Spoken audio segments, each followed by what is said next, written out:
Colleagues, good morning. And thank you for making the time. I say making the time, I also mean that we should try to be on time. I know that some people live in time, but if we're going to be very serious about what we're about, we cannot behave like people who are already battle weary. I thought, as I do every day, it would be important for us to recap and recalibrate to ensure that we remain on track.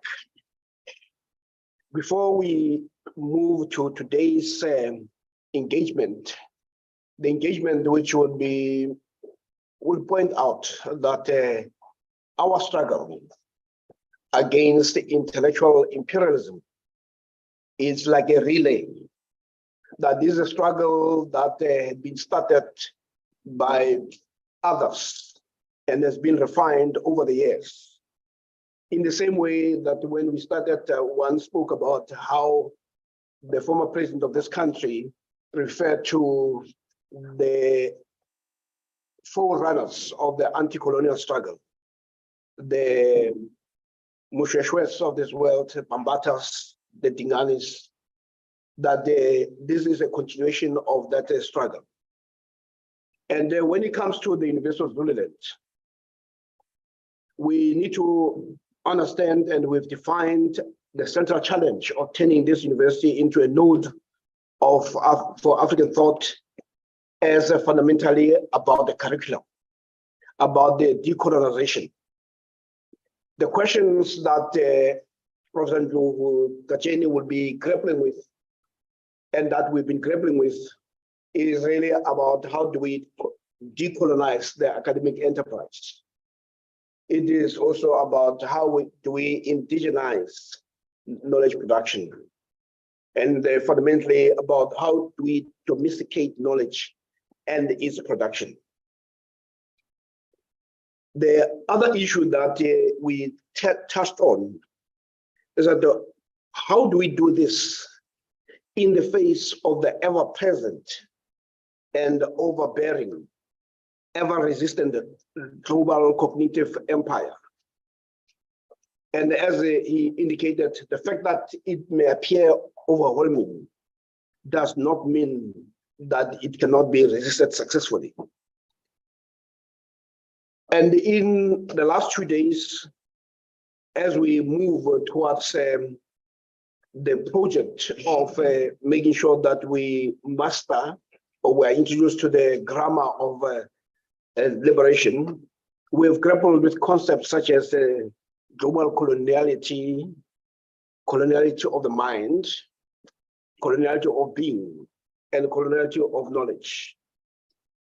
We also reflected, as we ended yesterday, how coloniality expresses itself in our daily practice, and have explored what the implications of this means for curriculum transformation.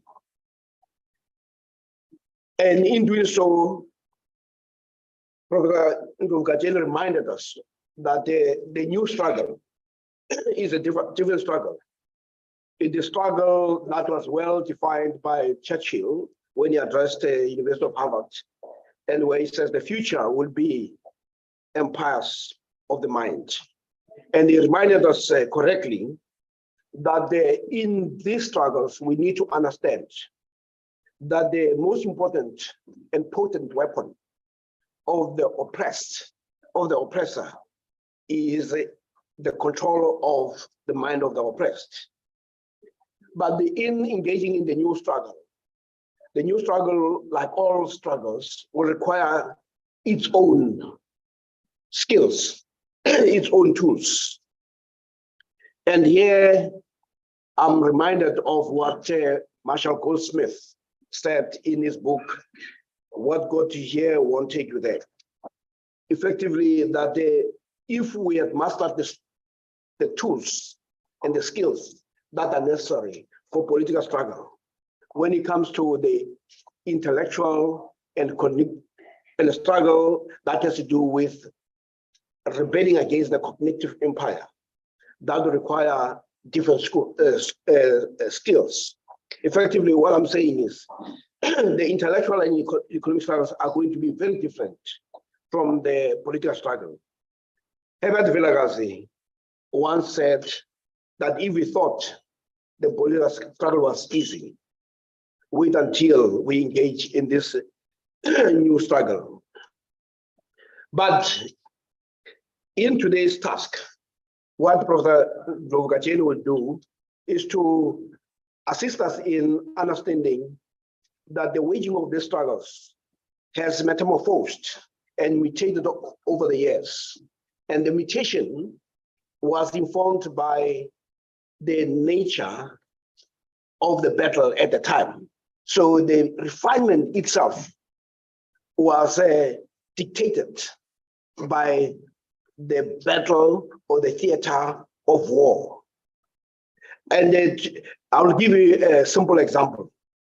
If you think about the political struggle, how it went through various phases, I call those phases moments of heightened political consciousness. The one that is recorded beyond what Mandela said is the formation of the ANC. It was a moment of heightened political consciousness. And that consciousness assumed a different type of engagement. That engagement was through writing letters, deputations, where Africans like Pixie Kaseme would go to London to talk about being treated differently. But the one that did not lead to anywhere. In the 40s, the Youth League led by Mda, Mandela, and the Sisulu and the Tambo realized that this notion of engagement is leading us nowhere. And hence, there was a new definition, a heightened political consciousness that led to the formation of the Youth League. And in that, the struggle changed the tempo. It was now defined by no longer deputations, but it was about mass mobilization, that the Africans will not be liberated by a clique of educated men and the elites, but it will be a struggle that involves all of us. In the same way that what we're doing here, that the struggle for this liberation will not be led by the Vice Chancellor simply having the deans. We must percolate to where all of us are participants. So we can learn something from that struggle. And of course, there were also an engagement with the powers that be until you had the Black Consciousness Movement, which was another moment of heightened political consciousness, where Biko and his fellow tribes said, Black men, you are on your own. And here, we are again in that struggle where we have to declare that we are on our own, but as Mali says, none but ourselves can free our minds. So as we go through this intellectual struggle against imperialism, we need to pay attention to that. And I'll close this intro by simply reminding us what Mandela said, that all our struggles have been defined by what you call a long walk to freedom. But in his words, he says, I have walked that long road to freedom. I have tried not to falter. I have made missteps along the way, but I discovered the secret that after climbing a great hill, one only finds that there are many more hills to climb. And this is a reality that we're going to face. That as we go through one hill, we discover that there are many more hills to climb. And the Professor Ndlovu-Kacheni will be taking us through those many hills, that after one hill was climbed, then we discover that there are many more hills to climb. But as Mandela said, it is also necessary to take a moment here to rest, to steal a view of the glorious vista that surrounds us, to look back at the distance we've traveled, but we will discover that with freedom, there comes responsibility. And we have that responsibility. Our struggle right now may not require us to be killed. It may require some bit of inconvenience, but it is still a racial struggle.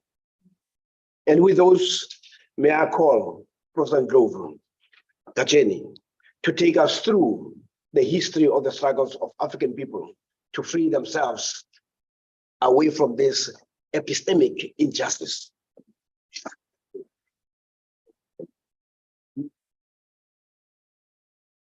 Good morning once again. Yeah, I think the title of today is a bit intimidating. If we say the history of decolonization, I'm not going to teach you history. I'm not going to present a history lesson. What I'm going to do is I'm going to talk about the initiatives which have been taken before this initiative which we're engaged in, so that we know that there is a history behind what we're doing. That's one. Two, that we have giants on whose shoulders we can stand, who opened the path for this struggle. But before I do that, in the logic of facilitation, we always pick from where we left. Yesterday, our last session was to try and translate how a coloniality of knowledge manifests itself here and in your disciplines, in your faculties, in your teaching practices. And the one issue which emerged poignantly from that, there are few issues which emerged, but one which cut across was the issue of language. I think that one emerged clearly, is that when we are talking about using our own languages, is not really just a romantic nationalist good thing to do. I think Professor Siepe demonstrated it, that it can be life-threatening. If, for instance, you go to a doctor and you don't understand, you are failing to express what ails you because of the language. And he also gave the example of going to the court, and you are convicted because you failed to express yourself that you did not commit the crime. So the language question is not really a nationalist romantic issue. It is an important existential question. And I will also express that I went to Germany in the middle of COVID-19 in 2020. But already in my contract of employment, I was told that within 3 years, you must be able to communicate in German. Despite the fact that I teach in English, but to operate within a German environment, language is a must, that you actually take the language. And it becomes, nobody will follow up for me to say, did you do it or you did not do it? But there will be a catch-22 at the end. When I now want to shift from the residence permit, which I have, to permanent residence and citizenship, they will need A1, A2, B1, B2 competence in German language. And here we need also, that's why I put it so simple yesterday, that all what we're doing, the underlying philosophy, to take ourselves seriously. That is what we're trying to do. Take our language seriously, take our thinking seriously, take our culture seriously, take everything about us seriously, and there is nobody except us who can do that. The second issue which emerged yesterday, we spoke also, maybe even before yesterday, the issue of theory. And I want to share with you, I'm not sure how many have read the book by Ngugi wa Thiong'o, not Decolonizing the Mind, which people continuously refer to, but the other one entitled Global Ethics, the 2012 publication, Global Ethics. The first chapter of that book is entitled Poor Theory. It is entitled Poor Theory. And if you can jump it, is a the shortest chapter in that book on poor theory. But what Ngugi means by poor theory, he means a theory which emerges from the circumstances of the poor. And he argues that the poor people are the most creative. They are the most in terms of improvisation. And his argument is that what they are going to eat, you know, when you are in this empty category of black middle class, you know, you are going to eat in the morning breakfast, you are going to eat lunch, you are going to eat dinner, but there are poor people, the breakfast is not there, the lunch is not there, but the person is confident he will eat. How that spirit of saying, even if I don't have it, but I will eat, I will find something which will make me alive. And he gives even the example that for poor people, they pick pieces of different clothes in order to make them wear something. Blue, yellow, white, everything. And they say that's the creativity, which we need to theorize from that. And he makes the distinction between that theorizing from that ground of creativity, improvisation, vis-a-vis what he calls kite theory.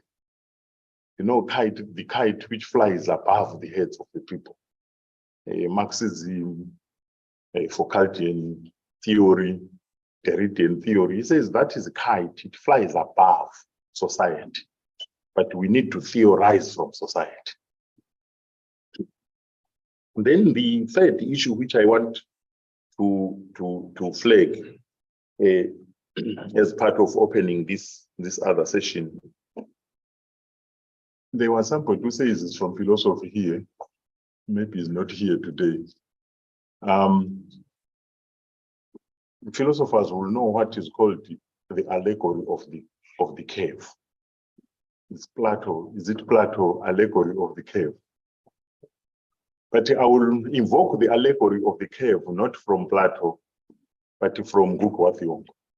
Ngugi wa Thiong'o also has written about the allegory of the cave. And it is very instructive. Because Ngugi was thinking about it as he was thinking about the black condition and the African condition. And his idea was that, let's take, for instance, that where we are here, we are a cave community. A cave community.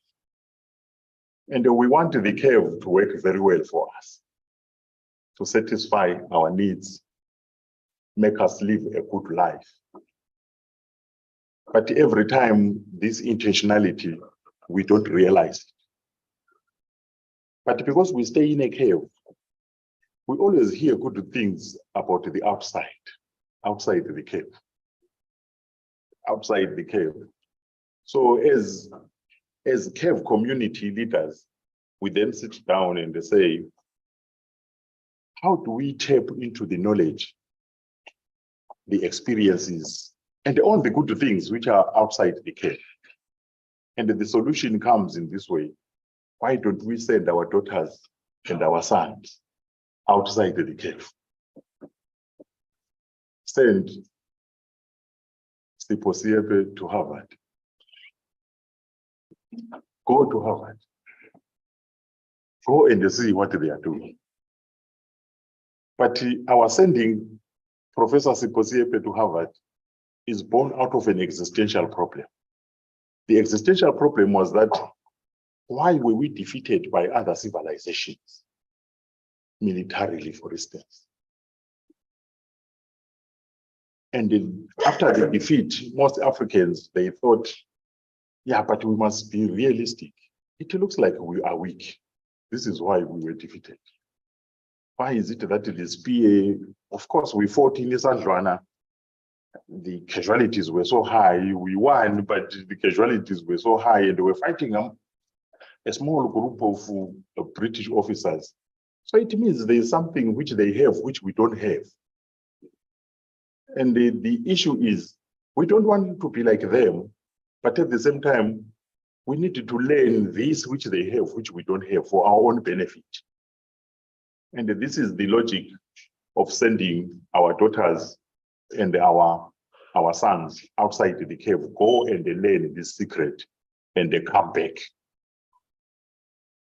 And then we, what we call the galvanize and the catalyze the life within the cave, so that it becomes effective in resistance to external pressure. The consequence of that, the applicability of that to what we're doing is this way. Of course, we were sent out. Go and learn this, go and learn that, and they come back. What Theongo's argument is that indeed we did that. But he says the problem is the people we sent out. The people we sent out, when they come back.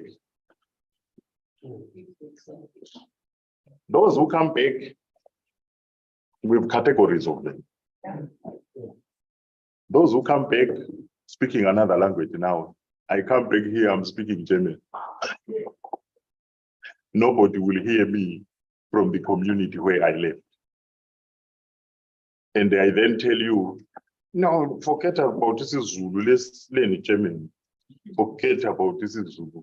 This is what makes us primitive.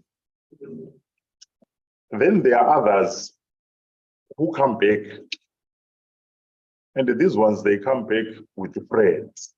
This is how Ngugi put it. Says they are now coming back as spokespersons for these friends whom they are coming with to the cave. And they are there to convince the cave to enable the interests of these friends they are coming with. And they are no longer about the interests of the cave community. Then he says there is a third category. Go out, see what these people have, and bring it back. Of course, they go, they learn whatever they learn. When they come back, they condemn everything within the cave, and they want to remove and replace. They want now the people of the cave community to look like where they were. That is another third category. Then there is a fourth category, sent out of the cave. Go and learn this and that. They decide not to come back at all. They stay forever there. So I thought that is something which is very interesting to begin to think about our condition. But the fourth issue which I want also to flag, because we're talking about a project which we're going to have here, is our self-definition. Do we want to be scholars, academics, or intellectuals? Scholars, academics, and the intellectuals. Mahmoud Mamdani just wrote in 2016, I think, he wrote an interesting piece on scholars versus an intellectual. And he was using the examples of two black giants. One is Walter Rodney, who was based at University of Dar es Salaam, and the other one is Al Mazrui, who was based at Makerere University. It is said that Al Mazrui was always saying, for him, he was a scholar. And what does a scholar do? He says a scholar is somebody who is just excited about ideas. Is excited about ideas. And Walter Rodney disagreed with that. And they say it is not a matter of being excited about the ideas. You will need to be anchored in the stratos of the people. So Walter said, I am part and parcel of the African Revolution. So whatever scholarship I express is framed by that intentionality, that purpose. So it has a purpose. But the excitement by ideas, you can be excited by ideas without any purpose. Yeah. So the issue of purpose becomes very important in what we do. Then the fourth issue, which I want to reflect on briefly, I think it emerges from Fanon, if I'm not reading Fanon wrongly. He once posed the question, what is the problem of the black man, black people? And what also is the problem of the white men and the white people? And to simplify it, he then said, no, the problem of the black is that they have been enslaved.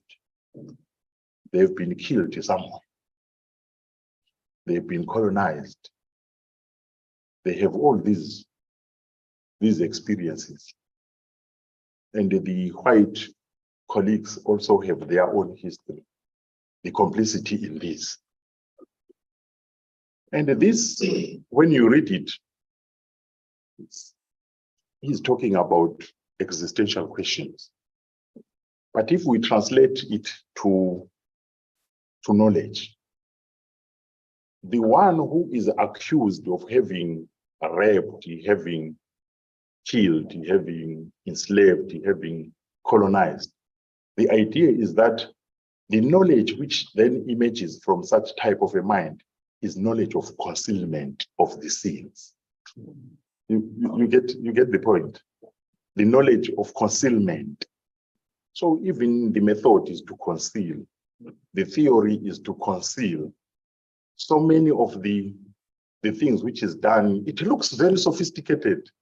And then you argue, it's sophisticated. Why is it so difficult? I always ask my students, and they say, there are two things which always make me begin to see that there's something wrong. When something becomes impossible to understand. And when something becomes too simple. I'm worried about those two positions. When it becomes too complicated above the thinking, I then ask, but what is the purpose? Or it becomes too simplified. I'm always also suspicious when it becomes too simple. But he then says, for the one who was raped, subjected to genocide, to enslavement, he develops a particular knowledge. And that is knowledge for revelation. Every time the person tries to write or to think, is trying to reveal something. I was killed. This was done to me. This was done to me. And nowadays, you'll find others saying, no, this is victimhood. We need to come out of that. This is victimhood. And then they say, the other aspect of it, we are making other compatriots guilty throughout. And in the United States, the war has started on that, to the extent that they are saying black studies must not be done, because they are saying they are divisive. Two, they are saying, no, America is a democracy. We can't continue dividing people about black and white and talking about enslavement. After all, enslavement was good for the black people. And this is actually going on at the moment. Then you go to France. France says critical race theory, decolonial thinking, post-colonial thinking, intersectional thinking. No, don't bring it to France. France is a republic. France is a republic. As a republic, we work with Republican ideas. Liberté, equality, whatever, those three from the French Revolution. So we don't see color, don't talk about color here. Don't take American problems and bring it to France. In Germany, I've already expressed to you that in Germany we don't want ideologically driven knowledge, we want scientifically driven knowledge. So we are in that state of struggles whereby there is really a reaction to the work we are doing. And I'm raising this so that you understand that it is indeed a real struggle. It's not something which when somebody criticizes you, then you abandon. It's going to be even more intense. And then, but I was using all this just to warm up the stage and also to organize my ideas. Now I turn to what we are supposed to talk about today. Today, I want us to, you see, in the decolonial struggles and in the decolonial initiatives, we are always asked the questions, what is new about what we are doing? If you say no to an African thought, no, are you not doing something which was already done somewhere? So there is need for us to open up and say, of course, it might not be new. But the question which arises is, I always give this example. If at 7 o'clock, your child asks for water, and then you don't give. At 12 noon, the same child, I want water. You don't give. At 4 o'clock, the same child, I want water. Then you say, this is an old thing. We have been talking about this this morning. The idea being that as long as we have not satisfied that demand, it remains new.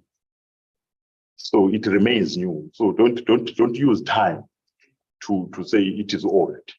You need to certify it so that it goes away. You can't just say time will solve thirst. It doesn't work that way. We want here today to engage into various issues, which I will summarize into 4. The epistemic contestations, the ideological contestations within the struggles for decolonization, the paradigmatic contestations, and indeed the political contestations. Morgan was telling me he was in the United States for a conference which was talking about W.E.B. Du Bois, and the people were saying, no, don't bring politics to it. Don't bring politics to it. But Du Bois was not just writing. He was a writer in politics, if we use Mbufuwationgo's term. He was a writer in politics. And this is why, if you are pursuing this issue of decoloniality, decolonization, African thought, you must know you are a writer in politics. There is no other way you can avoid politics. But my approach here will be to go through some of the turns in this struggle. What I call turns, others call them moments. The struggle has been rolling on for a long period of time. And we need just to have a snapshot of the changes of the turns in the struggle for epistemic freedom. And so that we understand why we continue talking about things which by now must have been solved. The first turn which I want us to reflect on is what I've called the black radical turn. And it is important to think about it because we're thinking about continental, but we're also thinking about global Africa. So the black radical turn actually enables the connections between the continental and the and a global Africa. The foundational questions within Black Radical 10 were simple questions like, what is Africa to me?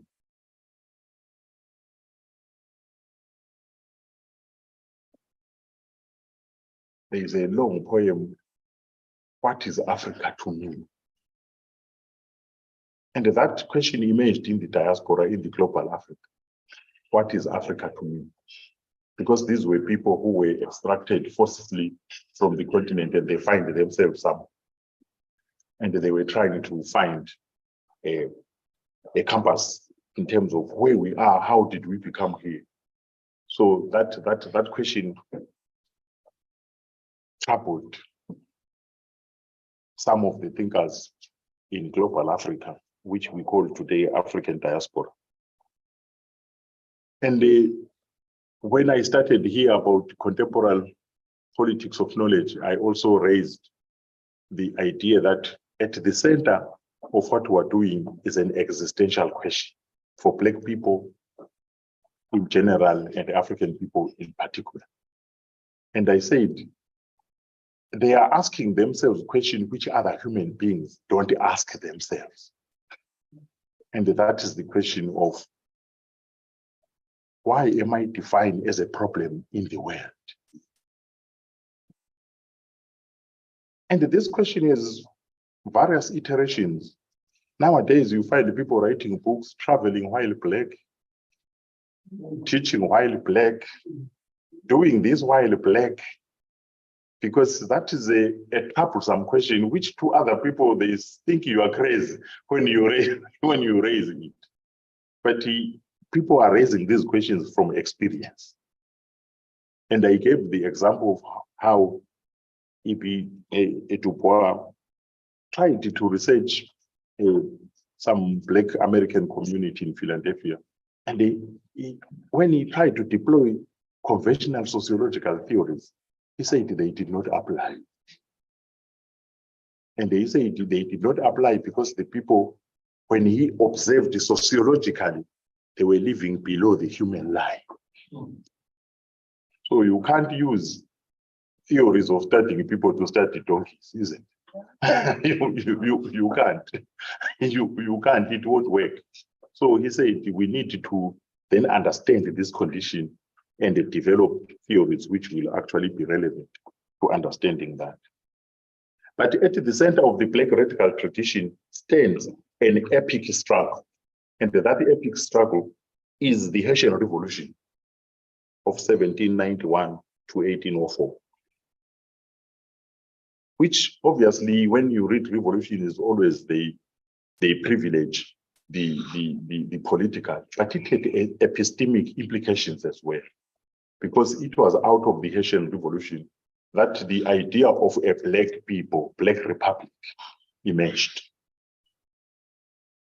But from that background, you will find that we're talking with the Prof. Siepe here about the grammars of liberation. Grammars of liberation are not static. It depends where you are located. I've recently visited Canada 2-3 times. The indigenous people in Canada, they don't use decolonization. They use indigenization. They don't use decolonization. If you use decolonization, they are not all that clear what we are talking about. So they prefer the grammar of indigenization. If you go to the United States, you'll find that they prefer the grammar of abolition, not decolonization. Of course, these will be Black Americans, but we have indigenous people in the United States. Those ones, they might actually understand decolonization. But the Black Americans, they will prefer abolition. And they've taken the concept, the grammar of abolition, not to abolition of slavery, abolition of the prisons, abolition of the police. So they are using that that has a grammar of liberation. If you go to, like I'm based in Germany, when they talk about what we're talking about here, they are using what is called EDI, equality, diversity, and inclusion. So they are always about the demographics, the demographic appearance. Now we have Savelo there, now we have this one, now we have this one. To me, it looks like we're changing things. So the grammars change across time and the space. You will find some people using the grammars such as Garveyism, for instance. It once took the world by storm, particularly the Black and the African world by storm. That we follow the ideas of Marcus Garvey, and then we use Garveyism as a grammar of liberation. Then those from Francophone Africa who found themselves in Paris and they were facing all forms of problems there, they developed another grammar, negritude. One of the most abused grammars of liberation. In the 60s, it was almost delegitimated, but at the moment, people are revisiting it. And if we are going to have a node for African thought, we will need to revisit all this. We will need to revisit all this. This is why when we're talking about contemporary politics of knowledge, I was saying when the indigenous becomes the researcher, not the researched, the question changes. The reading of the grammars changes. If you see it is remaining the same, there's something wrong with that. It must actually change. You will begin to say, I want to read negritude, not sympathetically, but empathetically. Not sympathetically, it doesn't need sympathy, but it needs to be read empathetically. And empathetically meaning reading things in context. Secondly, it means that you don't take hindsight as being clever than those who went before you. You get the point. You need to understand what was the context in which they were thinking and why did they think this way. Then you will begin to see the logics. So throughout, I will be throwing in the grammars, but at the same time, the thinkers whom we need to think with. So I've already spoken about Marcus Garvey. I've spoken about William E.P. Du Bois. Of course, other grammars of liberation, they will include Pan-Africanism as a grammar of liberation, including African nationalism, problematic as it might have been.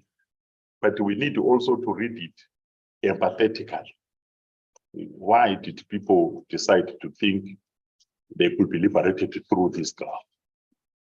And where did it take them from to where? And why is it no longer applicable? The other thinkers whom you need to think about are people like C.L.R. James. Of course, when you talk about negritude, you need to think about Leopold Sédar Senghor. You need to think about Emir Cizé. You need to think about many others. Of course, the most popular nowadays is Frantz Fanon. But there are many. You remember the critique which was mounted by Wole Soyinka on negritude. The tiger does not express its negritude when he was trying to dismiss it. Nowadays, he also agrees that it was wrong, that the critique was wrong. Anyway, the tiger will not express its negritude as long as you don't call a tiger a lizard. Yeah.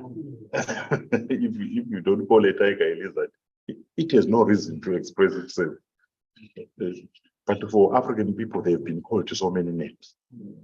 So they have reasons to express Africanity and the Africanness as part of a search for liberation.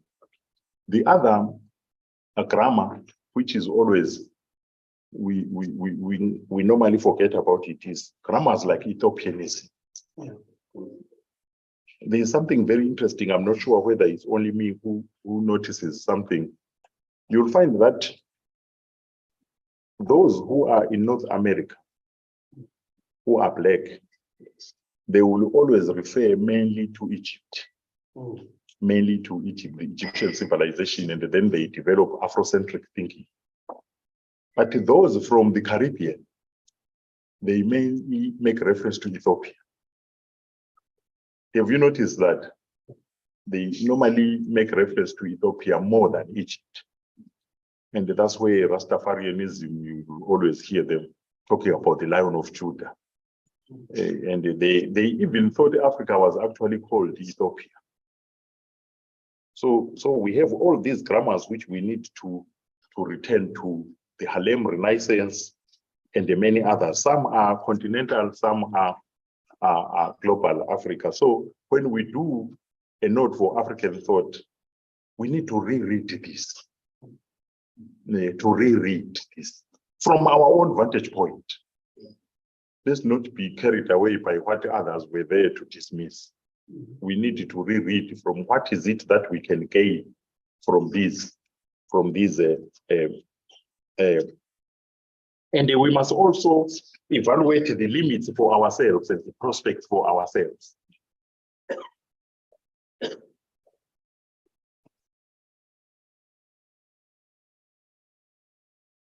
The other important grammar, which is still with us today, is really African nationalism.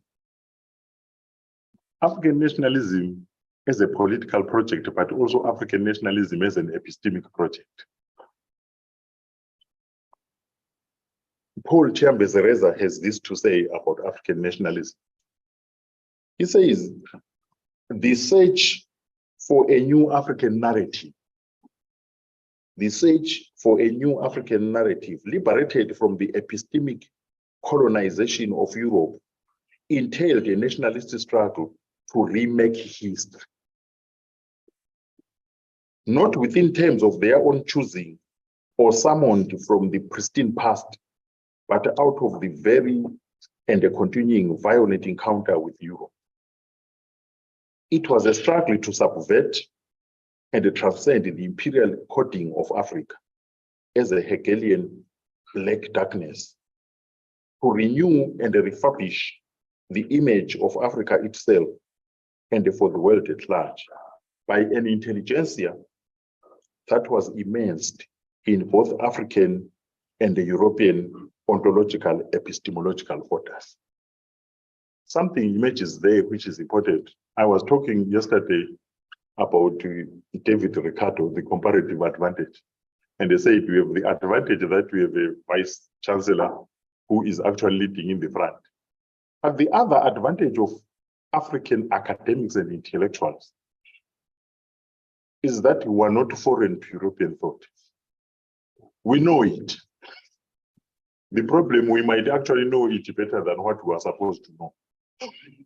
This is where the major problem. But how do we maximize that as an advantage? And here you will hear Paul Chiambezereza saying,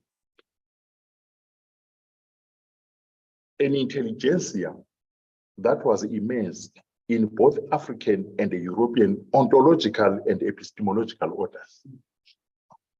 Of course, we must cry about it, but at the same time, what are the advantages? That is what we need to pose for ourselves. What are the advantages that we know European thinking as well? We know European thinkers, but Europeans don't know African thinkers. So we are actually ahead in that sense. We always,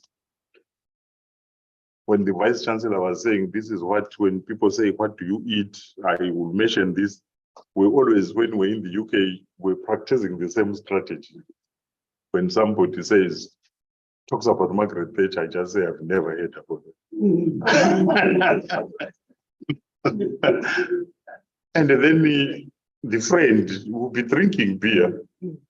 Margaret Thatcher, I've never heard something like that. Was he a musician? Then the colleague said, "Do you teach in a university here in England?" Yes. And you're a doctor? Yes, I'm a doctor. I was not professor by then. I've never heard about Margaret Thatcher. Then after some time, when you can see disillusionment and the lack of confidence in you, that this is dangerous, what they did by hiring this person. You then say, Jacob Zuma. What? It's Jacob Zuma. No, I've never heard about that. I've never. But why are you saying my not having known Margaret Thatcher is ignorance, but not knowing Zuma is not ignorance? That's when we begin to have an interesting dialogue. Yeah. That knowing your own leaders and the thinkers, don't call it knowledge, but not knowing the people who are thinking from where I come from is not knowledge. After all, you think I'm crazy by asking you that, do you know Mbeki? Do you know this one? Do you know this one? That is the interesting dynamic of the politics of knowledge. It doesn't disqualify you, even when you write a paper. You can write a paper, publish it in the top journals without knowing Tadika Mkandawire, without knowing Bernard Makuvane, without knowing Achimafete. But as for me, I can't. I needed to put Achimafete and they also put Michel Foucault. I must put the reader as well in the same paper. Not that say, yeah, I think this is a good scholar. He can even be hired in Europe. But they don't carry the same pattern.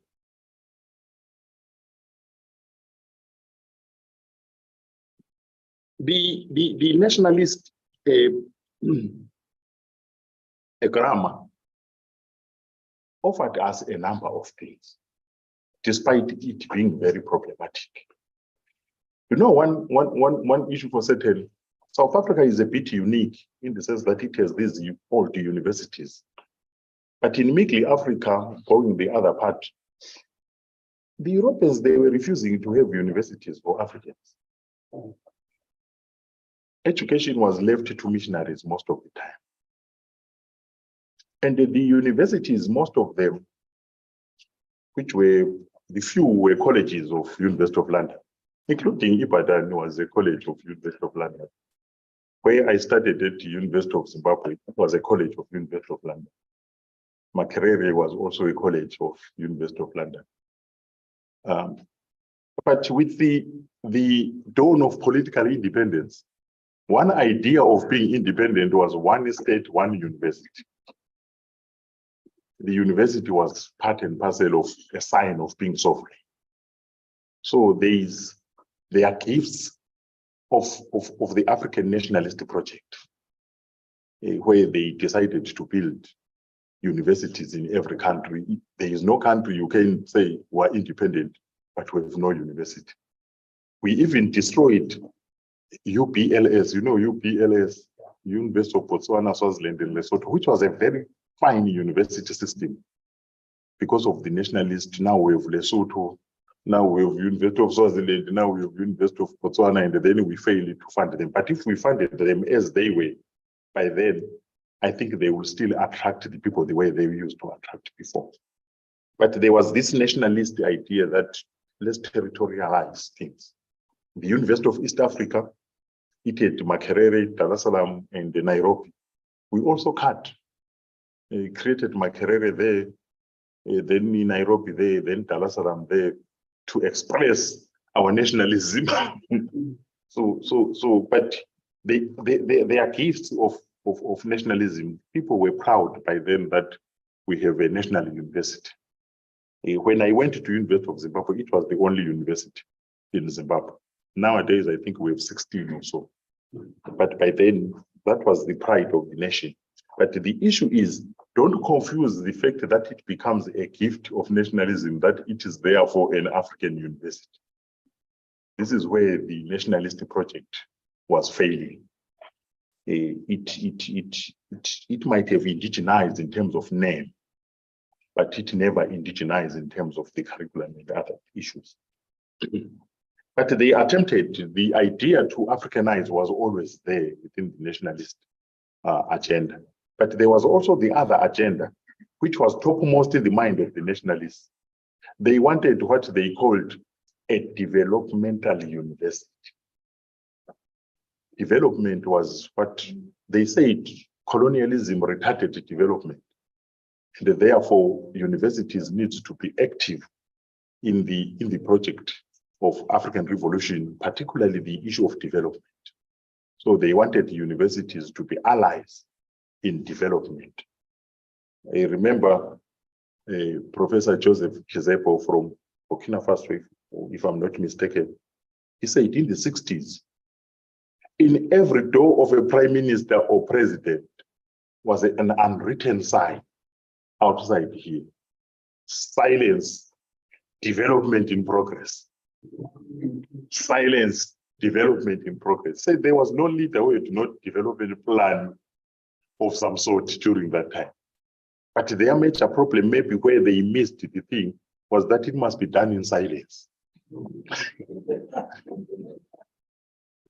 Maybe that was the problem, because academics wanted to criticize one of the things here. They no, if you are like that, you are an enemy of the state. But we needed to read, to learn from those initiatives. And we don't need to learn only, there are good things, there are also bad things which we need to avoid by going into those case studies of the initiatives. The most important initiative is the one which happened in the University of, by then it was the University of Gold Coast in Ghana. And there's something very interesting. Today, it is here, the Vice Chancellor leading from the front. At the University of Gold Coast, it was the head of state. So we'll need to learn from those lessons. It was the head of state who was actually spearheading the transformation. Kwame Nkrumah himself. When the intellectuals within the University of Gold Coast, they were refusing to change.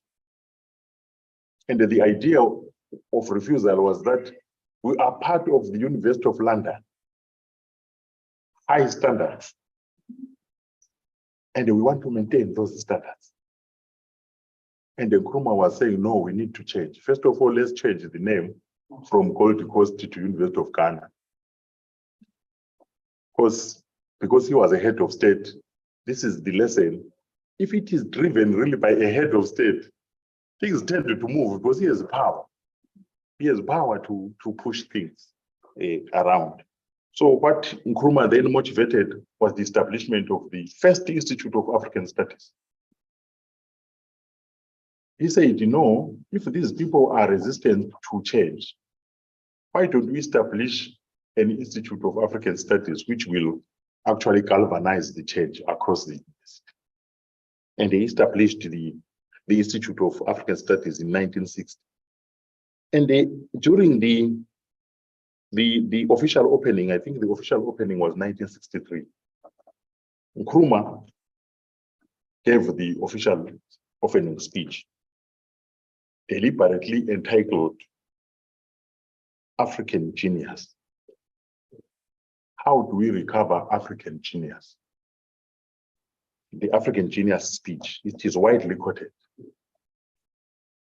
And the interesting part, which is relevant to what we're trying to do here, one of the issues which they introduced up to today, the course is still standing, a compulsory course on African studies for all first-year students.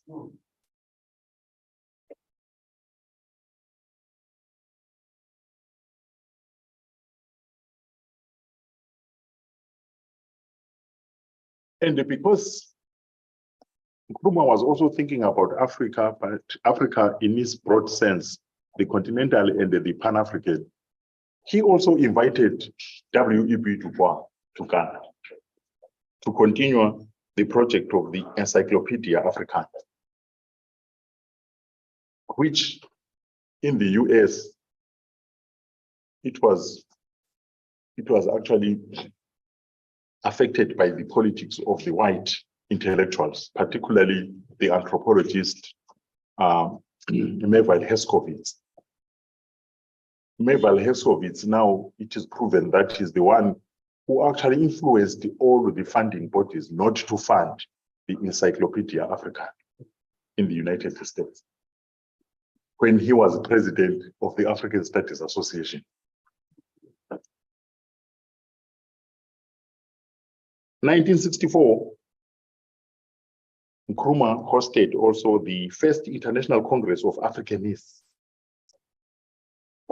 And again, his speech, the 1963 one was African Genius, the 1964 one was African Renaissance. So when Mbeki was pushing the issue of African Renaissance, it has deep roots in the African nationalist project. But what is more interesting, the historian from Nigeria, Kenneth Onukwa Dike, welcomed the people to the first International Congress of Africanists. And his words were like this: I welcome you all to what I hope may prove to be a landmark in our efforts to regain our intellectual and cultural independence. I welcome you all to what I hope may prove to be a landmark in our efforts to regain our intellectual and cultural independence. Have we gained that?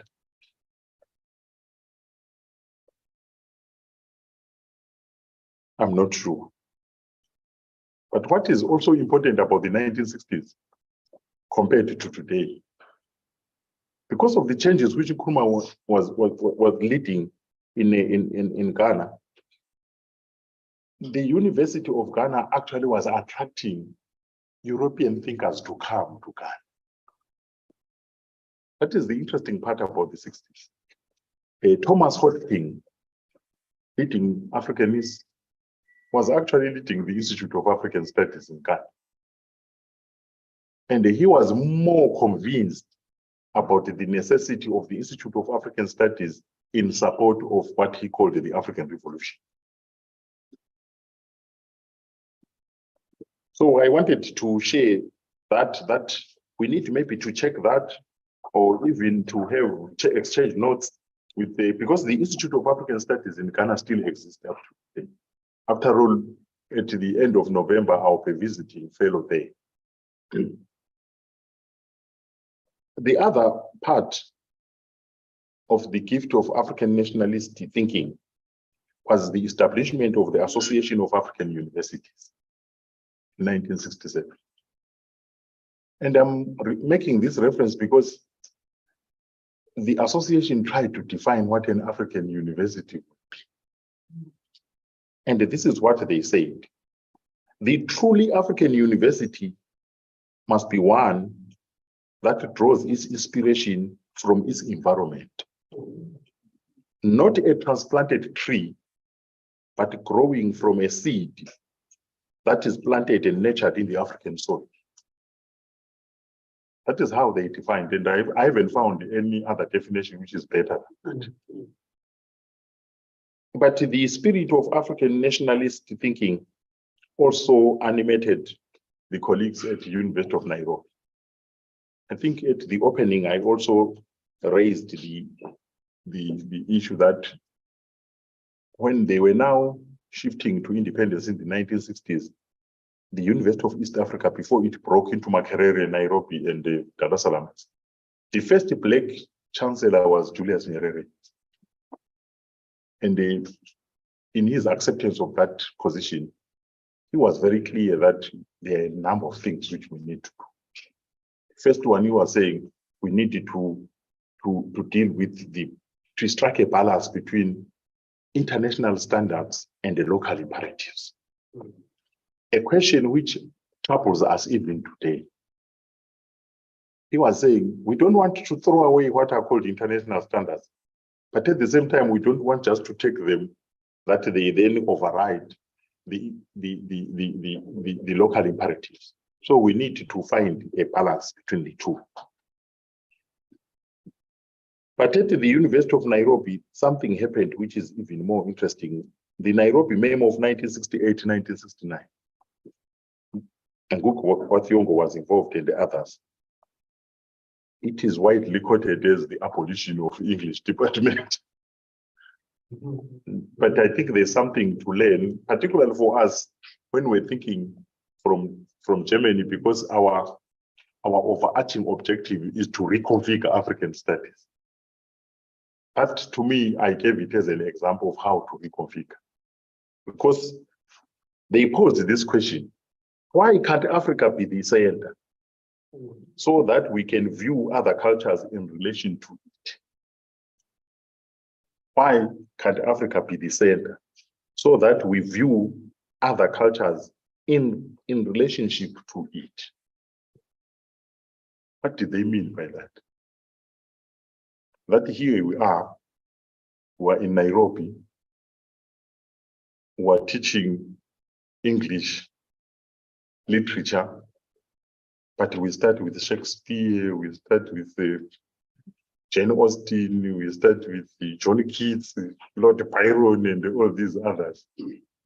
They said, no, it doesn't mean they are nice. Of course, you sound very educated once we've done them. But the problem is the starting point. The starting point. Why don't we start with the literature of Kenya in the first instance? The African literature, the literature of the global South. Then we end with the Shakespeare, Jane Austen, and others. So we have reconfigured we have shifted the starting point so that we start from where you are into the world. So every time we speak about decolonization, it's not about us cutting ourselves, excising ourselves from the world of knowledge. No. The issue is we must go there from what we know. You can't come from unknown, and you'll end up somewhere else. You'll end up somewhere else. And this also manifested itself. The Vice Chancellor was saying, we wanted to invoke the Ibadan spirit here,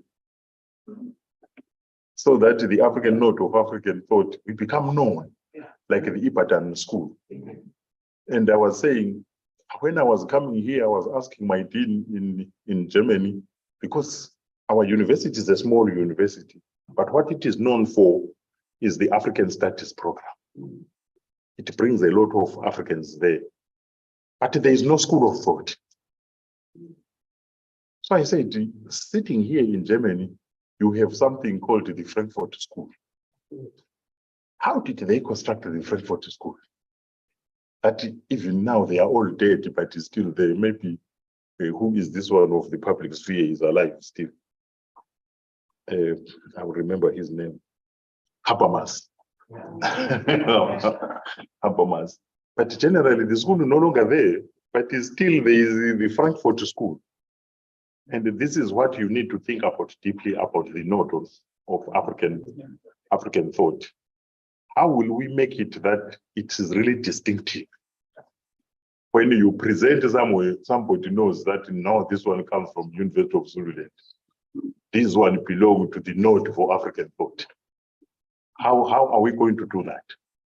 So it's important that, again, wheels have been invented in many places. We need just to check what is it that they did so that this thing runs, so that ours also can run.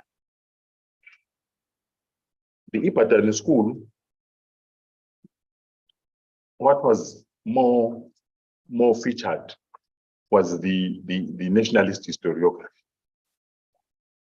It became distinctive because of the nationalist historiographical approaches.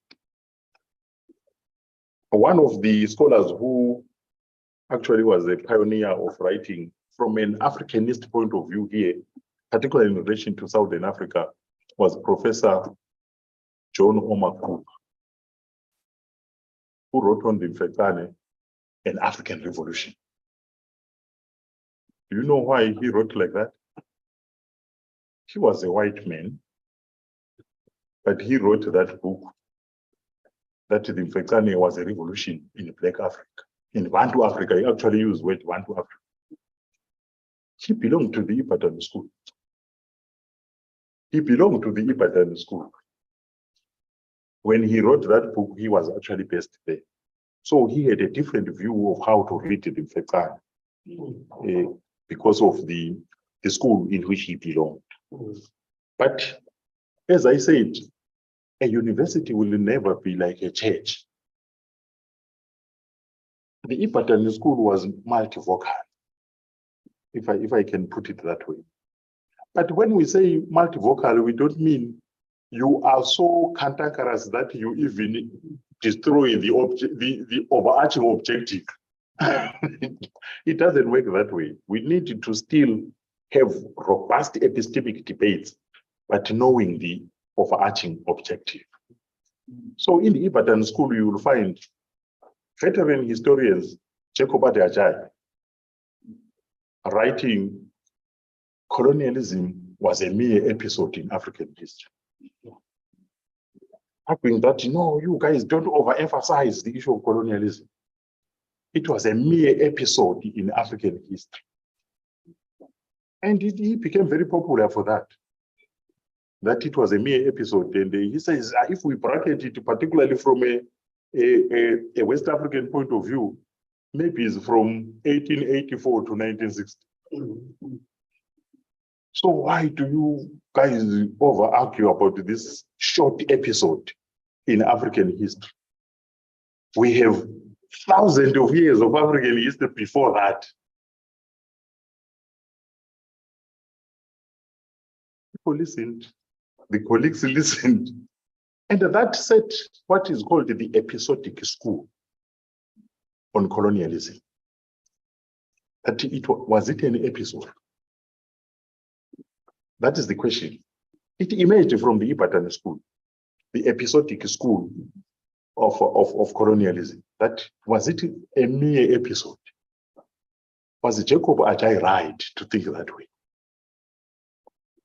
1980, he was challenged directly by another member of the Ibadan school, Peter Eke.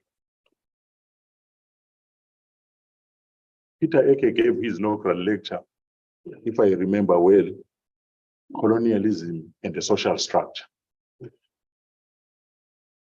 And he challenged this idea that colonialism was a mere episode. He said, this is a very complacent understanding of colonialism. Colonialism is not an event. So what the Latin American scholars have brought in as coloniality, you can trace it to the Ibadan school. They raised it then in the 60s. And Peter Eke, in his inaugural lecture, he really challenged Jacob Ajay that, you historians, because Eke was a sociologist, he was not a historian, but he belonged to the Ibadan school. So he was saying, historians, we have a problem. You are reducing a power structure, a global power structure, to an event. And then they image what we call the epic school of colonialism. So I always tell people that personally I belong to the epic school of colonialism. Frantz Fanon belongs to the epic school of colonialism. The Latin American school is the epic school of colonialism. That colonialism don't develop a complacent view that it is an event which starts here and ends there. It doesn't work that way. And you need to distinguish between colonization and the colonialism. Colonization might be an event, but colonialism is a structure of power which survives the dismantlement of the physical features of it. And isn't it the same Peter Eke in 1975 who published this paper, very popular paper, The Two Publics? And we need to go back to all that because these debates which we're having today, they have that genealogy. there. Then, of course, I can spend the whole day. Now I speak like that because I'm a historian. I get excited, but let me move on. The same spirit also manifests itself in Dakar. Maybe before I even move there, what made the Ibadan school tick up to today that we speak about it? There are various steps which they took. One, by then they were not using African artists, they were using African factor in human history. So they were always uncovering the African factor in human history, which today will be African artists in human history. Secondly, they worked very hard to develop the oral methodology.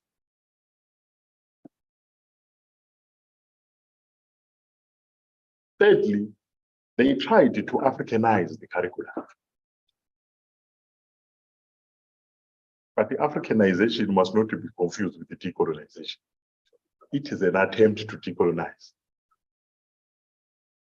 Of course, with Africanization, vice chancellors become black, professors become black, students become black. But the scaffold in which the knowledge project is standing remains Eurocentric. My colleague at the University of South Africa, Odora Hoppers, always said, during that time, we wanted to be part of the game. We wanted to be part of the game. So we included ourselves. Nowadays, we are questioning the rules of the game itself. So it's a different shift. By then, we wanted to be part of the game. But nowadays, we are even questioning the rules of the game itself. It's like being invited to a dance floor. You did not choose the music, you did not choose anything, you just go in. You are just an invited person. But I wanted also to say,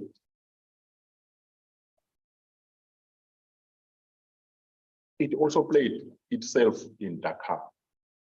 And who was in Dakar? It was Cheikh Anta Diop. And the Cheikh Anta Diop was grappling with a major question. And the major question was the Hegelian question of Africa without history. And it was not only Hegel who said that.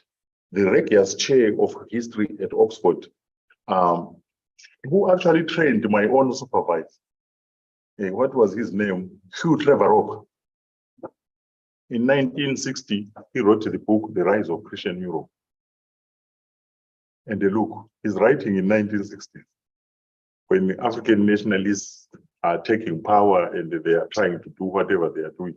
He writes this book, The Rise of Christian Europe. And in that book, he repeats the Hegelian idea. And he goes even further to say, if there is anything called African history, it is history of Europeans in Africa. Yeah. So you need to study Van Riebeeck and others. That's the beginning of history. Before that, it was darkness. And the darkness is not subject of history.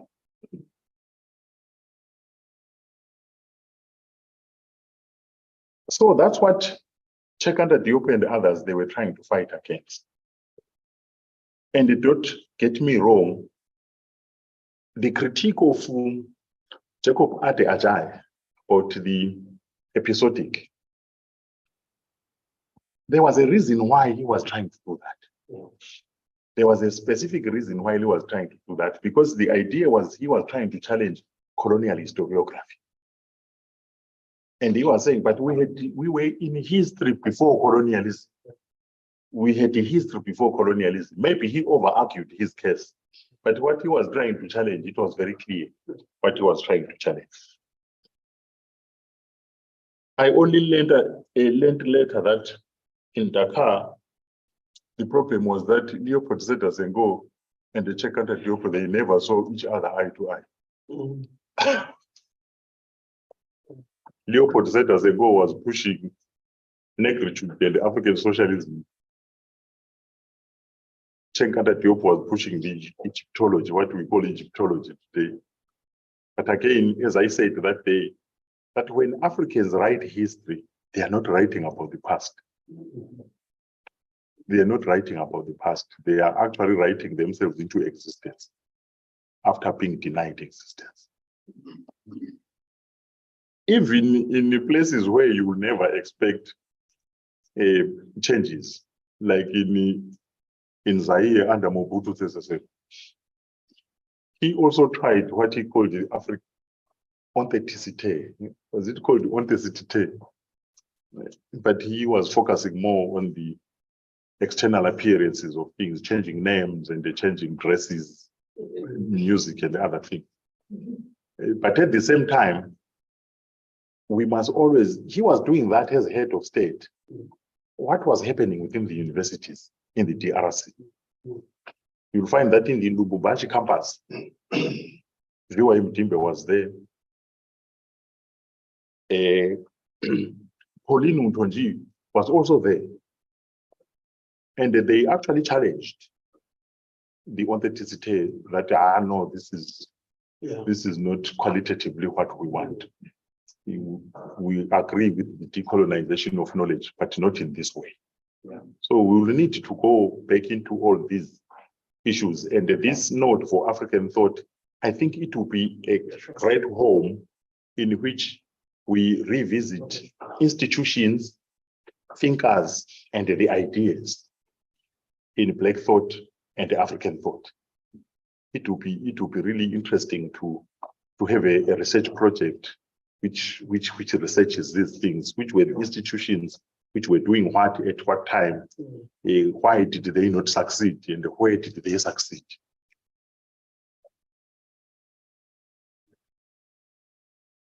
Of course, when the nationalist project was running, we are always also engaged in autocritique, criticizing ourselves so that we do better.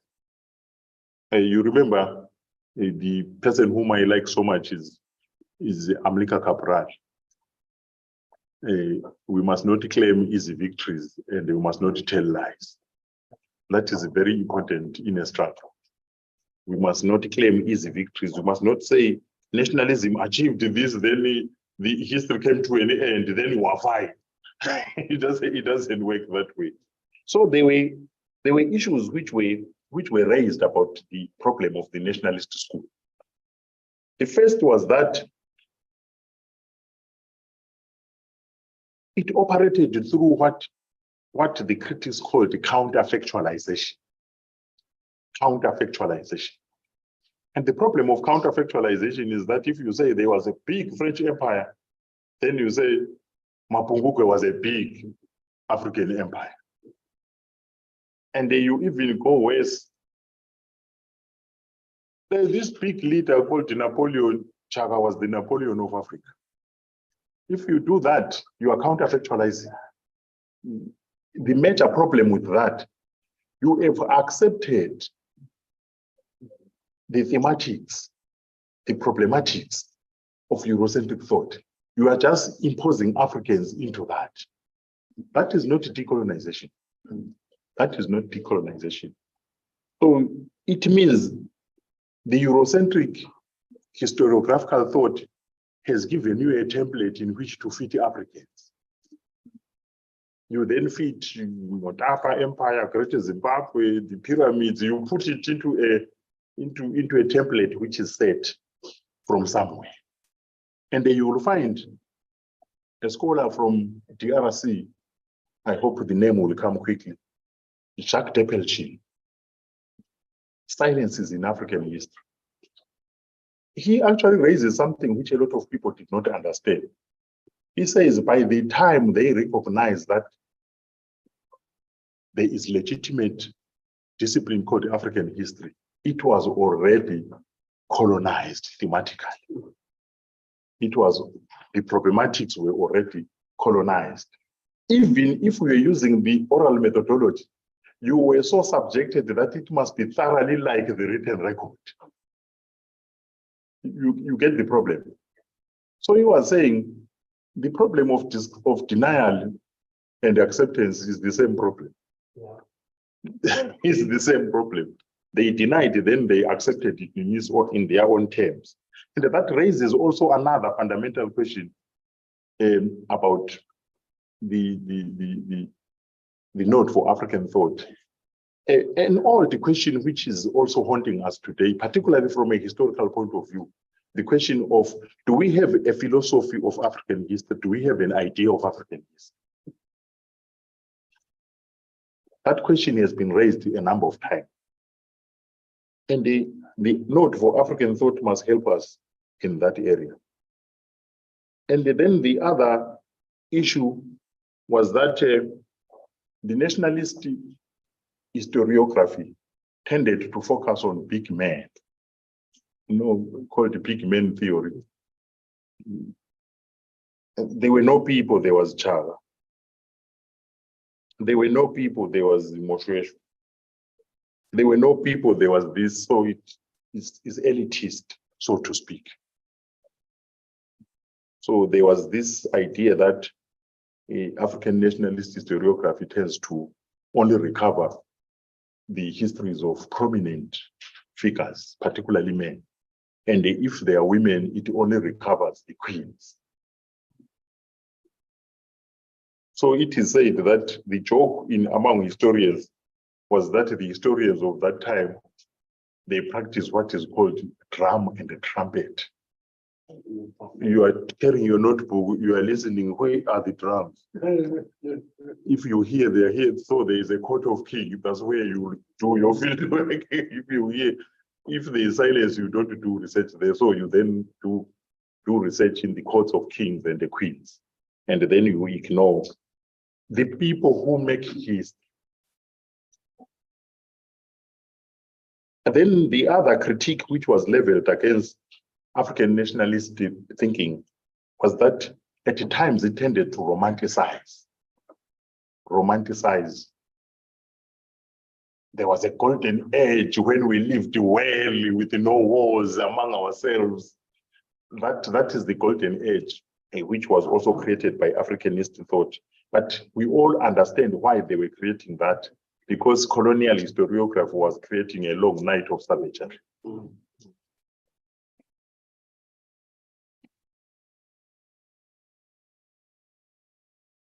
So how do we then come out of this problem of the limits of nationalist thought? That's when Marxist thought then kicked in. Marxist thought then kicked in to say, it is not the elites who make history, it is the people. So then it brings in class analysis, and it manifests itself more clearly in the Dar es Salaam school. And it is in the Dar es Salaam school that you will find leading lights like Walter Rodney, Semia Amin, and many others. And the interesting part about that, during this time when these schools were flourishing, Europeans were coming from Europe into those schools. I was trained in my PhD by Thomas Osborne Ranger. Immediately after PhD, he went to University of Rhodesia. Of course, he then participated in the anti-colonial struggle. Then Ian Smith decided to exile him, to chase him away from Rhodesia, because he joined ZAP. And where did he go? He went to Tanzania. And he was always very proud. But do you know that I recruited Walter Rodney into the Dar es Salaam school? That school was built by me.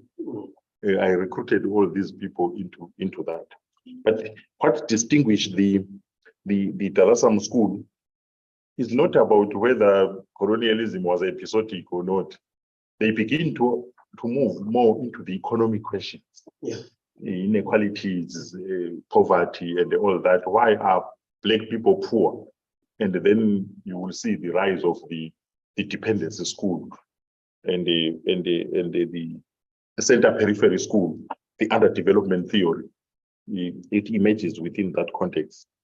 And again, the fertile ground, the comparative advantage was Nyerere, the president of the country. Of course, he was pursuing another socialism which Walter Rodney was not pursuing. He was pursuing African socialism. But today, I'm raising the issue of nationalism and the Marxism because if you continue to pursue the decolonial project, you will find questions where people will say, is decolonization replacing Marxism? You find hardcore Marxists who will say that the decolonization, the decoloniality school is replacing Marxism or is hostile towards Marxism. The reality is that Marxism and nationalism, they were always working together, complementary, if I can use the word. And there were debates. I think Walter Rodney pitched the debate very well. And to me, my take would be this.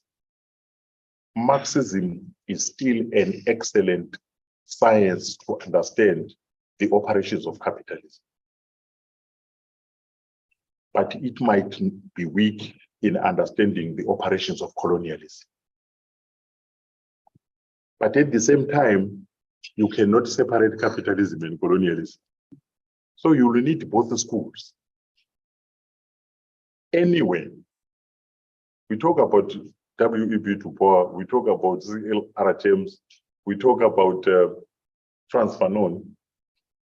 Kwesi Pra, when I presented at UNISA sometime, he said to me, after I presented, when we're now having coffee, he said, but Samuel, do you know that in 1958, I was in Accra?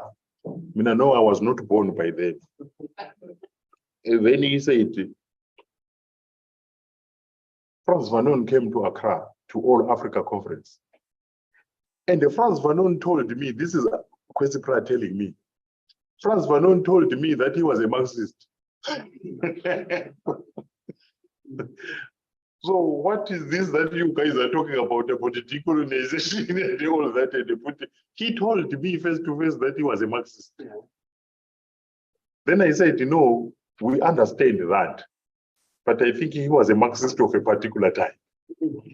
The so-called black Marxists. And the black Marxists, we also claim them in the decolonial school. Anyway, without them, there will be no decolonial school anyway. Even W.E.B. Du Bois, he called himself a Marxist. See, R.L. James was a Marxist. So these are black Marxists, and you will need to read that book by Cedric Robinson, Black Marxism, and the making of the black radical tradition. It will make things clear. And in 2022, we edited a book because even here in South Africa, we're beginning to have debates with people like, forgetting this Marxist who was based at Wits is now at Patrick Bond. We're beginning to have these debates about, but after the roads must fall, people were always talking decoloniality, where is Marxism? And then we edited a volume on Marxism and the decolonization through ideas and the living theories, where we decided to approach it in a very different way. We said we don't want to speak for the Marxists. What we're going to do, we will allow them to speak. So we analyze the letter of resignation of Emir Cizé from the Communist Party. But Emir Cizé said, I'm not against Marxism, but I'm against the way the French Marxists operate and the way they try to deny the Negro question, the black question. So I'm not rebelling against Marxism, but I'm stretching it so that it accommodates the colonial question, the black question. And then you have women Marxists who will say, no, of course I'm not against Marxism, but I want it to bring in the gender question. But you have others, of course. Paul Tiambezeleza's argument is that the most, what is his word? the proudest moment in African history, that is his word, the proudest moment in African history is the nationalist, the anti-colonial nationalist struggle. So he is stuck in that. And his idea is that even when we criticize nationalist thought, we need to distinguish between progressive nationalism and a regressive nationalism.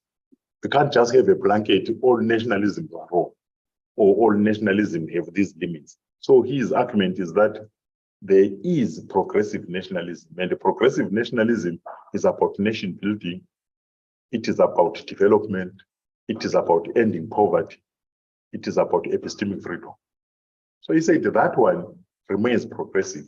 And if I quote him here, unlike those who say Marxism needs to frame decolonization, Paul Tiambezaleza thinks that African nationalism frames all other thoughts. And this is how he put it. Nationalist humanism has withstood new theoretical waves that have arisen from time to time and alleged against its study foundations. More often than not, new ideas and ideologies, from Marxism to dependency to feminism to post, have been incorporated into the trappings and the spacious complex of African nationalism. That is what he's saying. And the heir to the Marxist school is CODESRI, the Council for the Development of Social Science Research, based in Dakar, formed in 1963. It is that which still continues to privilege political economy analysis. But at the University of Dar es Salaam, it was not only ideological conflicts, they also worked on the curriculum questions. And it was in the Dar es Salaam school that some were hostile to disciplines. And they're saying, let's organize knowledge into fields of study. And the one field of study which emerged from the Dar es Salaam school is development studies. So development studies was meant that it must not actually smell of disciplines. It must actually be a field of study. Of course, if you want to read about that, and I hope, because we are sharing this not because we are animated by history, because even here, such things will happen. When you now implement, really become the node for African thought, you will begin to see colleagues here, moderates. They will be moderates. We want to change, but let's move slowly or something like that. Then you will have radicals who will say, let's change things now. Then you will have conservatives who will say, I think you call the personal knowledge for equilibrium. That is the word from Claude Ake, knowledge for equilibrium. And so they will always defend the status quo, which exists now. Come back to me, you will tell me that this will be the reality. But it doesn't stop us from working, is it? So these precedents were raising them so that when we see other tendencies emerging, we're not surprised. But we must also understand that the decolonial project of today, we are using the concept of decolonization. We are not doing decolonization. We are not doing decoloniality. We are using decolonization and decoloniality as a lens, as an approach.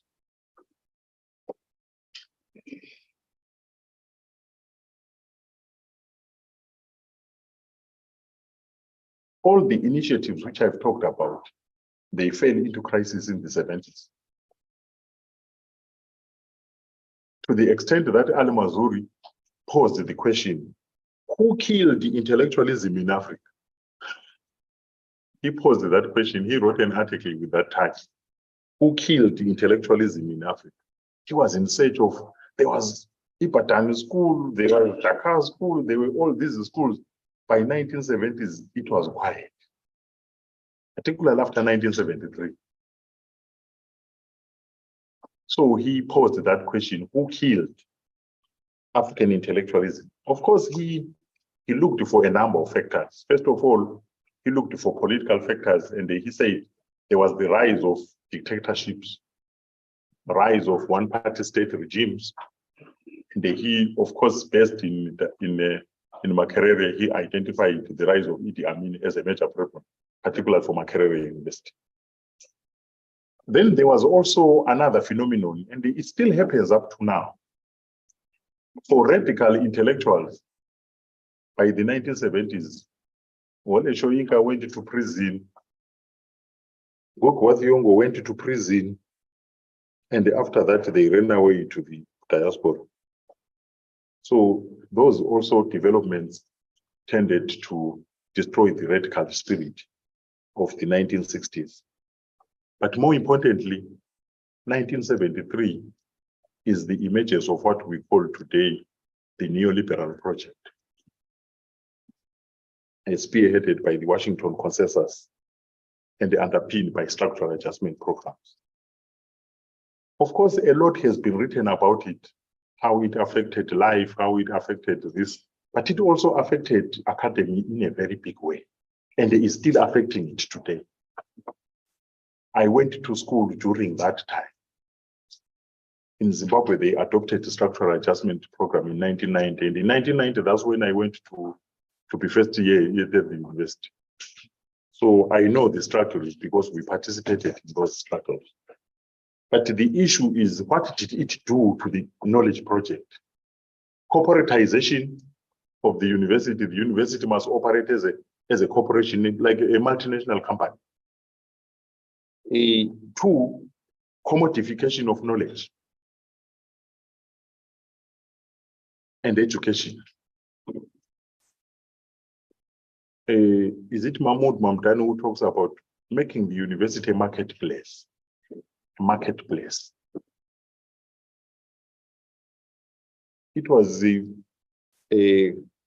Opome who raised this issue about, your group raised this issue about students who don't come to class, but they appear for examinations.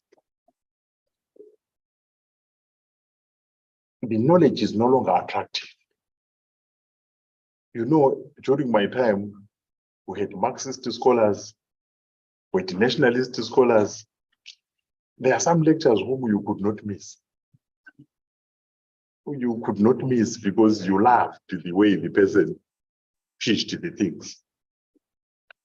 But if you are not interested at all, you just want a certificate,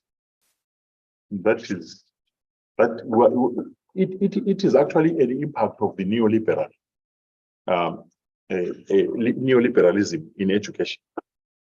That the first day you meet your master's student, your PhD student, the question is, there is no proposal, there is no topic. The person tells you by November must qualify. And then you say, what are you saying?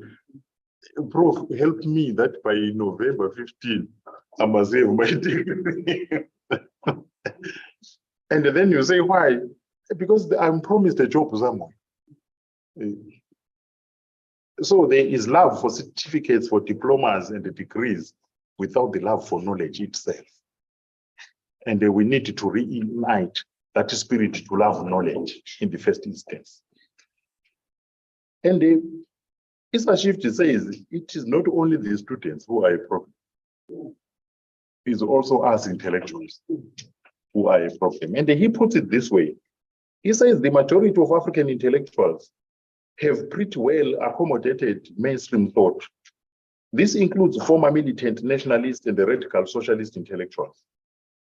The metamorphosis of the African intellectual from a revolutionary to an activist from critical economist to a postmodernist, from a social analyst to a constitutional liberal, from anti-imperialist to cultural atavist, from a radical economics professor to a neoliberal World Bank spokesperson, from an intellectual to a consultant is blatant, unrepentant, and mercenary. So he says we have also undergone that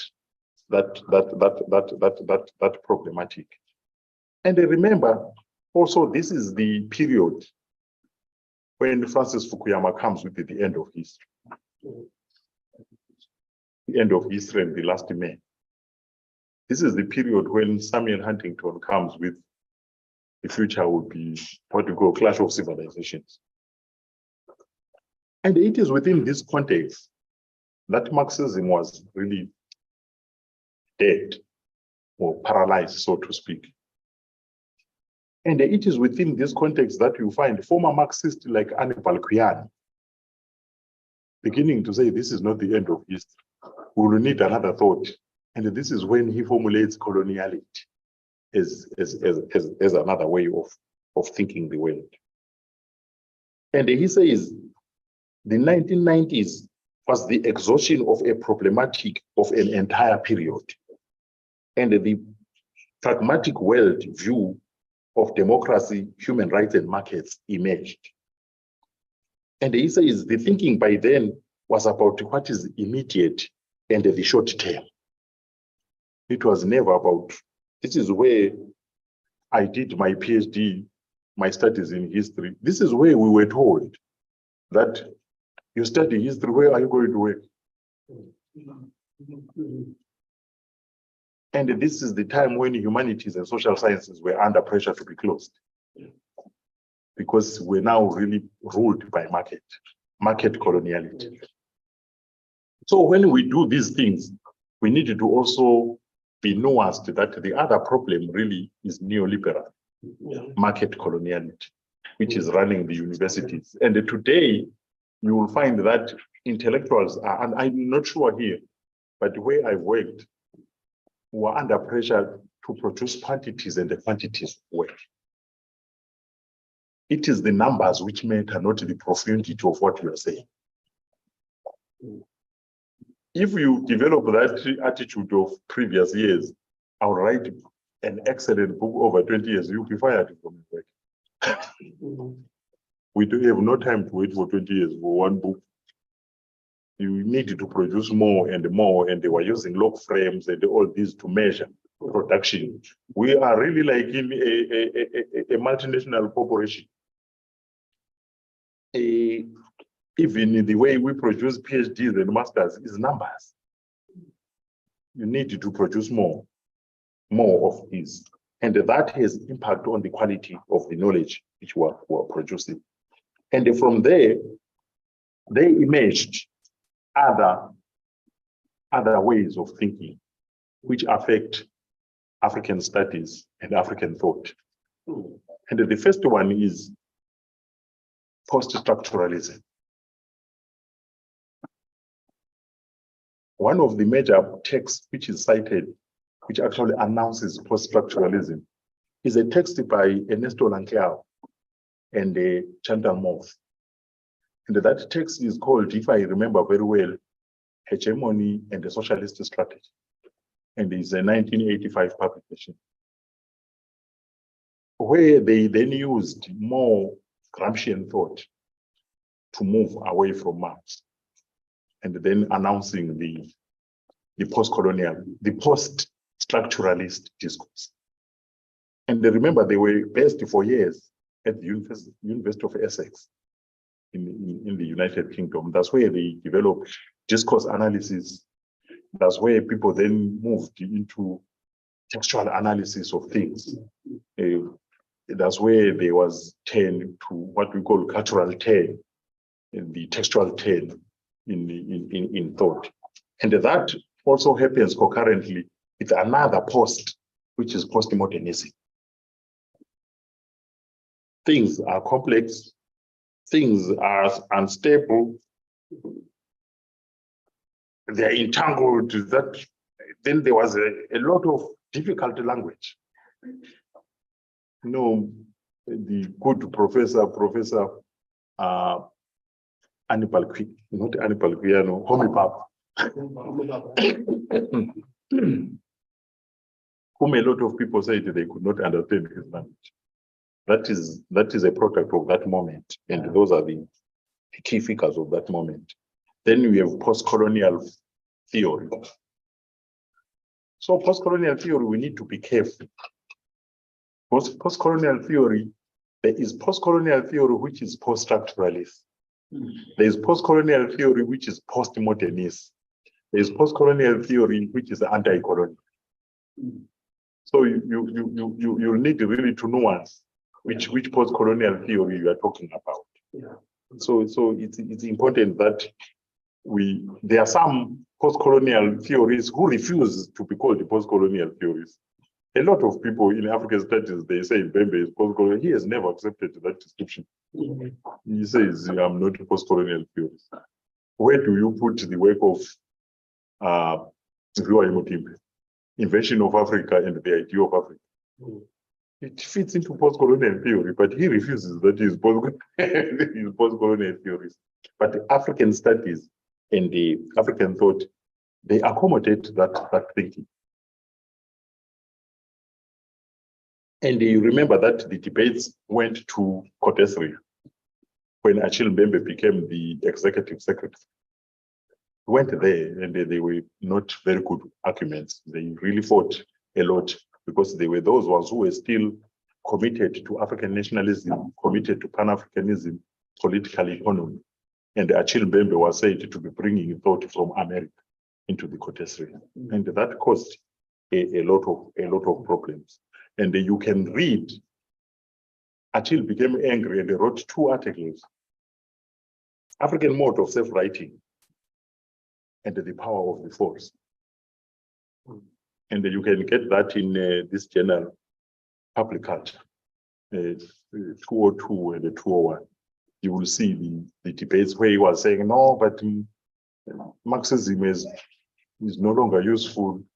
Anyway, what masquerades as radicalism now is Afro-radicalism, and Afro-radicalism is propelled by victimhood. We need to move beyond that. I can go on and on, but I think the summary which I've given takes us to then the moment where we are, which is the moment of resurgent and insurgent decolonization. What is it that we are supposed to do differently? And why are we back to that moment? I won't talk about that today. I will talk about that tomorrow. But it is important that we know. You remember when I started the first engagement, I said, what time is it?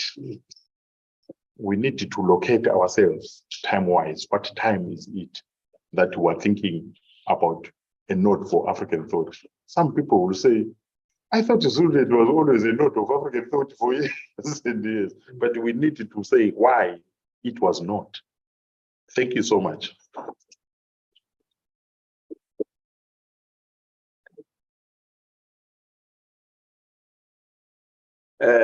Colleagues, that was quite a journey in thought and a journey in history. What we are being asked to do now, I think Dr. Apome and the Professor Ndo, here I gathered a number of assignments. The first assignment is really to put together a summary of what emerged from the various schools. The Ibadan school, the Dar school. Actually, when I studied in the States in the early 80s, most scholars, Black scholars and white scholars, they would pride themselves as having been to the Dar school.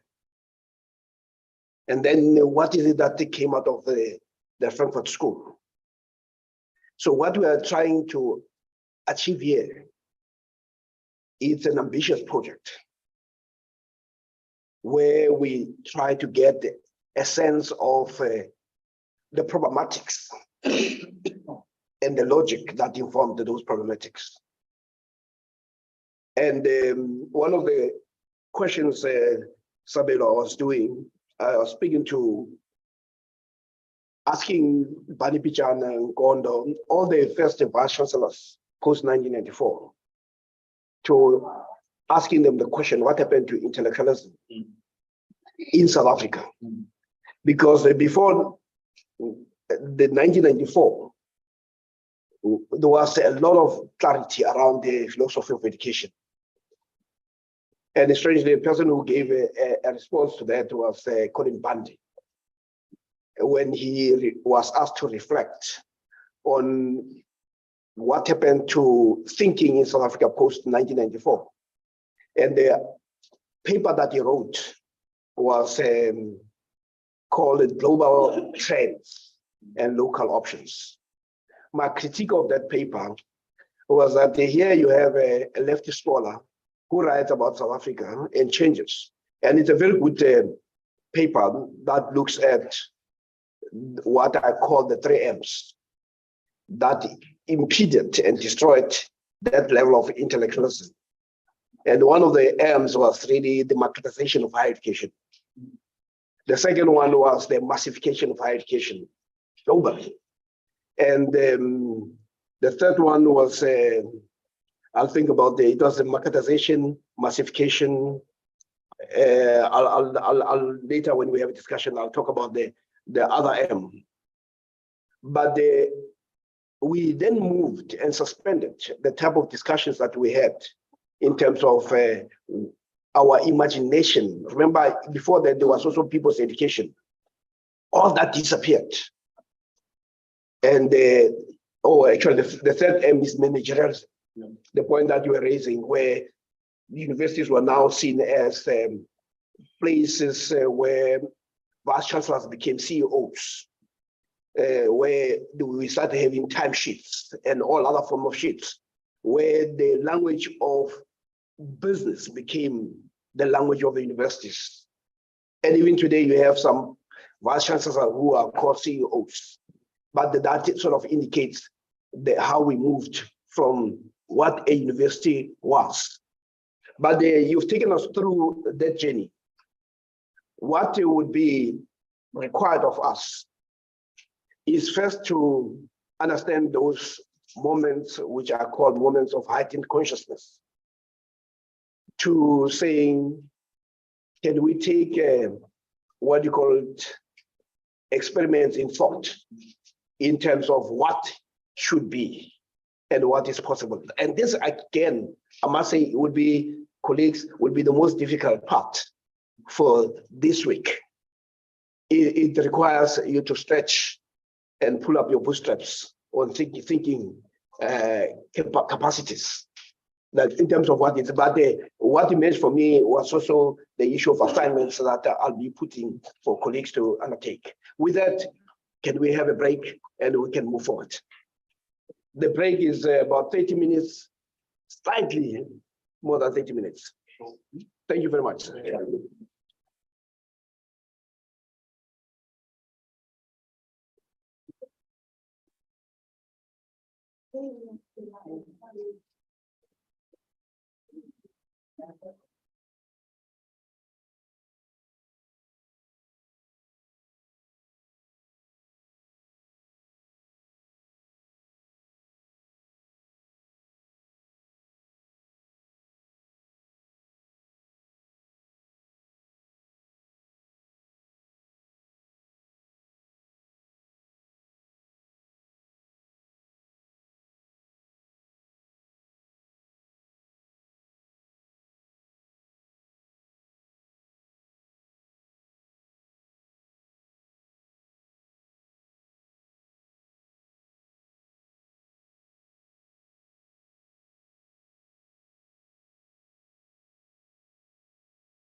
Yes.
We are now moving to the hardest part of our engagement. It is hard because it is about exploring new ways of being, new ways of thinking, to be able to have new consciousness and also to respond to what we call an existential problem. What the session did in the morning was simply to take us through the history of struggle, the struggle around the ideas. And in the process, one of the things that has emerged is the need for us to familiarize ourselves with those struggles. Those of us in physics will always quote the likes of Sir Isaac Newton, who said that I've seen further than the others. It is because I stood in the shoulders of the giants. So the presentation here was simply say that giants from which you can learn from. And the issue is that what can we learn around what has emerged? That's the first part. Then the second part that Sabelo, you may have to think about carefully is the idea of self-definition. The self-definition goes to what it describes as what you categories of people within the institution, that there are some who see themselves as scholars and define what scholars are, and some who see themselves as academics, and some who see themselves as intellectuals. And he gave an example of Ali Mazrui, who defined himself differently. And you have somebody like Walter Rodney. The issues, and one would be question whether these are mutually exclusive. It may be possible that they're not. And it may be advisable to make sure that they're not. Because one of the things that you want to do is to, in a struggle, you want to occupy every side of struggle. But it is still important to understand one's self-definition and one's location. The issue of being a set of ideas is good, but we have a history. And the question is whether we can afford to be disconnected to the realities. The realities of our people, especially if we're going to define ourselves as a node for African thought. And the notion of scholars or academics whose ideas are anchored in the struggles of the people is should be very attractive, especially in a country where universities are now seen as almost irrelevant. That it's an issue of we live in a country where we must also account. The notion that says I can do research for research's sake can take you so far. And in a democracy, you can't be expecting that money will be given to you and you do as you please without accounting. So there's the issue of grappling with that.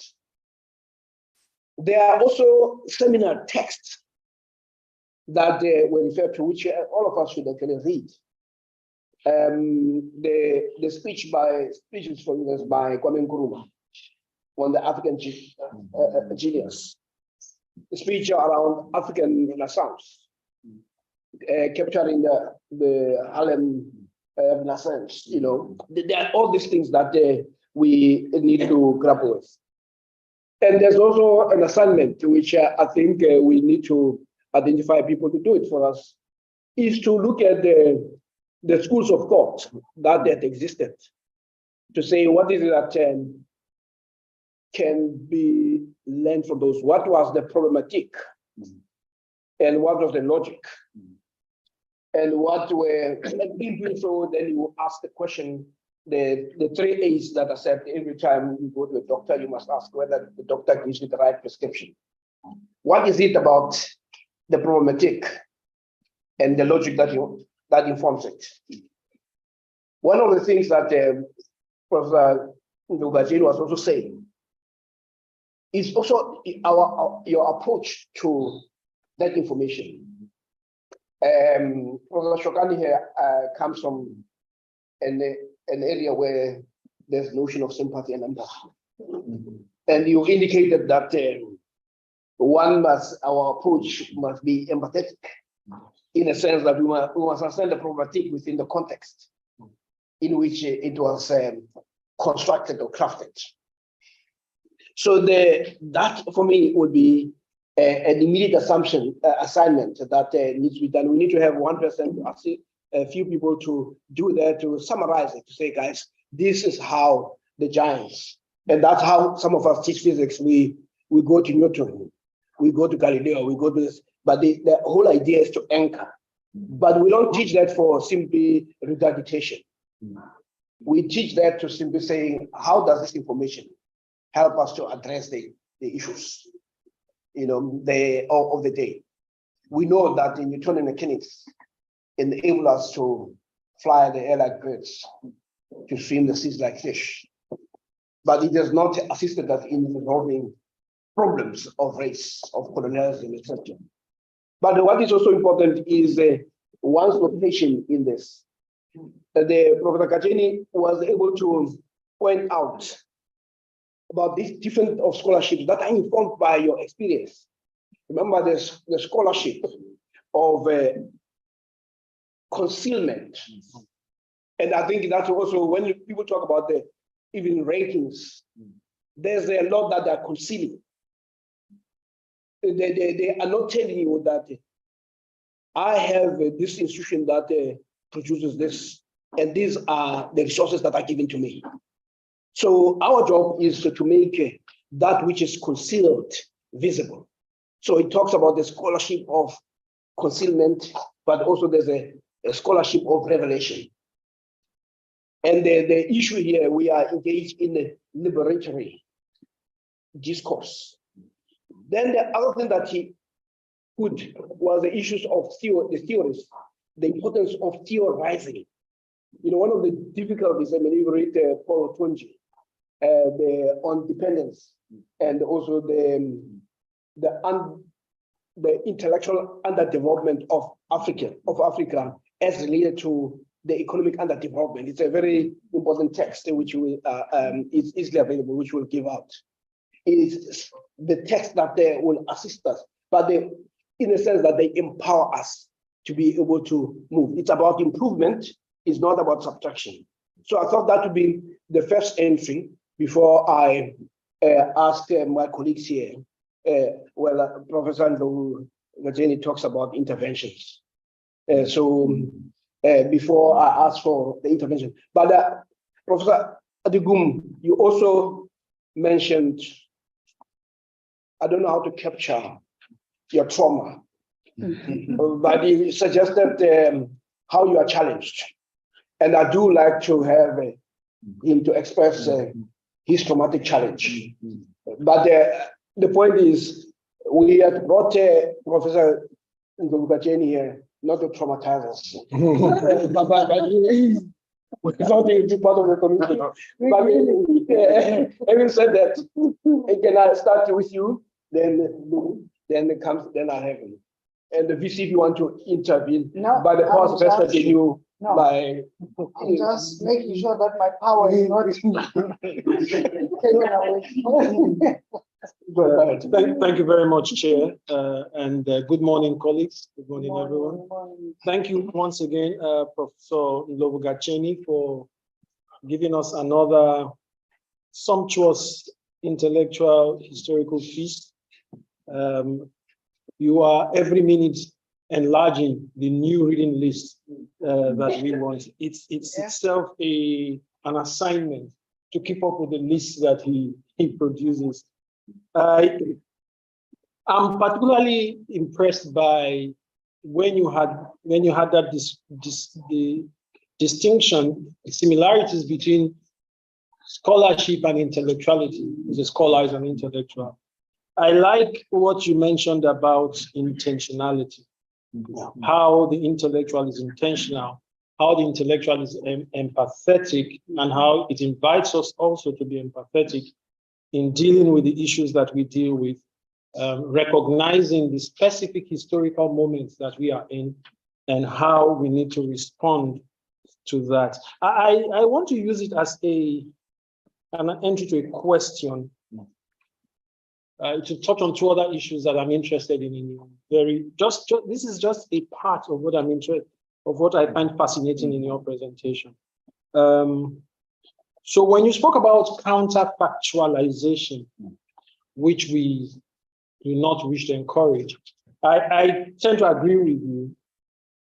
And it goes into the previous question I raised, I think it was on Monday, about how we need to engage the canon.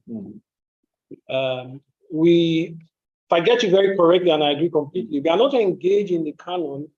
We are not allowed the canon to set the agenda of our engagement. We are not to engage with the European canon. We are not to set ourselves unwittingly into a template that they have set, because that is going to program our thoughts and our responses. And then we're going to be slammed for producing negative oppositional knowledge, whereas we should be producing propositional knowledge. So I just wanted to be sure that I got you right there. Then the issue, the accusation of romanticization. And I raised this question also, to Professor Marconi when in November. Why might we not romanticize? I speak from the point of view of someone in cultural studies, narrative studies, literary studies. And we will realize, I hope I'm not going to be waffling here. One thing I missed out in reporting on our panel yesterday was a point raised by Professor Tombela, that we are engaging now the formalized curriculum. We should also pay attention to the hidden curriculum, which for me, interpreted, also means the other domains of knowledge creation, where the Western canon has operated very powerfully, the media, the culture industry. Take things like these World Cups that we play, that appear to be innocent. But I find to be a stage on which African inferiority is demonstrated on a regular basis. We even celebrate coming out 50th sometimes. We have qualified for the first round.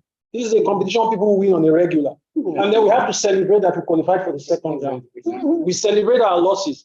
So if we look at those other domains of modern life and how they impact on the knowledge that is created of us, why might we not intentionally romanticize?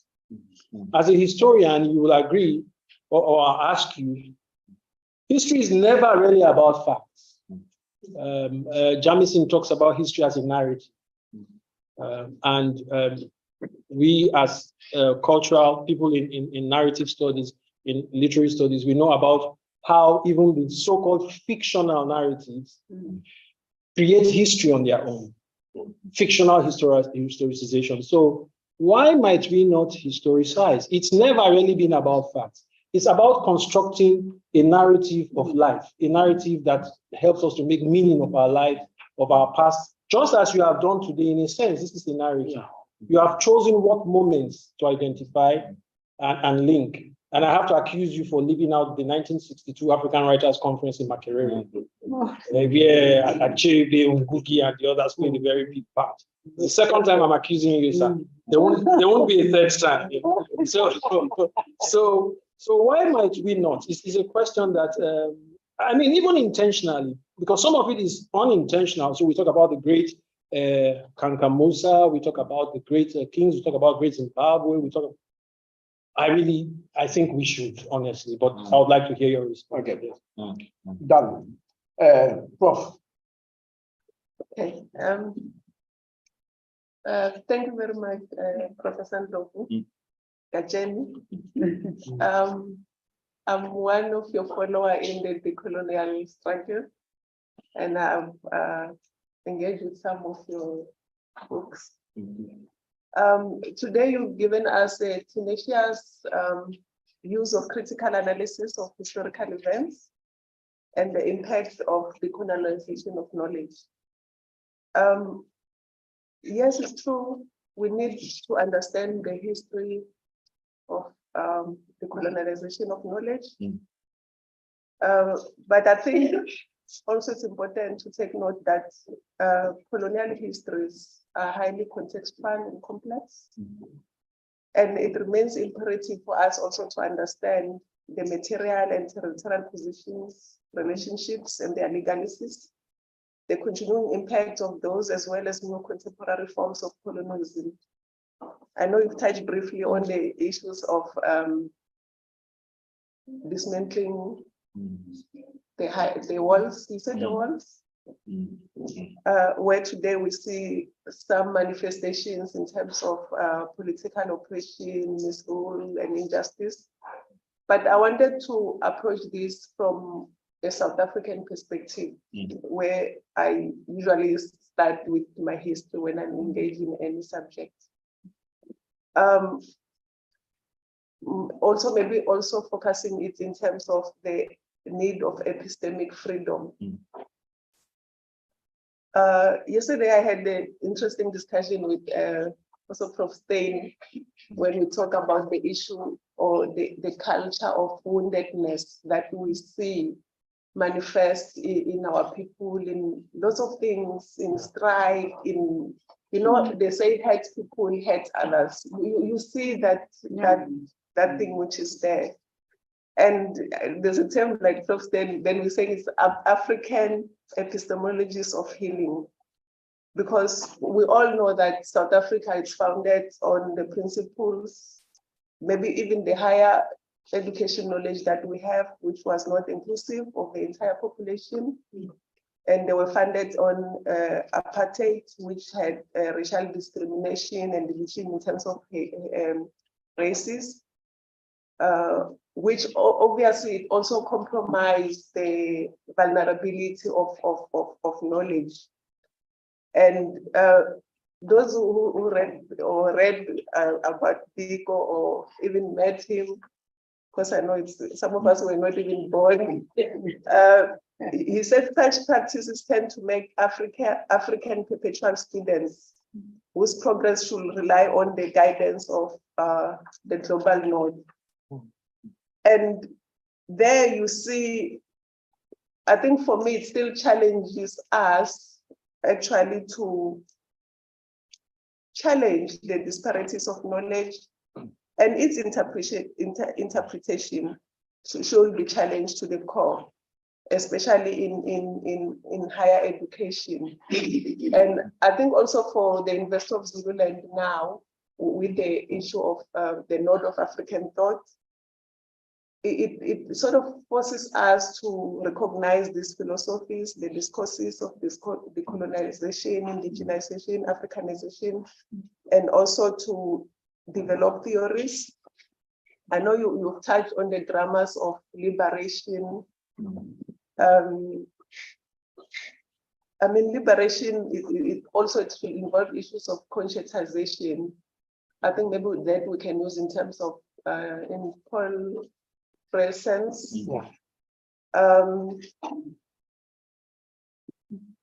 Sometimes I'm struggling to read my handwriting from CFA. Because said when we students we must take notes, but I try to take notes. And that also is also maybe a deep thought, especially for us, as do we describe ourselves as scholars? Do we describe ourselves as intellectuals? You know, but this whole sense and this whole workshop, this is bringing critical thinking for us as even Africans to be involved in this revolutionary discourse. You even ask a question about what is Africa to me? You know, for me, the response that came said, Africa is my motherland. I'm not sure if when you asked that, was there another response? I'm not sure. But it's important for us to be involved in this epistemic contestation, to understand the political contestation of our times. And for us as academics also, what does it mean? We have to influence policies, we have to, I'm not sure if it's only policies, improve or add on knowledge, but what we we've been doing, also listening to you, we've been learning, deconstructing, reconstructing, learning and unlearning, you know, some of the things. It was like, and then also you said something about, it's the changes of tense. That's what you said, Prof. I'm not sure about the idea of Black Republic emerging, but it's still back to the revolution. The Haitian Revolution. Yes.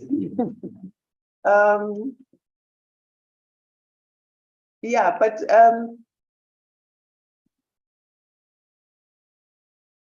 you know, just like, as I'm saying, maybe if I'm coming for us now, it's living with the challenge of the school of thought, which starts initially, it's sort of giving us that conscientization, the identity. That's what it forces you to actually think on who you are.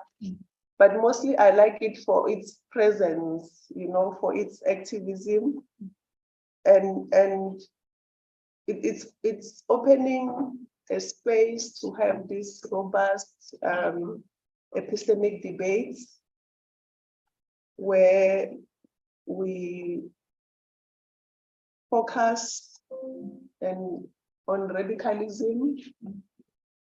But for me, I think also that, as I'm saying, maybe with me coming from a South African perspective, that should also focus on issues of democracy. Okay, Prof. Sepe, also empathy and militancy, anti-oppressiveness, also, and issues of structural practice. So it's a search for a new grammars of change. He knows in our discourse we talk about the grammars of change that we have in terms of Africanization, indigenization, and Renaissance, and all those grammars which are there. But we can't run away that all this has been caused by the colonialism, where today we see the issue, the capitalism that is there, issues of neoliberalism. I know even maybe Prof. Sepe, I'm not sure here if we'll agree that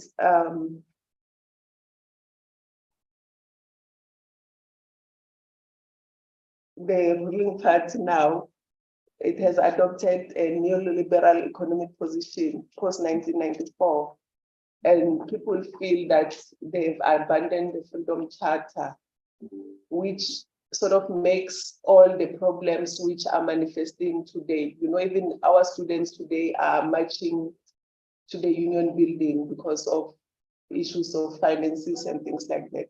But you can't really decolonize without focusing on all those issues, because we see the foundations, the manifestations through students' protests. I know you talked about the Marxism. Obviously, it does focus on the social, economic, political, also all those impacts are there.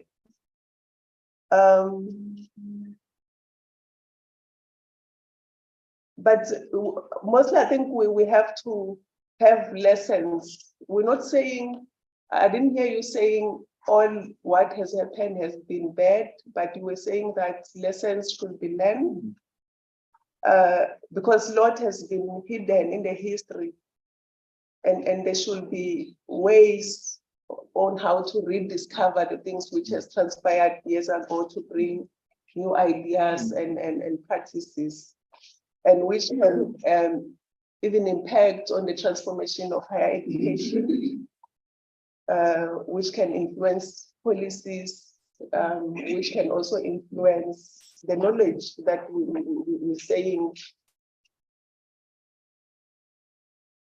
has been marginalized.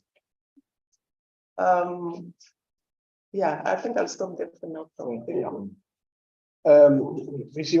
No, just I'm not a part of the gurus sitting here, but when Prof was talking about the robust epistemic debates, and also distinctiveness of what we are trying to achieve, I just felt like whilst I'm in a hurry to imagine what contribution are we going to make with the Node for African Thought, but I just wondered if it's not something peculiar to us, if we're saying colonialism and social structures, that we approach also the issue of not just researchers and scholars and all those intellectuals that we're talking about, but the lived experiences of our people as an angle through which we build the foundations of Node of African Thought. Because I think the experiences sometimes speak louder than what people have documented, because people have a part of the social fabric. Therefore, if they've lived these experiences, they talk, like you were saying, if we are listening or researchers, we need to be empathetic. But when you listen to the voices of our people, you find yourself in their voices, because what they've experienced is what you know from books as well as your lived experiences. So for me, I think that we must tweak and go into, whilst we're talking about the social structure or social construction, we should also be going deeper into the lived experiences of the people. Thank you. Yeah, before I call Professor Ndlovu, I want to say something that you just triggered to what Professor Stein was saying in the corridors, but I also want him to repeat himself here. You know, these 10 minutes of people talking to you in the corridors. You don't be encouraged. But we see one of the things that he was saying in appreciation of this is the creation of space for the deliberations. He says we need more of this. Because when you talk about the epistemic freedom, you have to create an environment that makes that possible. So that, but that administratively also requires the reprioritization of both resources and time. So that if we're going to really have this, I do not know how you put it in the schedule, but it is an administrative challenge to say, I will make time available, I'll make resources available for these ventures. So I just wanted to implicate him in what he said. But then the second one that Lulu was raising here, Professor Shokani, was the notion of how do we make sure that Africans are not perpetual students? But what it does, it also says our processes around staff development, not reducing Africans or people here also to be perpetual students of other people. And what it means that really, who do you bring for this level of dialogue? Because there's a tendency where certain people have positioned themselves as the teachers of others. Yeah, and they don't even question it. They assume that they'll be teaching others. And but what happens is that even some of us have accepted that those are the people who are going to teach us. So how do we free ourselves from that so that we don't become perpetual students of others? And we know where we go when we want to be perpetual students of others. So the issue is that, again, our response must be such that we are with fellow travelers, but also understanding that it is a planetary response to the predicament of African people wherever they find themselves in. Hence the issue of collaboration. And I just wanted to take advantage of your triggering issues. And Professor Stein, apologies if I have not represented well. Good morning, colleagues. One of the most troubling questions, I think I will check from where Prof. Shokado left on the issue of this discourse speculating the policies and the systems of the university. I give you an example. Let's say we take this journey successful, but the policies, let's say the HR policies, for example, they must enable that anyone who comes to this university knows that we think in this way. Yeah. We can't have policies that are not optimized Yes. for that purpose. For that purpose. Then the other thing that because I'm thinking operational, the issues of systems. We need also maybe to think about optimizing the systems for this kind of thinking, so that it is not bad or disabled by our own systems that are not functioning optimally. Yeah. For efficiency, for this thing to take off as quickly as we need. But there is another critical issue that was raised by Prof, that the university is not a church. I think there must be a counterbalance between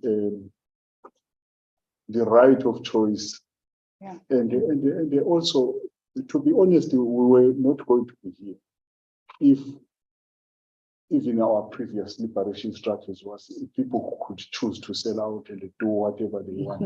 I think there must be an element of compliance. Yes. Though not strictly, but some element of compliance that either you decolonize or you become an opponent of it.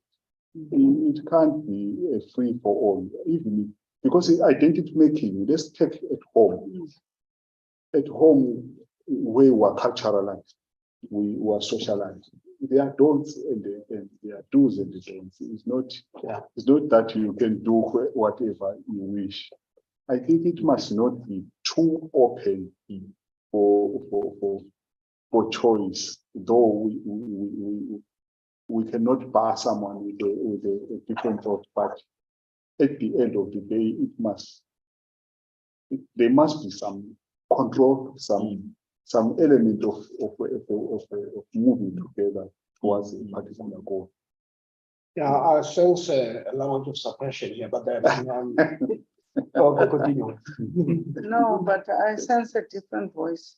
Yes. I sense a voice of what they say in leadership, that once you're working with a team, if there's someone who becomes a misfit, it actually says it's advisor to release that person so that the team can move forward. So that's why he's talking about operationalizing it, not in a way to say that the DVCs or VCs will be marching around and say, are you talking about decolonization? Yes, no, jobs they had, but any other discerning voices that are derailing us in the direction that we hope to take. It's a good leadership style to say, all those who don't fit, who don't buy to the vision of where we're going, those people will delay because we waste a lot of energy on them. They must just live peacefully, go to where they will function. Yes. That's what it's talking about. It's about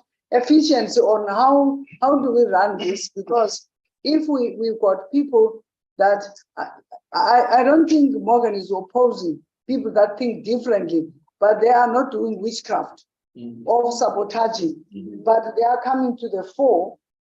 Therefore, there's nothing for you to fear, because people are saying, what about this? What about this? About this idea? Because you don't fight ideas, but you fight the attitudes that mean to derail an organization. Good leadership says, you are not fit, we love you as a person, but Dr. Jude, you're not part of the team at this moment in time. So please, just, it's good leadership, Prof. If you read leadership, rules are like that to you. Anyone that doesn't fit, That person must go, no matter how, I mean, yeah, it's how Prof defined Yes. the coloniality project. If it is a death project, Mm. would you really want someone to compromise your life Exactly. because he chooses to? I think once we agree that it's a problem, coloniality is a problem, yeah, then you cannot have this stand and say, I stand for coloniality, Yeah. and they will exactly. really work with you and they think and they say it's a choice. It's not a choice. No. It's a bad choice for us because because you can't stand for coloniality deliberately. So if I'm because I'm not going to intervene. He'll intervene. Professor Adigum, you were saying something also in the corridor. All these corridor talks. yeah, because We're disrupting Professor here. Yeah, okay, go ahead. Chair. Yeah, Rob said I was traumatized. I don't know if I was really traumatized. I'm concerned about certain things. I'm convinced about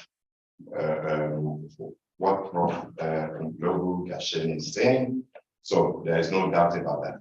But then the things that come to mind are mechanisms that we put in place as a university that we think is going to help. I think we need some advice from him how what we are learning about decolonization, we can operate this new knowledge with the mechanism that we are putting in place. The first one, entrepreneurship. So that sets me thinking and wanting to ask a question. If decolonization is against commoditization of knowledge, then how do we then, in the same way, promote entrepreneurship and not be in contradiction? So that's the first thing that I want to do. The next one is just like it too. You mentioned that the Africanist school recommends that it should be about the development project, that universities should engage in development projects. So what does focus on development project mean? If focus is not to produce millionaires and billionaires or thinkers, what does it mean? You're saying we can develop without really engendering a lot more economic activities. So my next question is also elaborating on that. To me as a researcher and to the innovator, the innovative mind, ideas create economic growth. That's what we think ideas do. That's why we pursue ideas, research them, especially those of us in STEM. But how do we define the boundary such that African moral values are preserved, even though we still want ideas to, we want our students to go out there and do good for themselves, use ideas that flows from the knowledge they have gained when they are now graduates to go and change society. But we have seen that people, under the guise of doing that, now start to do something else. And they are saying, and we can see that there is no moral here. And the person is saying, no, what is the ideas that I gained that I'm using to create values? But the moral values are not. It seems to have been the mechanism that killed the moral value. And yet ideas are supposed to create values And by that I mean, because that's what the business mind says. They say that when you have ideas, then you look at the opportunities that are there and then you use it. So that's what I'm talking about. So it's not, it's just that we need to clarify some of these things. And the last one, we now wanted to engage with advisory committees to update our curriculum, various faculties. How would this not contradict the fact that the university emphasis should not be doing but producing thinkers? Because the advisory boards are going to, members are going to come and will say, this is what we think you should be pushing. But that's against our decolonization approach. Coming online, Professor Steiner, if you have you want to intervene, I'll give you a chance, but let me just pick up what comes also online. Is the first question relates to,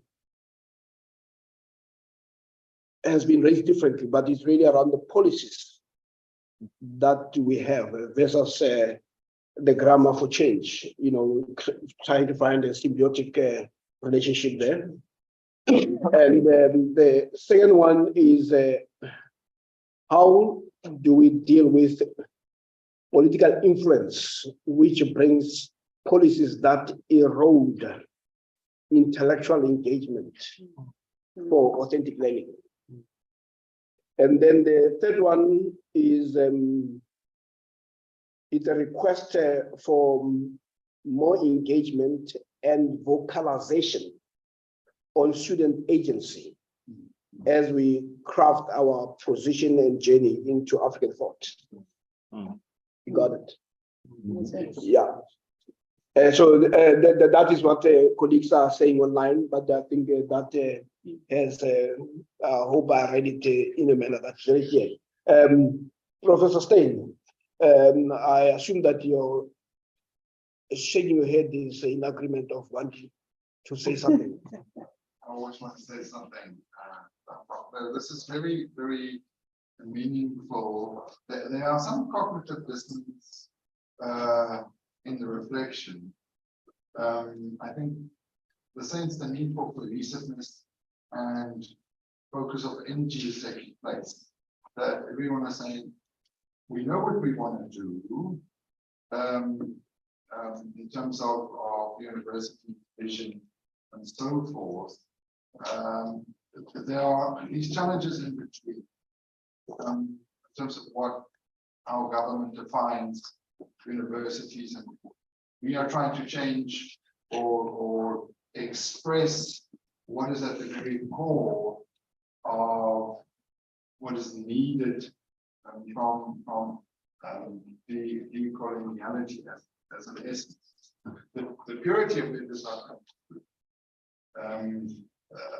in our conversations, in the classrooms, the students not being satisfied, people around the students not being satisfied, and we try to find ourselves or tell the world that have forgotten about us, who we are, and the balance of that. Now, it's critical. I don't think paradigms, especially the frames around it, necessarily have to be exclusive.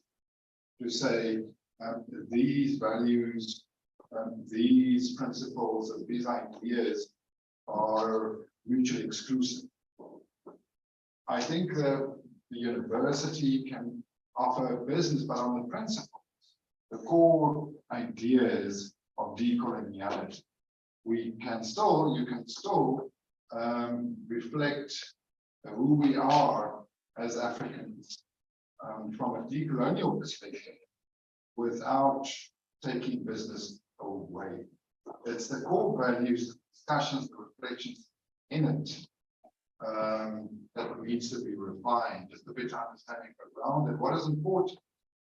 that identity, even the concept of identity around should take place in class. No, there isn't enough critical reflection. Yesterday's reflection, the day before, I felt intellectually stimulated, where many a times I'm not. I'm managing administratively too much, and I'm eager to have discussions. Intellectual discussions are a very important nature, like the coloniality, more often than not. I think that is what our students and our people crave, what we are supposed to be doing more. And the dissonance between universities being independent or supposedly making money and looking after themselves, and the balance of who we are as a people is a struggle. Yeah. And that is what we've got to debate, what we've got to reflect all of the time. But it's not, unfortunately, and in reality, in practice, you can't move away. Yeah. We can't say we're not allowed, we can't account, or we can't say we can't spend this or that other. But at the very essence, to say that African knowledge or the knowledge of who we are as Africans is not critically important, which is in every debate and any reflection and any thought that we have. If I put on the television, I am colonizing myself. If I walk down the road, certain ideas, it's coloniality. Those kinds of debates and reflections that need to take place. But the back of my mind, I get, no, just remember your 7 reports that you've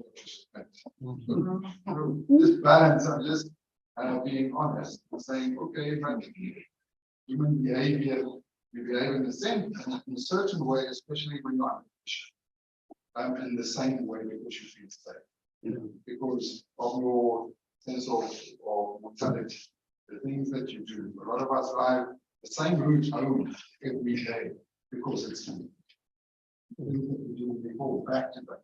We don't that critical reflection, that introspection can't take place now. So that emphasis, there's only an emphasis on when the new colonial, the new liberal project started. Very interesting. And 1962 reflections and so forth. I wonder how often that takes place in the classroom, and the debate at the core of everything that we do. It's not just a tick box exercise that you have these journals or these discussions in the library. That is not enough.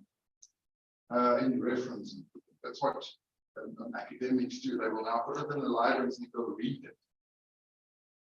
But they don't know themselves, or they haven't engaged on themselves, or have a feeling or a passion or a strong attitude towards it. Because strong feelings and strong attitudes media rules, acts, cognition on that kind of reflections.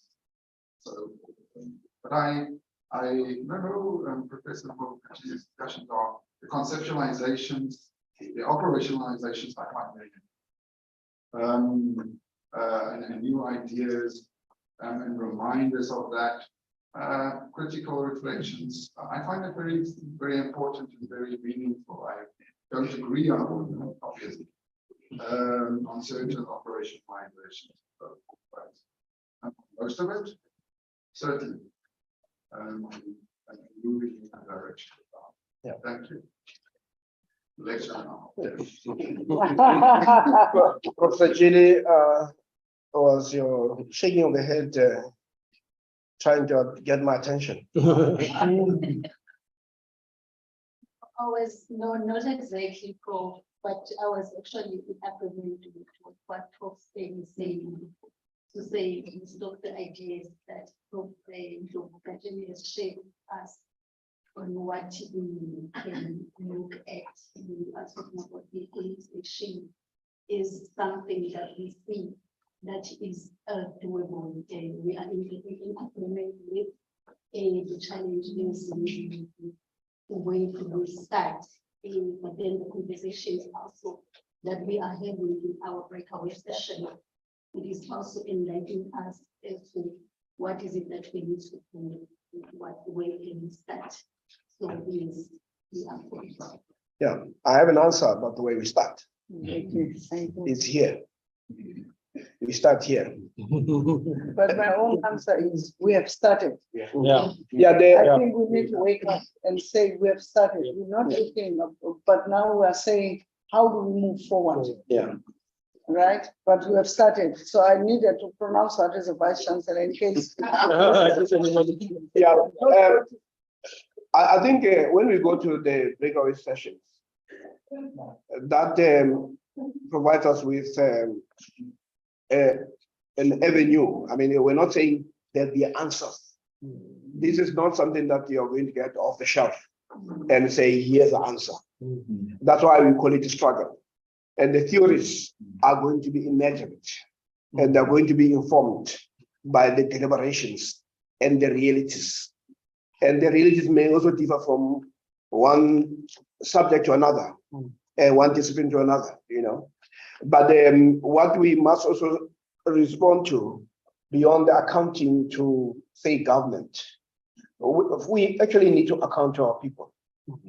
You know, when you go anywhere, people understand that universities are social institutions, and they are not disconnected from their social setting. It's only when you come to Africa that the assumption is that education means alienation. You know, when you have, you know, Professor Herbert Vegas put it very simply, that when an American gets educated, they remain American.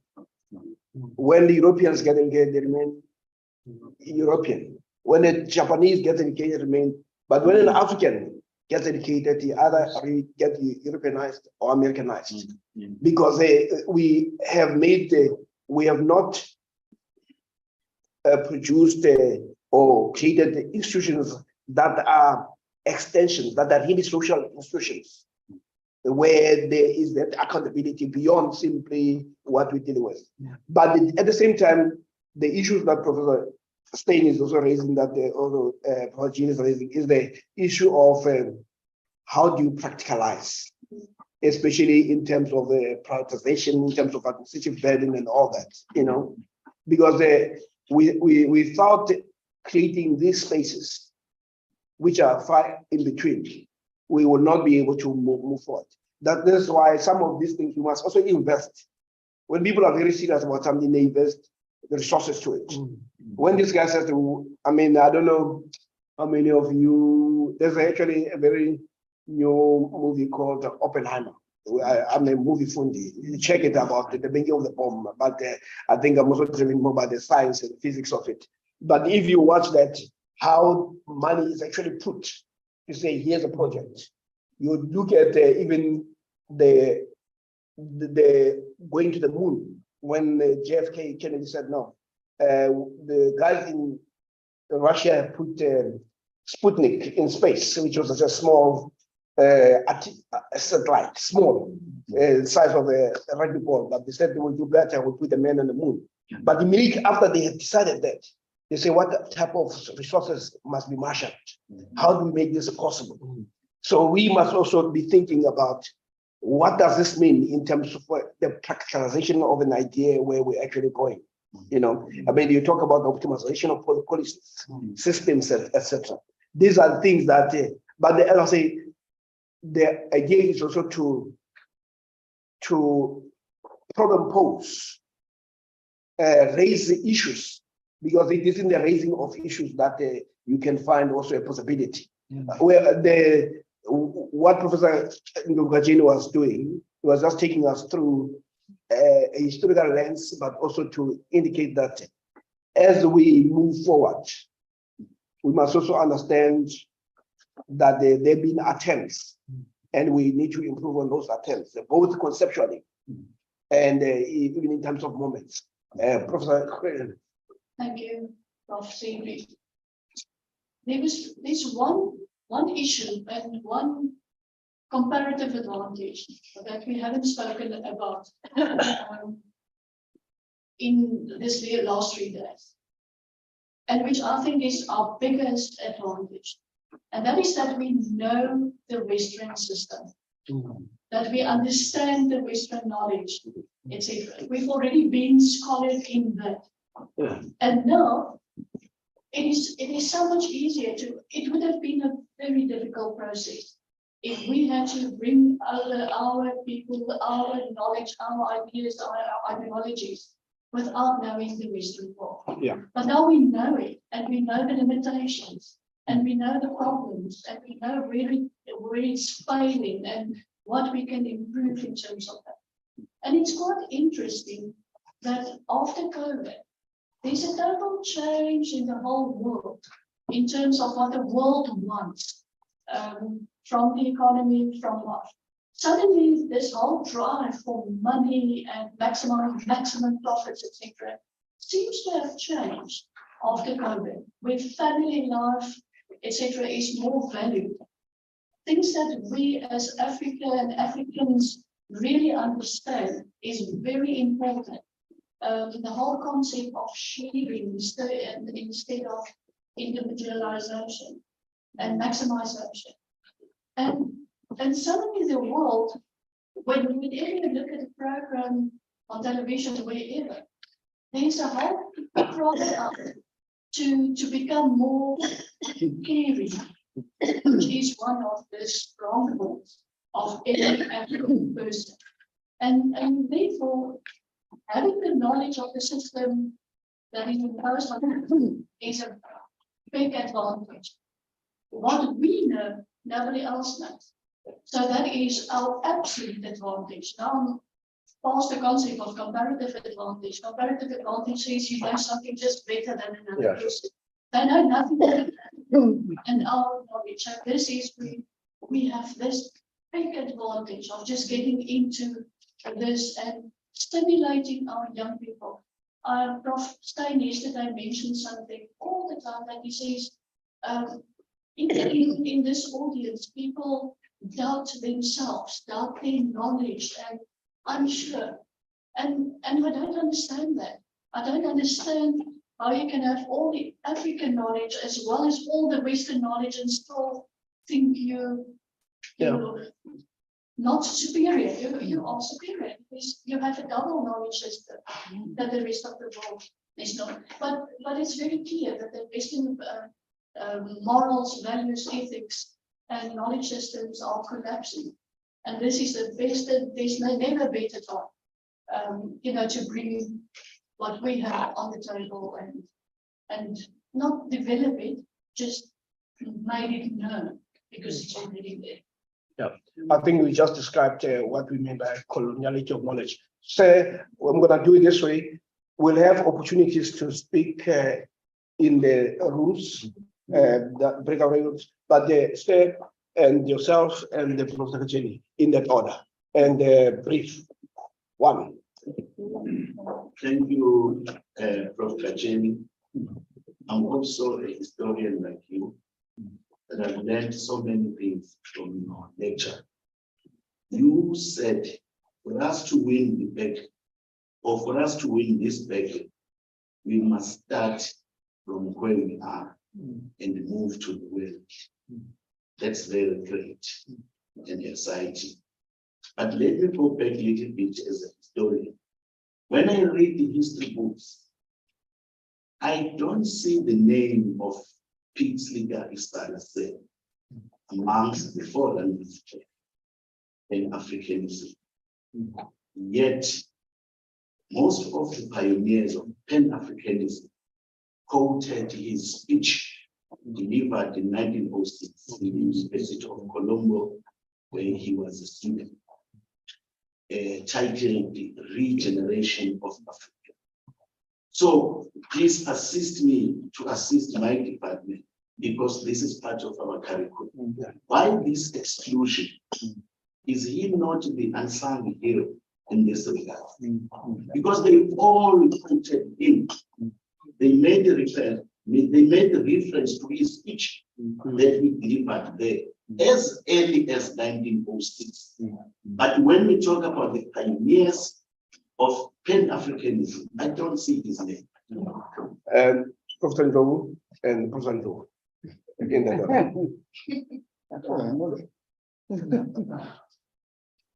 Perhaps some of the ideas we discussed in breakaway, but I wanted to say, to talk about epistemic racism, sexism. Yeah. And I'm going back to this issue of the marketplace of ideas to say, but once the university has identified the problem and is taking this direction, I think decolonization must not be a choice. Yeah. Because in other words, coloniality is racism. We're talking about racism. Is racism allowed?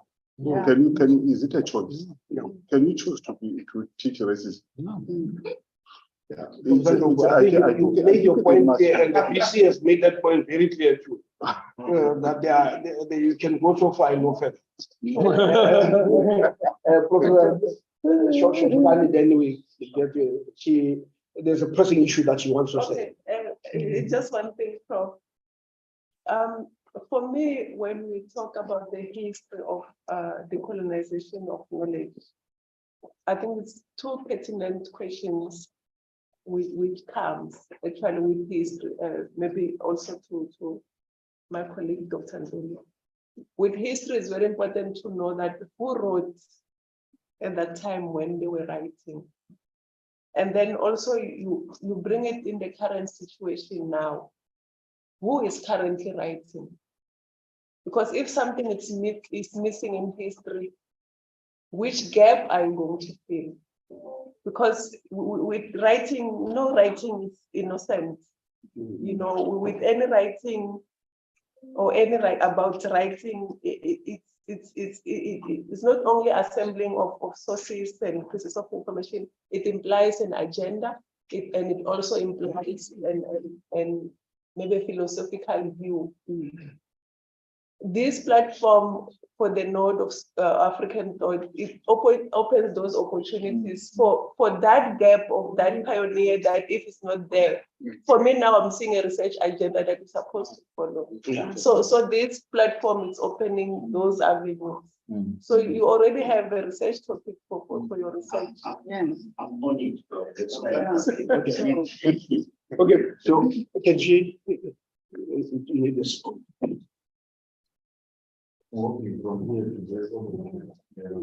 Yeah, it gives you an opportunity to structure the thoughts.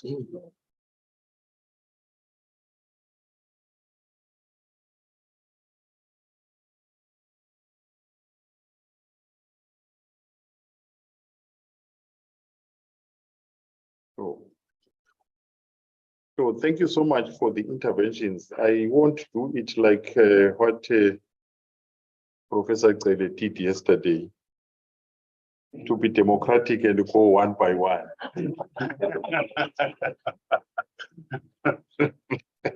I will try to lump together things. I think the first issue which emerges clearly is that we still seem to want to rethink the idea of the university itself. Yeah. And I think we must not be afraid to rethink the idea of university for the service of us. So we need to start there and not fear to do it. This is the whole issue about redefining the purpose, repurpose the university, to repurpose the university. It was purposed for something else, need to repurpose it for something else. And that to me is important. And to raise almost similar questions about what I left out.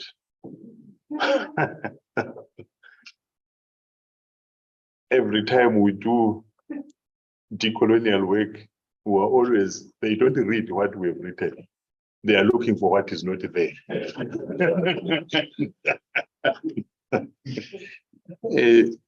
Obviously, we're not writing Bibles here.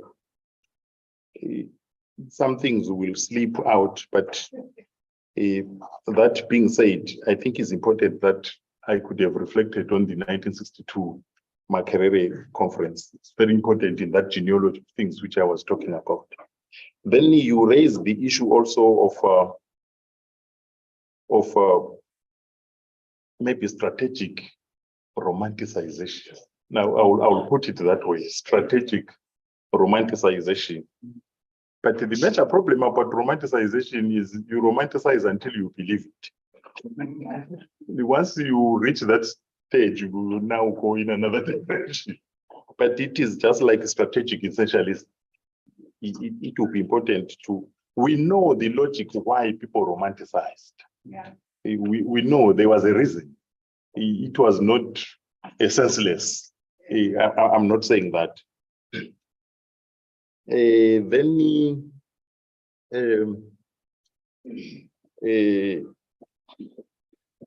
my sister Shokan, I think it also links with Nduli's comment.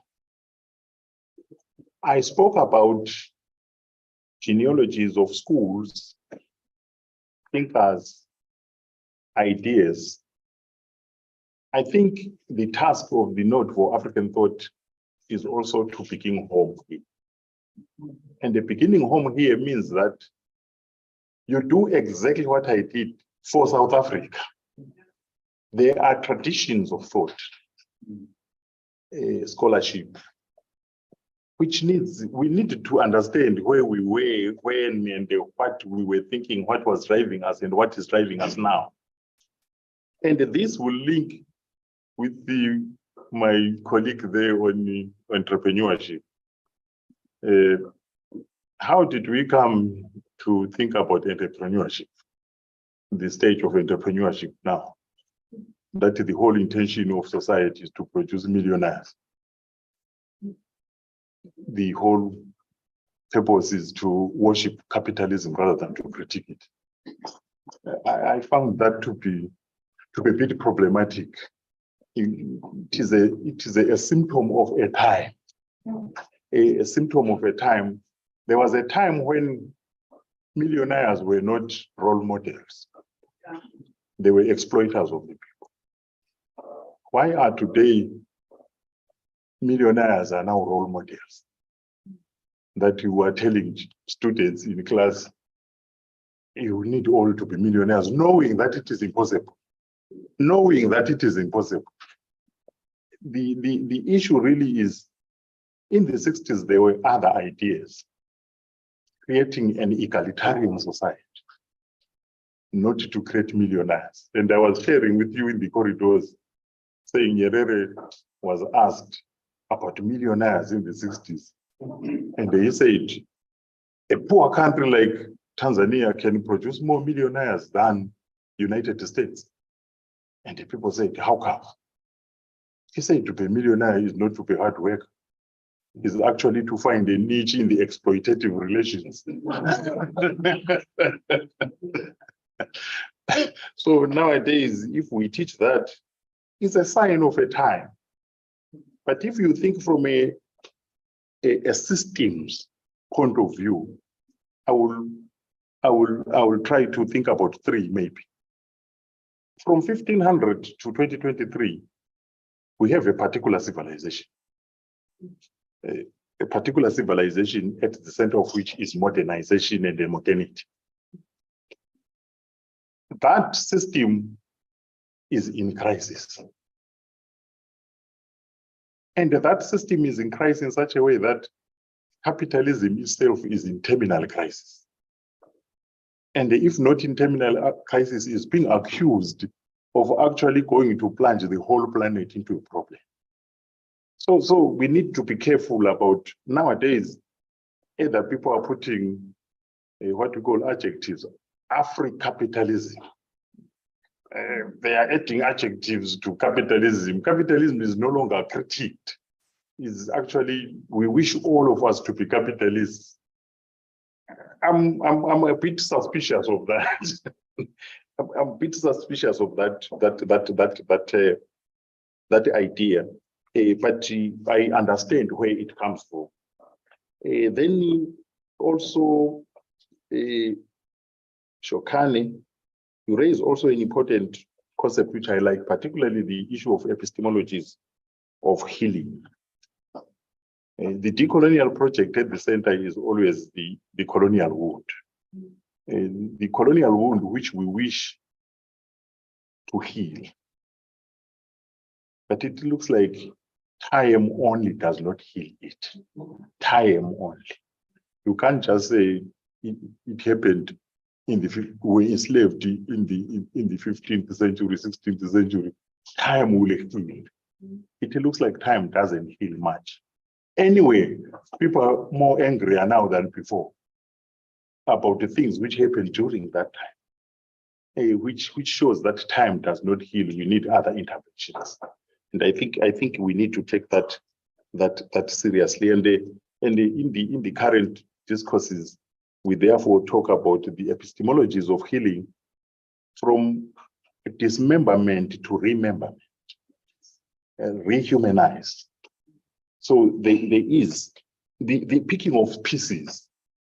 Dismemberment is to scatter things, you dismember, you do all this.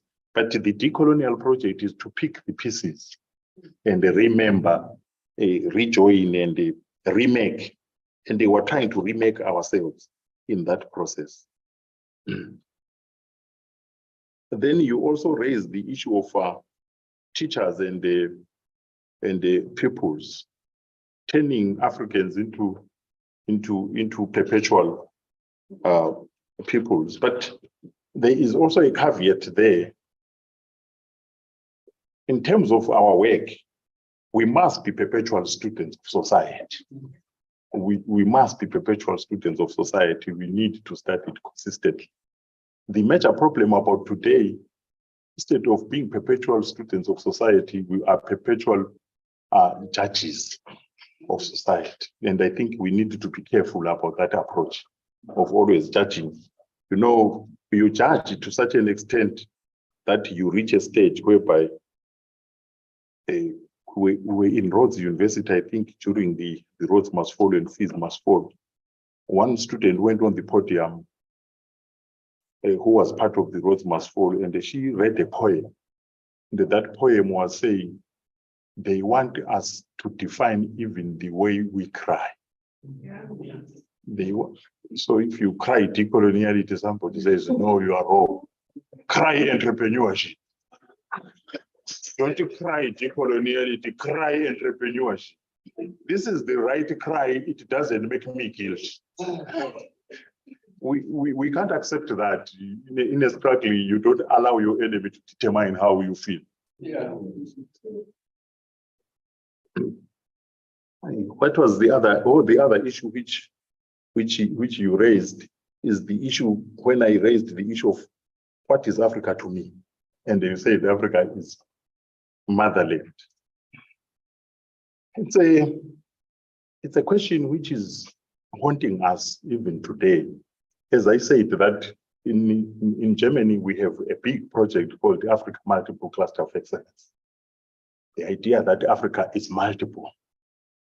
To the extent that I don't know whether Europe is also multiple, but Africa is multiple. And immediately I entered the space, I then introduced a research project, the changing African idea of Africa and the future of African studies. And what is at play there is that you can go to Viwa Imudimbe and read about the idea of Africa. How Europe, how anthropologists, how the media present Africa. But we need to shift from there to the African idea of Africa. And in the African note of African thought, I think that would be the best way to do it. And you will find the debate between Mutimbe and the Ngukwathiongo. Ngukwathiongo says, yeah, the Mutimbean idea is about other people thinking about Africa. What about us Africans thinking about Africa? So that is the idea which I was trying to present. And then the VC spoke about, intervened, and they spoke about the question of lived experience. If you read the work of Boaventura de Sousa Santos, when he defines epistemologies of the globe of the South, he said these are experiential knowledges, which actually emerge from struggles. Struggles that don't mean carrying a gun. Struggle is to look for food, struggle is to look for shelter, struggle is to look for all these other things. So he really agrees that experiential knowledge is very important. And this is why I started the first day by saying, where does identity, biography, and experience sit in knowledge? But and also today, I'm not a static thinker. What I thought yesterday, I'm thinking it tomorrow, and I continue thinking. So I will be always dropping more pieces to what I said at the beginning. So in the morning, I started with the issue of poor theory, adding to that experiential theorizing from the ground, so to speak. But at the same time, I think the other emerging issue here is that this is a big project, turning the university into a node for African thought. From my experience at the University of South Africa, it will need funding. We will need to fund the change which we believe in. But if we believe it in our hearts, our minds are about something else, we will have problems. Let's not say, if we reprioritize our budgeting so that it reflects the change which we are trying to do, therefore we feel like we're abusing money. It won't work that way. You need to believe it in your heart and mind. It must be both ways. So that when you spend the money, you say, I'm spending money in what I believe is the right thing.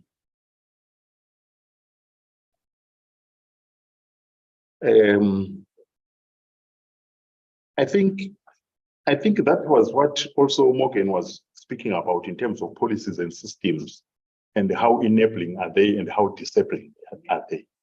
That it will be important. And I can also share some experience. As I said, I worked for 5 years in the Vice Chancellor's office. And I always joked with the Vice Chancellor and say, I feel like I work like a commissar in a political party. I'm leading the commissariat department. And the issue, but it had a structure. We had an executive director. Then we had directors. So directors had small directorates. So we had a director for policy systems change, who focused specifically on that, who engaged with the HR. I also engaged the HR process. For me, I was in charge for the various aspects. So I always also went to the HR to present what we are trying to do. And I say, but you can't continue doing it the way as previous. Are you understanding this change which we are trying to do? And how are your policies, HR policies, aligned to what we are doing? So we engaged with each other in that way. And we went even to the extent of whenever they hired new staff, they have this thing called long ago it was called orientation. Now call it onboarding. I don't know what that onboarding means. And I said, every time you hire new people, make sure I have an agenda line to meet them, so that we tell them the university they are coming into, and the agenda which we are pursuing in this university, that we want them to be agents that change. Yeah. Every person whom we hire, we want to be agents that change. And this is very important. Even we need to change the way we listen, even here now. Don't listen as a spectator. Don't listen as a complainant. It is about you, it's not about me. This is your university, isn't it? And you're part of the leadership of the university. So if you take the easy way out of just complaining, then you are frustrating everything I'm trying to do. You need really to play the ball. You are not, I'm not turning you into pupils and I'm becoming the teacher here. No, I'm trying to provoke you in your various portfolios to think. And I know you can think. The issue is you will need to provoke you to think. When Prof. Atikumu, when you are in the entrepreneurship, from now on, you need to be critical about it. You go there not to destroy it. You need to think about it. After all, you can teach entrepreneurship in a critical manner. That, yeah, but the guys don't think the whole of 200 students here will be millionaires. I'll be lying. There's nothing like that. There's nothing like that. But at the same time, you will need entrepreneurial knowledge, isn't it? And you said it yourself, that the idea is really to produce thinkers. And when we're talking in the corridor talk seems to be more enticing than here. When we're talking in the corridor, Professor Siepe was saying, but the entrepreneurs whom you see, they didn't do entrepreneurship as a field of study. They didn't do that. They were taught critical thinking, and they then invented things. So we need to really to understand that. And then you raise also the question of, I've already said, I'm suspicious to turn everything into business. I don't think all of us can be business people. We need to create good citizens. We need to create a rounded human being. We can't just, you know, when we were introduced to 101 politics, we're always reading Machiavelli. And the Machiavelli, we all liked him a lot when we were young. Which means I will be a politician, I will lie to people. I will always be a crook, so to speak. In order to be a politician, you need to be Machiavellian. And the Machiavellian meant a lot of things to us. And to some, it became a Bible, and today some of them are in politics, and they are practicing that. And the people are crying now that the politicians are not saying the truth. But we taught them that. We taught them in the books were teaching them that.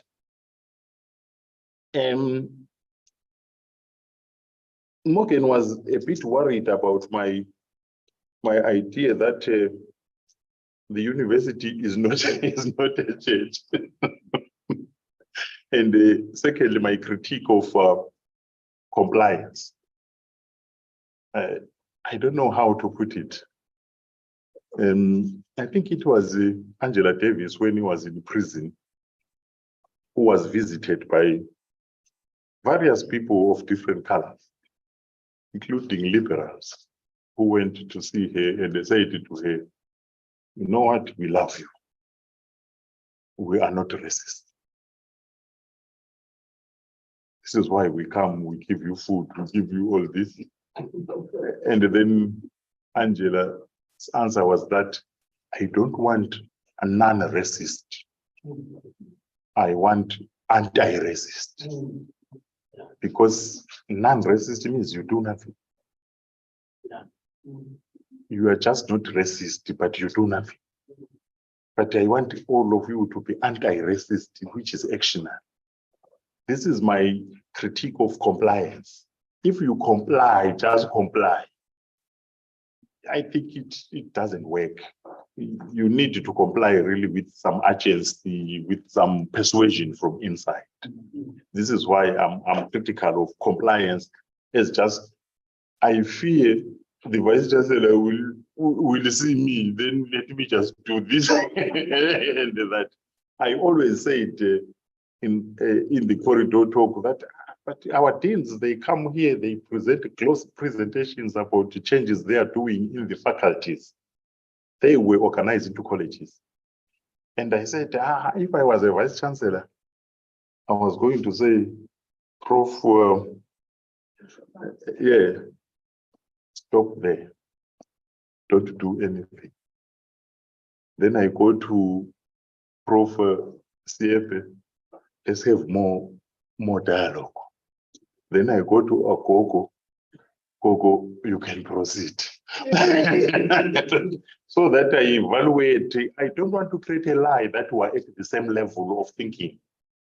We need to immediately you see that, no, but my colleague is trying, but there are these issues. Stop there. Let us have more engagement. As for you, you seem to have got it, proceed. Yeah. As for you, you seem to be getting it, but let's have more talks. That way we will also manage the quality of the change. Because some changes can make things worse. Particularly if we don't intervene really robustly to say, yeah, but the intention is to make the program stronger, to make the knowledge more relevant, is not to dilute things and make them even more senseless. So that was always my feeling, that we will need that honest to say, no, but as for me, I'm not doing, not because I'm against, I still need to understand more. I still need to understand more. I think that room must be there. And what else did I leave out? Oh yes, at the GUM, you also spoke about the idea of development.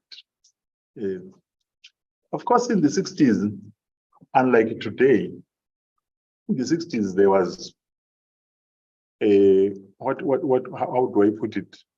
A deep confidence that everyone can develop, particularly during that window from the shift from empire to nation state.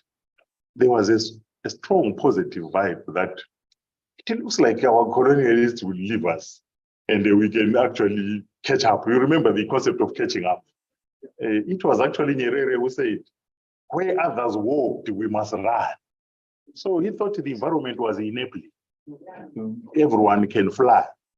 But we then realized this is when we bring in the systems, the institutions, and the structures that know, even if you wish to run, it looks like the traps are too many. Are too many. But there was a strong belief in that. And the interesting part is that from a state point of view, states are still in modernist thinking. States are still in modernist thinking. It is intellectuals who have said, but what is his name? W.W. Rostow was wrong. But the states still believe strongly. We have elections in Zimbabwe on the 23rd. All the politicians are promising, I will do this, I will do this, I will do these roads, things they are promising, and they're making manifestos with promises. But what I think we need to do, which goes back to what the VC was saying about the lived experiences.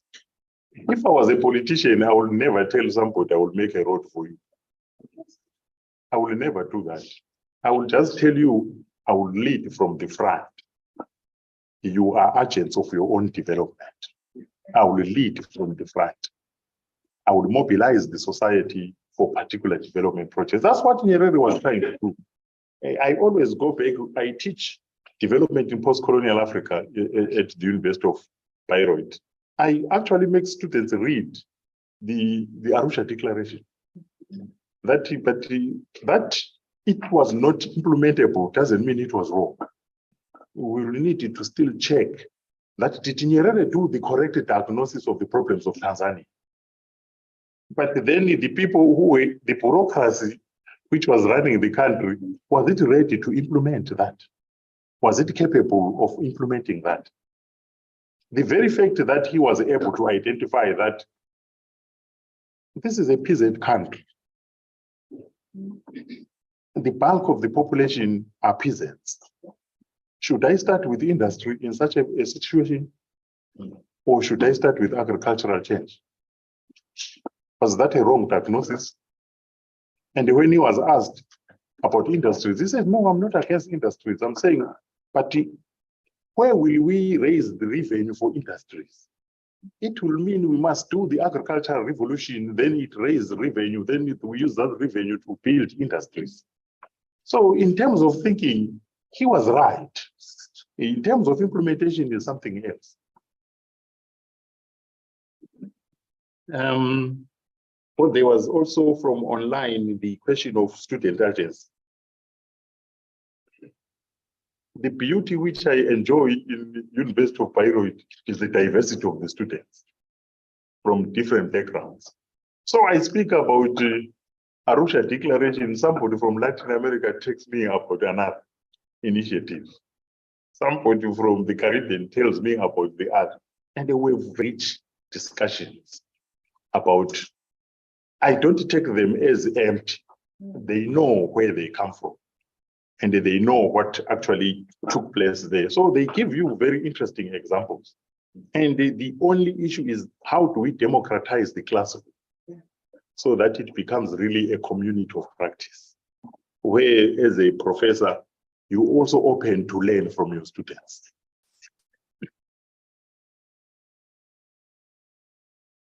I think CFA, I'm done. Thank you.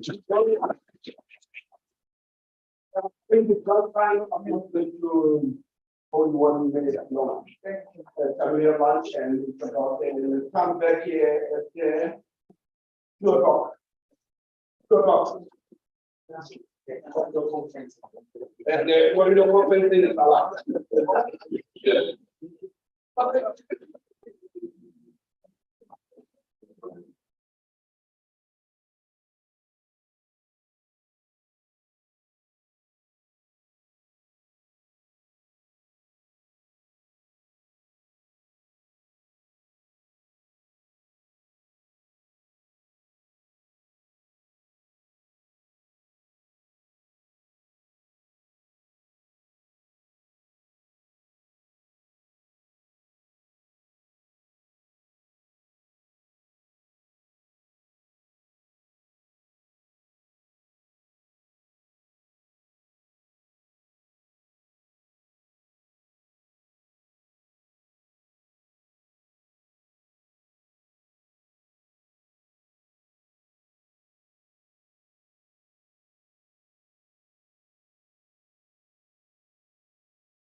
Colleagues, good afternoon, and thank you very much for coming back to what is often called a graveyard shift. When people have had sumptuous lunch and that disturbs the mental processes. But looking at your faces, I can tell you that no, you are eager to go to the next round. And we will proceed to reflect on the presentation this morning. And I suggest that given the amount of history that was covered and the number of concepts, what I would like colleagues to do is to try to make visible those issues that speak to the concept that might be important in terms of curriculum transformation. And also, first, it's what would be the implications of the various efforts of dealing with the coloniality that has actually been put this morning, and the issues that they raise in terms of what needs to be done. So there are two aspects. One is the implications, because out of the history, there's a discovery of new concepts. But at the same time, there are also, as you listened, you are also looking at the challenges that the reality that you have, and more about what needs to be done to make sure that this project becomes possible. I'll put it again. You have a history of engagement, which gives us a number of concepts that are useful. And you identify what are those concepts that are useful in terms of the curriculum transformation. This is now what is called an area of possibility. But you're also dealing with the reality that needs to be transformed to make things possible. So what are those things? What are the conditions that need to be created for this project to see light of day? I hope the two issues are clear enough. I'll repeat them again. This morning we went through the history, and in that history there were ideas, concepts, and that arise from the initiatives that have been taken to deal with coloniality. Out of that, the question is, which ones speak to you in terms of curriculum transformation? So that is more almost a conceptual, it's not an administrative issue. It's really, given this is what it means for the curriculum. But then there are also, second part, what are the necessary conditions that must be created to ensure that this becomes a reality? So it is the ideas. One is what does the university need to do to make sure that that sees light of day or it becomes a reality? So with that, may I ask people who belong to the groups that they've been part of to start migrating to the right spaces. And we have only 1 hour on this one to be able to deal with this. I know that this morning what you had was, and what Professor Moyo says, he hopes that there's no overdose because there are side effects of overdose. So I hope it's sufficient. Okay, colleagues, we'll see you in an hour's time.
Colleagues, good afternoon.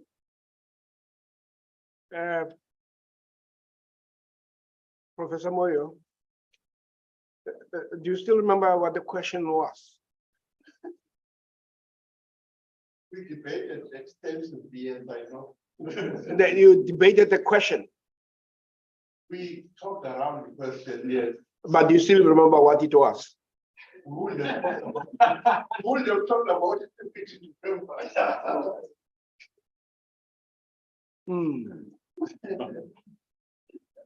Yeah, because I was hoping that the people will not answer the question that was not asked. Oh, yeah.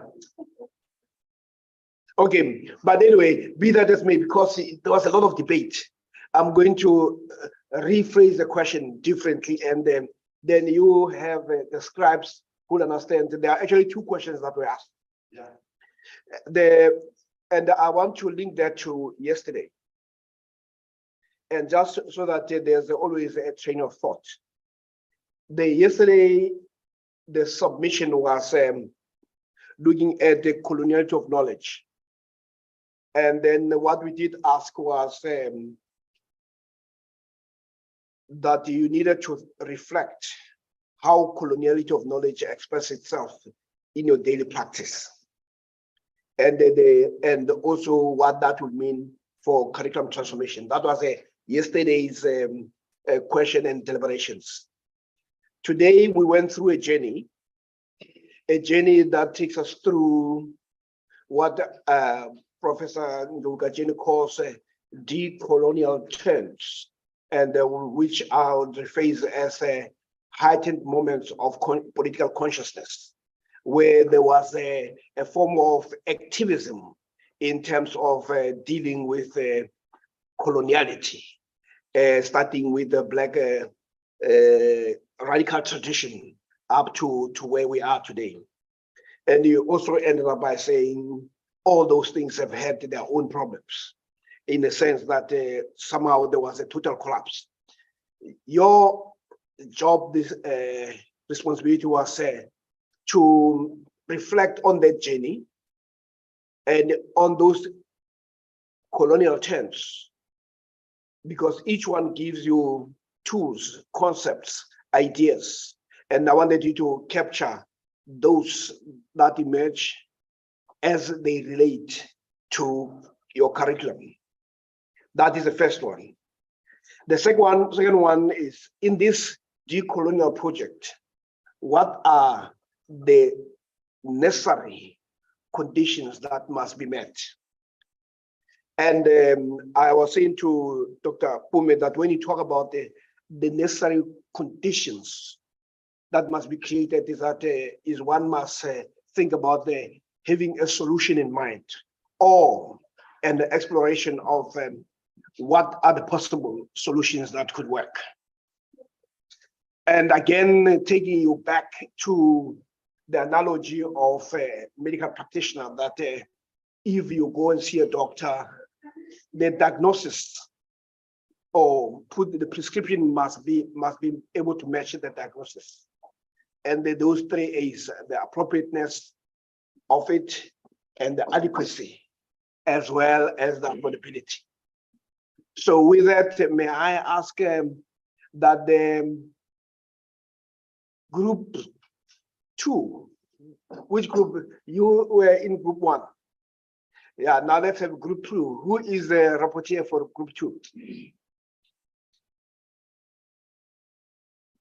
I mean, we agreed that you guys will do it democratically. So I don't like to see this idea of not knowing who's going to speak.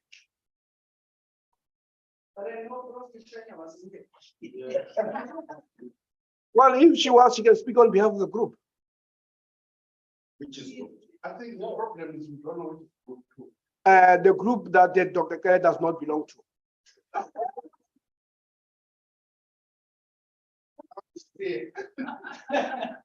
The group that Dr. Kelly does not belong to is group 2. Okay, yeah, group is 1. Okay.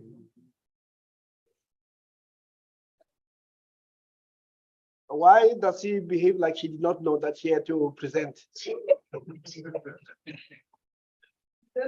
So, but what's wrong with her being presenting? You can co-present. Oh, no, okay. I mean, she can read her handwriting. Over to you. And remember that there are two questions.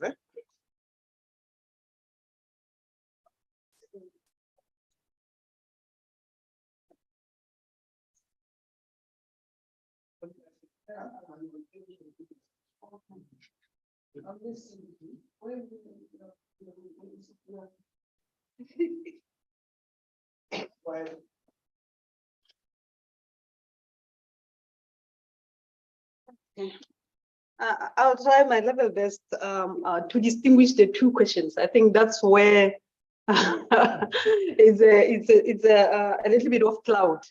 Yes, so that's why I didn't want to say yes. Then I'm going to respond to these two questions because somewhere they confound one another. That's why now yes. Okay.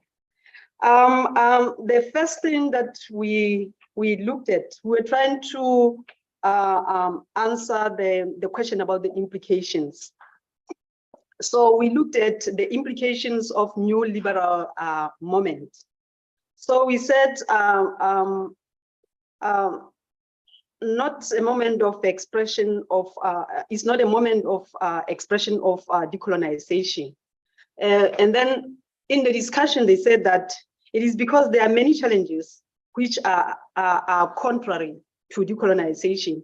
But at the same time, this is where we are trying to look at.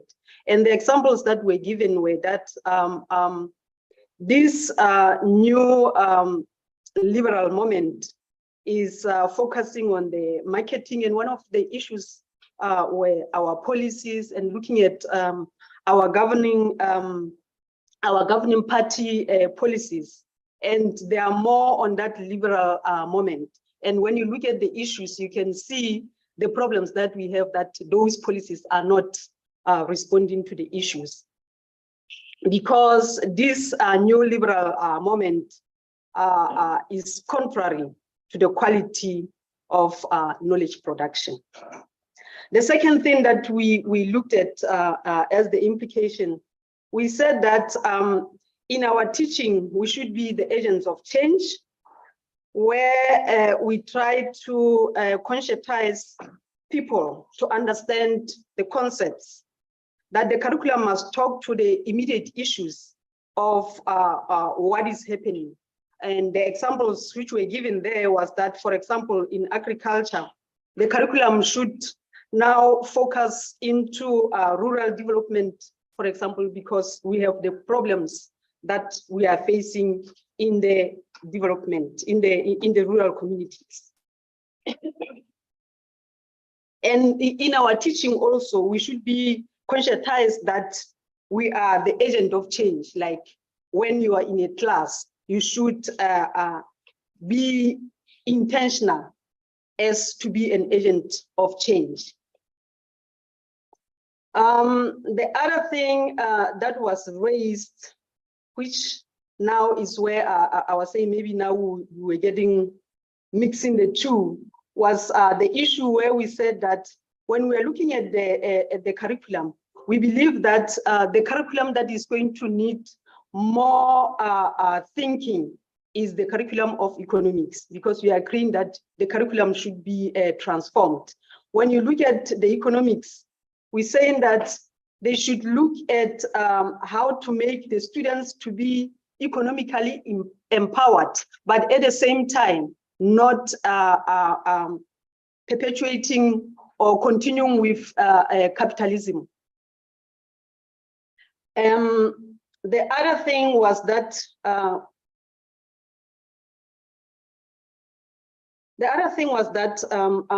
our problem is we have knowledge concealment, which means that we are afraid to bring the knowledge that is not recorded. And an example of that is the indigenous knowledge, that we are afraid to give examples of indigenous knowledge because it's recorded. And I think this is now tapping back to what we were discussing yesterday, that it's more because of we are relying on the knowledge to be the written knowledge on which the knowledge that is verbal is not recognized as knowledge. And a rich knowledge for us as interpreted as indigenous knowledge it can be the oral knowledge. So we are not utilizing that knowledge because it's not captured or written. Now I'm going back, we have to link, because now I'm going back to the new liberalism moment. The issue was that for the government, we are talking about the fourth industrial revolution that is in our education even now. We are talking about the fourth industrial revolution. The question is that relevant to us currently? Which means that we need to prioritize the issues or make our own agenda. If 4IR is not relevant to us currently, we should be strong to say that we prioritize and then we start, for example, with the indigenous knowledge system, because we see it as a priority for us currently. So we should be able to take decisions and not our curriculum be prescribed elsewhere. The other issue was we should have the love, or it was talking about the difference between the love for learning and love for knowledge, or whether it's love for certification. The issue was that in the curriculum is because we are not creative enough. So we need to be creative and then engage our students so that we can have what is effective learning, where we can engage with the processes of learning and not be concentrating on the quantity of the content that we're giving to the students. The other one was the development project. How do we engage curriculum that can lead to the development without advocating for capitalism? I think it's linking also to the issue of economics that we have raised. For example, if we deal with entrepreneurship, we should deal with entrepreneurship as a social entrepreneurship. Or also another example was that if we deal with IT or technology, we deal with IT for development. And in that way, our entrepreneurship and IT will be for community engagement. We can engage the community because we are talking about the community engagement in our curriculum. I think the issue of indigenous knowledge was the main focus because it kept on coming in our discussion.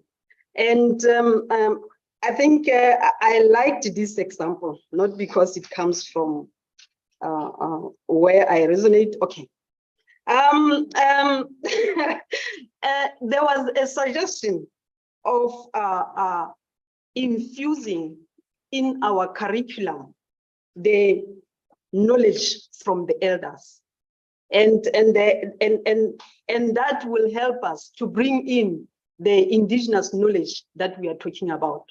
So I took this as one of the examples that was clear for me. Maybe I'm a scientist, so I need a very straight thing that says, this is what we want to do. And this is one example that I saw we can take this example and we can do it. It's doable. And all what we need to do is to look at how do we do that. At least we have something that we are saying, we want to include our knowledge, and our knowledge is not recorded because it's not written. So how do we bring that? So by bringing our elderly and infusing that into our curriculum and bringing them into our classrooms so that they can give us that knowledge. And I took it as a very brilliant example.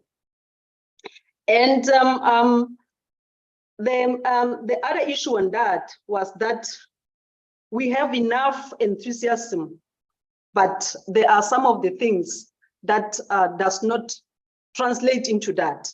And then there was an example that was given that we can take and utilize that in our curriculum, for example, our curriculum starts as a foundation where we talk about the disciplinary and put everything together about the discipline of the curriculum.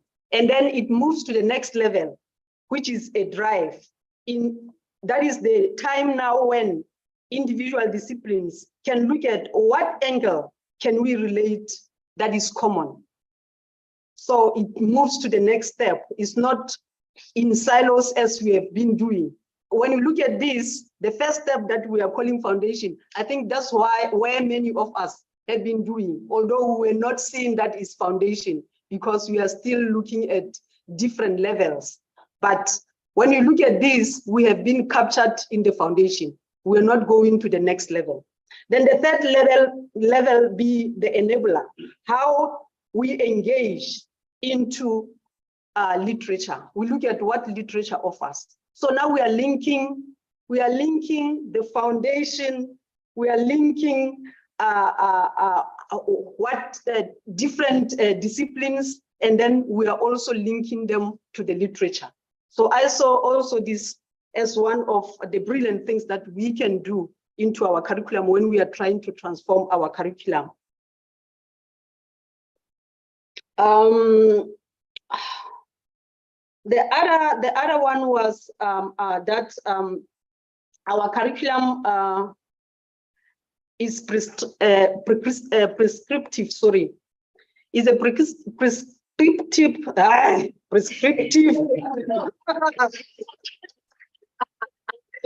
Curriculum is a prescriptive curriculum because it focuses on profit. So it's a prescribed curriculum, you can see, because it's focusing on profit. And we are all following that prescriptive profit that is offered to us by the curriculum. So this means that we need to reconstruct the curriculum and create our own curriculum, because this one is not working for us, and we can see that it is not working for us. So it means that, again, our institutions, we need to revisit our institutions. In our institution, which is now UNIZU, we look at our procedures, we look at our systems, we look at our processes, we look at our policies, whether now these policies, what are in these structures, processes, systems, and policies that can be identified as hindering the node for African thought. So we need to go back and revisit all those so that we can move forward. The other thing was that we need to embed a social intelligence or confidence to our students.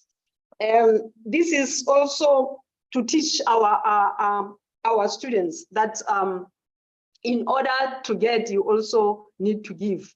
But this is what we should be giving to our students. And that is now highlighting the issue of hidden curriculum. That is a hidden curriculum, but we need to expose our children to that.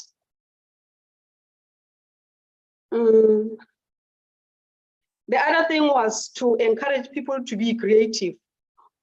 We need to create an environment where people are free to try the ideas, because we are looking at this decolonization. Because it's complex, it means it's going to require trial and error. And if we don't create that environment where people can try, then we will not be able to move forward with the project that we are engaging in.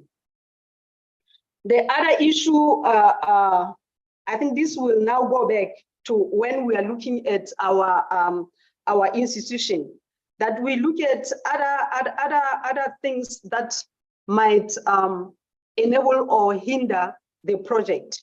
And one of the things is we have to revisit the workload distribution so that we can enable creativity.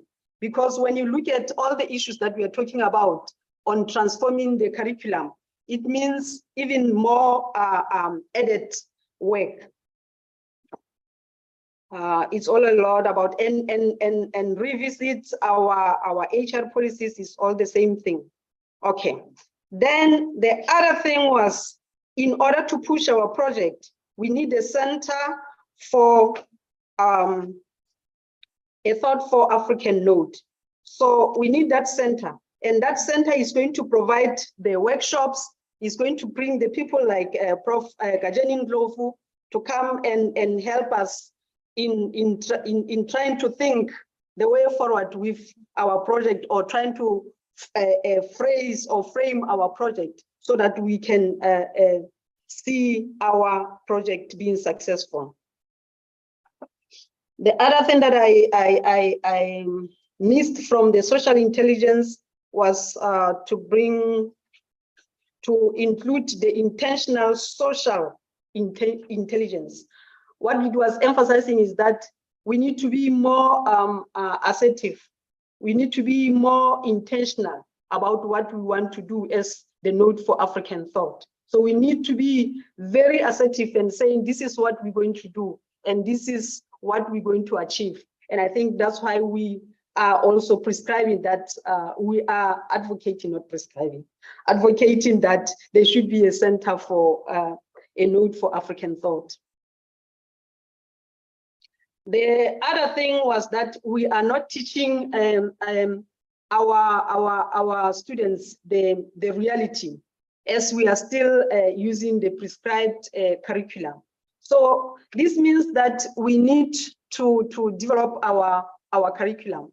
And the example that was given was that like in the past, we were teaching our languages in English. And then when we got the opportunity now to teach our languages in our language, then we translated what was already there now into. So it means we didn't solve anything. We are even in a worse position.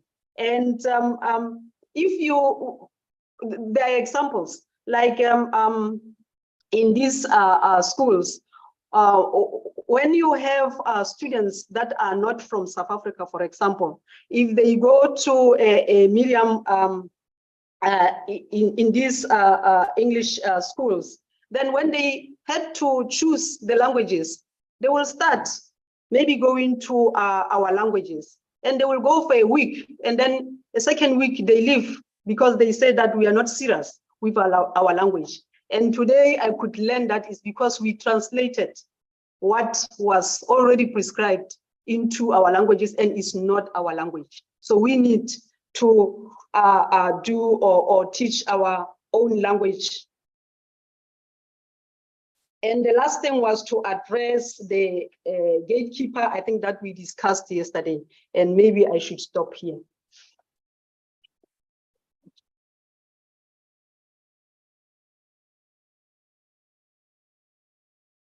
Anyone wants to raise a question or contribute? One other thing that was said was the importance of creating an environment where people are free to talk about what they're doing, how it is impacting them.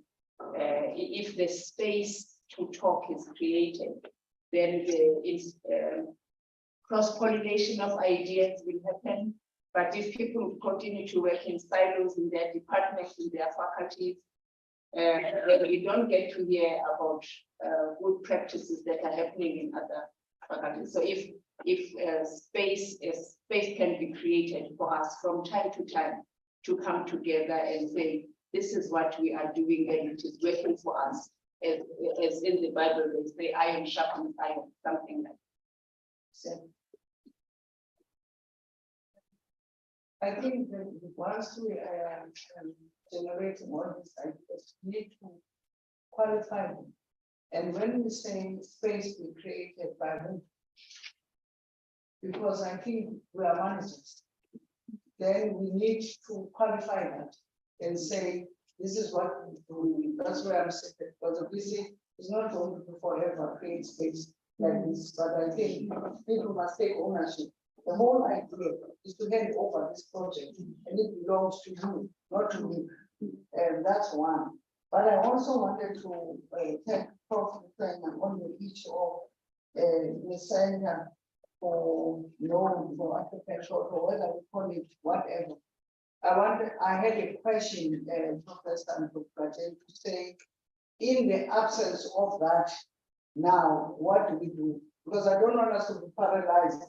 And I'm also thinking that sometimes structures, physical structures, do not do anything. What takes us forward are progressive ideas. So I want to say, let's not sit back and wait for a physical structure, because it could do nothing. By the time it comes actually, we'll be dead. This project will be dead. The reason it's alive now is because we are cultivating it ourselves. So I want us to think about all these questions that we discussed, but at the same time, I don't want us to come to a state of paralysis, because we say we don't have money, we don't have the building, we don't have a director.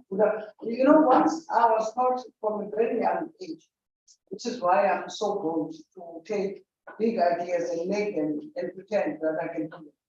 I was taught in an early age of being an academic that when I approach where I want to be or what I want to achieve, I should never use deficiency and say, what are the things that I don't have, but rather I use what I have to move forward. And I want us to get into that mode to say, once we're waiting for the building and all these other things, that's not, it doesn't mean we need a short break after Professor Ndlovu has left. And now we say, when we have now the building in 2027, we invite you to come back. We need to continue with the conversation and build these ideas and water them so that they are much more fertile as we move forward. The building and everything else will find us going. So, I'm not saying, don't put your hand on the project on proxy.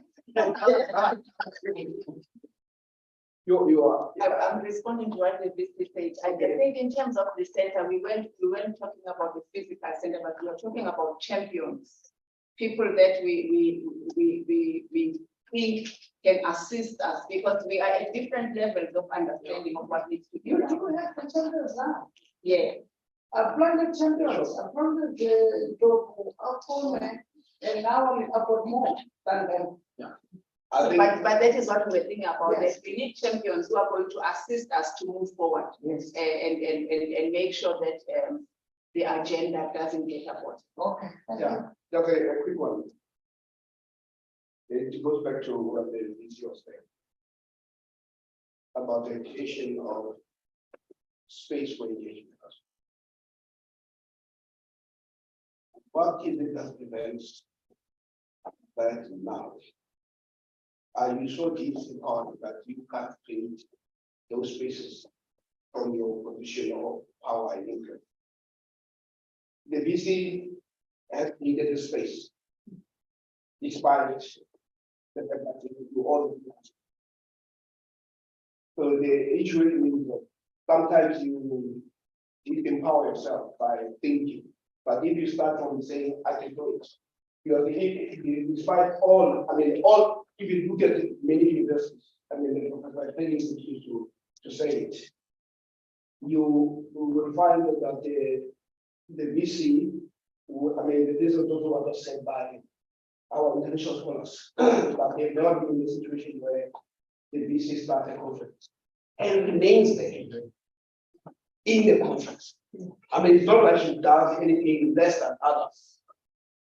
But if you start from a position of I can, then you move this notion that this is not possible. So the issue is that the deficit syndrome is something that nothing prevents you. As a dean in your faculty, you can create the spaces, and then you can also invite people. Yes, Chair, but we were responding to the question that says what needs to be in place. We are looking forward. We are saying what we need. Yes, we are developing your idea. We're not putting down. Yeah. We are also putting fresh in what you put as your skeleton of the way you're thinking. And we are now saying it's only this opportunity that I can influence the way in which you think and the way in which I see as a danger. Remember that we have got to protect. This is still fragile and protect it so that we don't start developing another idea. For example, I want to give you another way forward. Besides what Prof. is saying, you are again, you can use your portfolio as an influence to the whole faculty, which is why you are all sitting here, HODs and things. It was deliberate to say that these are the people that are going to drive this next. So I want you to go back and I want to speak to teaching and learning. Instead of us putting the old programs that Umar Mistala found in 2016 or whatever year it was, we've got a lot of money that comes from the government, from the grant. We need a visionary thinkers in the spaces of teaching and learning, because Professor Ndlovu spoke here about capacity and capacity building. Now, we can't go there without a vision. If the department is giving us so many millions per annum for teaching and learning, what he was talking about earlier, prioritize and say, now instead of just repeating what teaching and learning has been doing, where are we with the note of affected? How can we tailor the way in which we train academics and students so that they fit within the greater agenda that we have? And I'm saying, it's not like sometimes we lack resources. Sometimes we lack the vision to say, how do we use these resources so that we turn the ship around? I'm saying, research has got lots of money. What is it that they're going to put aside and say, our agenda is to train our supervisors and our postgraduate students in this area so that people know what they are doing.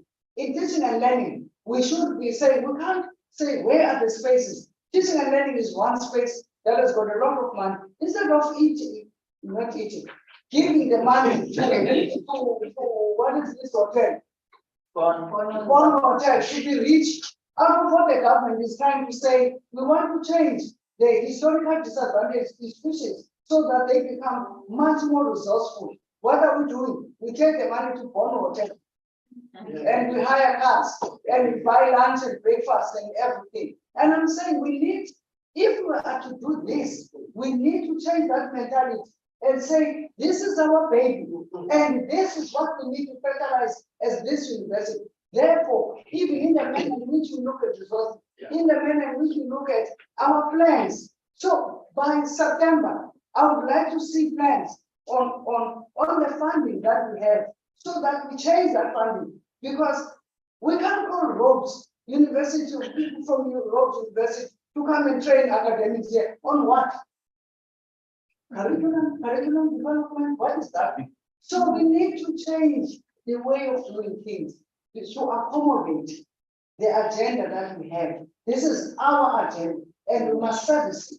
That's the only way we're going to take it forward. So, Prof. I think I've said much, but I think it was a good thing that I'm in this session, because I really would like to say things that our guests will never be able to name and say, because he doesn't know how the furniture is arranged in his house.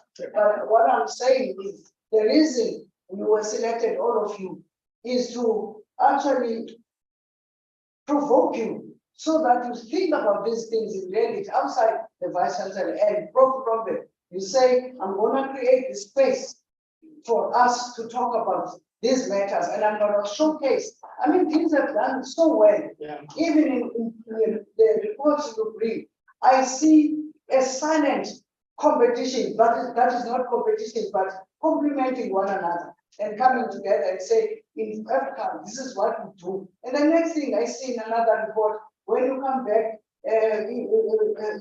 human social sciences also does something similar, so that, you know, we keep going. And that's what we need to put now. African Node, what is it that we're going to showcase as faculties? Because I was attended here, Professor Ndlovu, where we nearly lost this project because human social sciences has got open hearts to social issues. Yeah. And therefore, there was a period where I felt like I need to move forward and bring in science. I'm happy for Professor Ndlovu to stand there as a Dean of Science, because it was more like it's a human social sciences thing. And unfortunately, the heads that were speaking with me were coming from the same faculty. So I'm happy to have more heads and have a more professor talking about what they are talking about, knowing their field and expertise. And now we are in the same boat. So I'm saying, Prof. Gilbert, don't worry, we are all here. We're gonna learn, we're gonna relearn, we're gonna unlearn certain things and move forward. Thank you. Yeah, I can see Professor Michelle. I was hoping that I don't ask her. I thought that we forget it.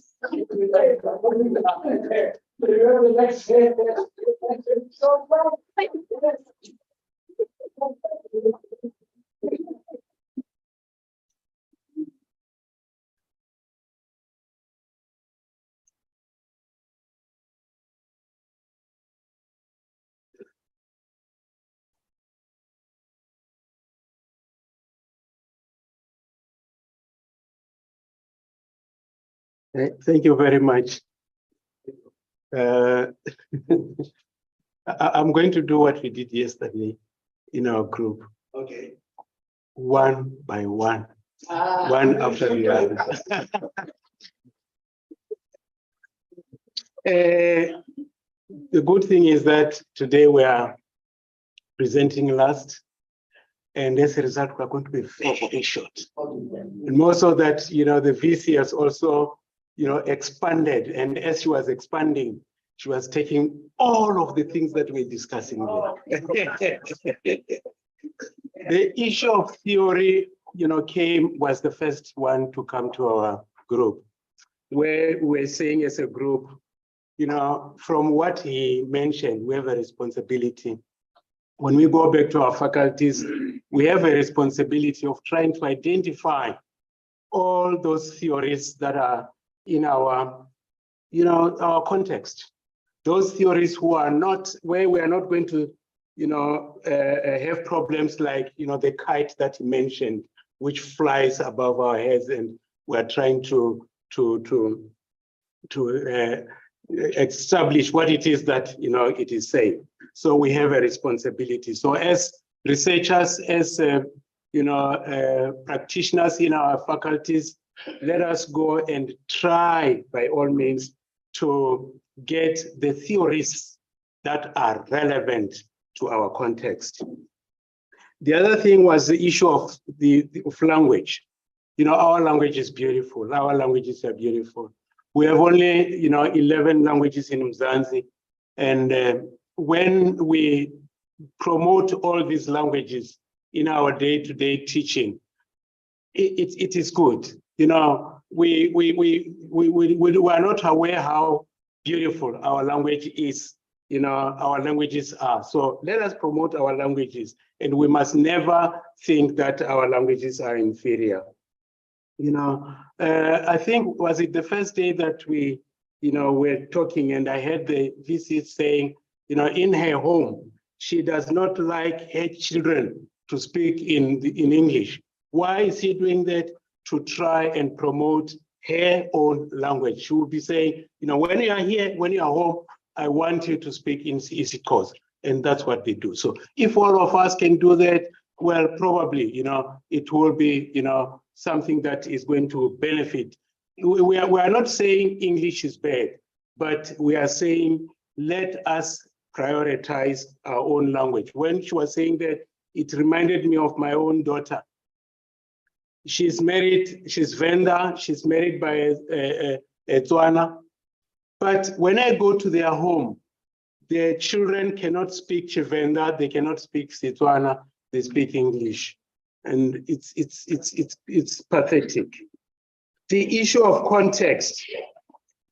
We also talked about the issue of context, that you know, we are placed in a very in a rural context, where we are talking about the node of African thought as Africans, which means we are in a position where it is easy for us to promote, you know, whatever we want to promote, because our university is in the context where we are as Africans. So let us use that context. Let us use that advantage that we have of the context where we are. And whatever we want to do, let us always start from our context. Let us start from where we are. And as we go out, we will learn, we will try and see what it is that is outside there that we don't have, that we can bring back and add to what we are having. Yesterday I was talking to Prof. Gacheni to say, what I always thought was, when they are talking about colonization, decolonization, they are talking about we must do away with all these things. No, that is what he was saying yesterday, day before yesterday, even today, that is not the case. We need to be conscious of what we are doing. Let us go out and learn from the international community. The issue of community of caves, we also talked about. And that is where we even indicated some of the group members were saying, well, let us, it's a low-hanging fruit for us. We are sending students to conferences. When we send them to conferences, we're thinking about what Prof. Gacheni said, there are those who go out to learn and they come back. There are some who never come back. There are some who, when they come back, they disappear. Now, because we are in a position where we'll be sending our students out, when they come back, they are coming back to us.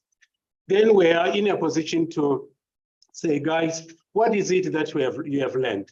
And when we have our own seminars, then those who went out and are back, then they will present in the seminars to say, well, we went out, this is what we learned, and that's how we are going to kind of improve this situation that we are having. Isn't it, as scholars, as academics, when we go to conferences, we always say, go and network, go and network. So when we'll be having our own students, we'll be saying, well, go out as you are networking, look at issues that you think will make you learn. What is it that you're going to learn? Learn from those, collaborate, network with those that you are going to learn something from.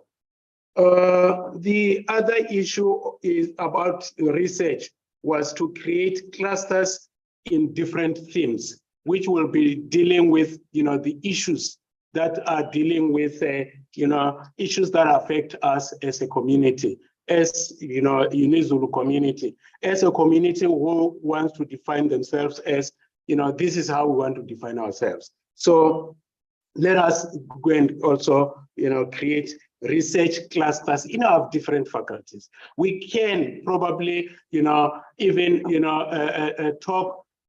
collaborate amongst, faculties.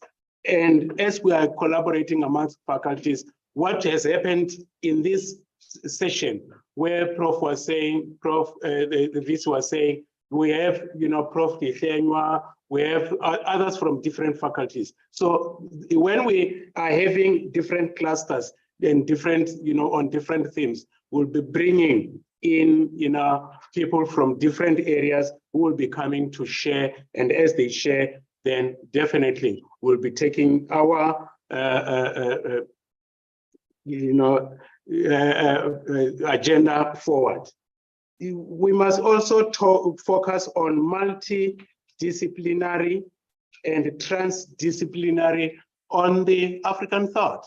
That is one of the things that, as a university, if we do, it's something that will not even need extra funding, because these are things that we are engaged with. These are things that we are doing on a day-to-day basis.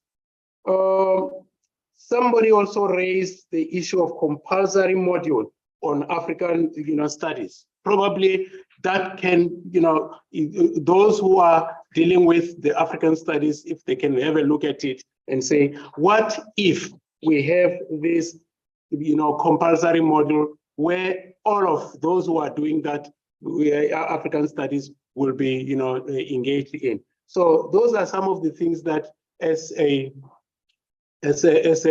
team, they say it's group one. Yes, as group one, we discussed, and we also agreed that, in case there are questions, they told me, go and present, we'll answer.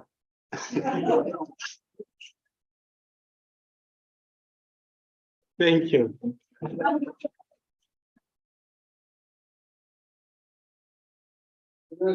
of those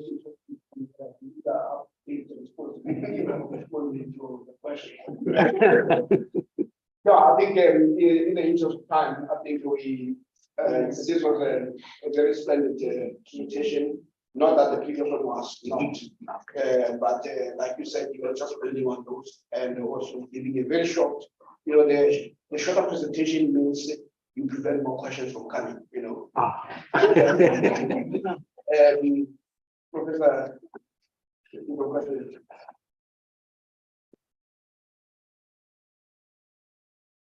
Hey, thank you so much. I feel like just saying I agree, I concur.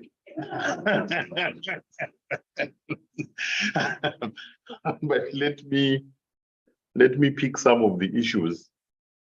I think from group 2, there was a targeting of economics. I don't know why, but let me pick from that targeting of economics, because it is very interesting point in the sense that personally I was trained in economic thought. I did economic history and then history. And I'm using that, I leverage that to teach development studies. So my professorship at University of South Africa was in development studies. And what I'm not sure the other economists who are here, we tend to go into economic theory and economic thought.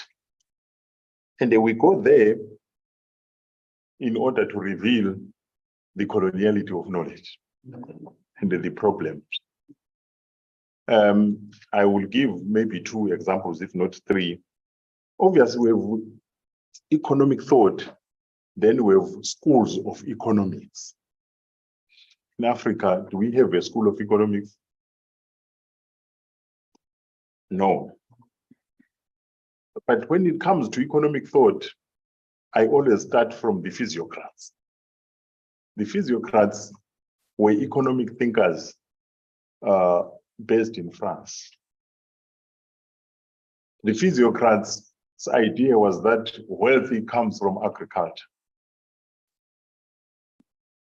And they were saying that wealth comes from agriculture because France was agrarian.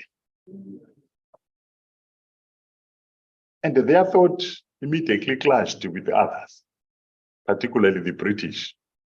The British were mercantilists.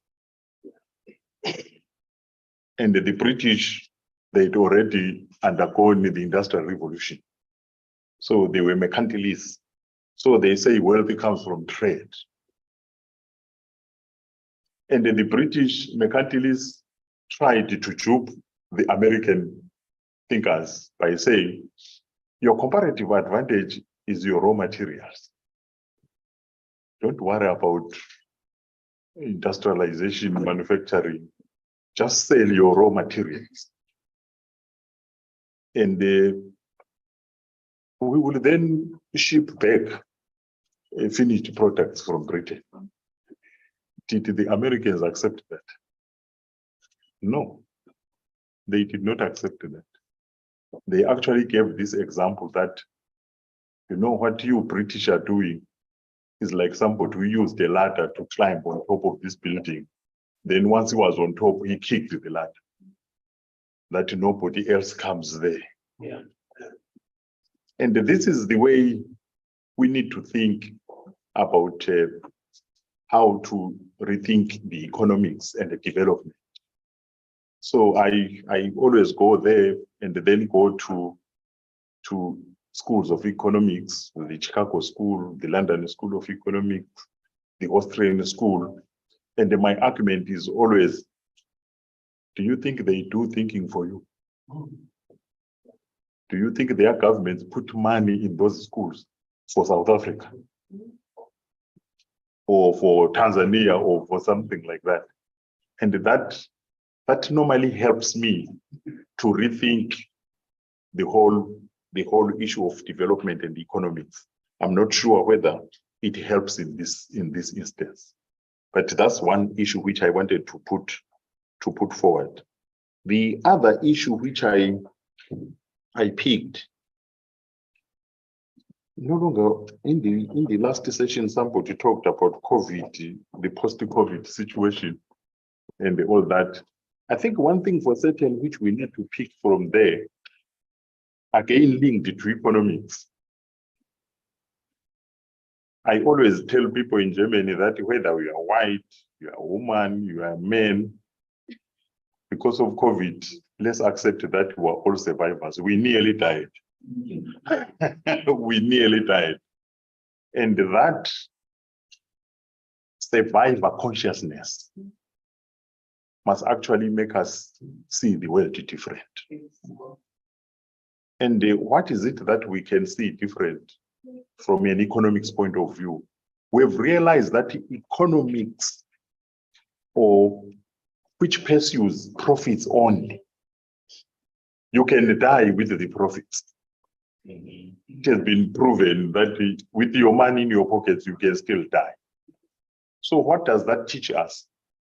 It teaches us that perhaps post-COVID-19, we need economies of care instead of economies of profits. And that we can think about how do we integrate that economies of care into the curriculum, so that we don't teach economics just for profit's sake. And it also has implications for large budgets, state budgets, which were always going to the military. Because this economics of care also means that where do we put our money? We need to put our money which will save our lives.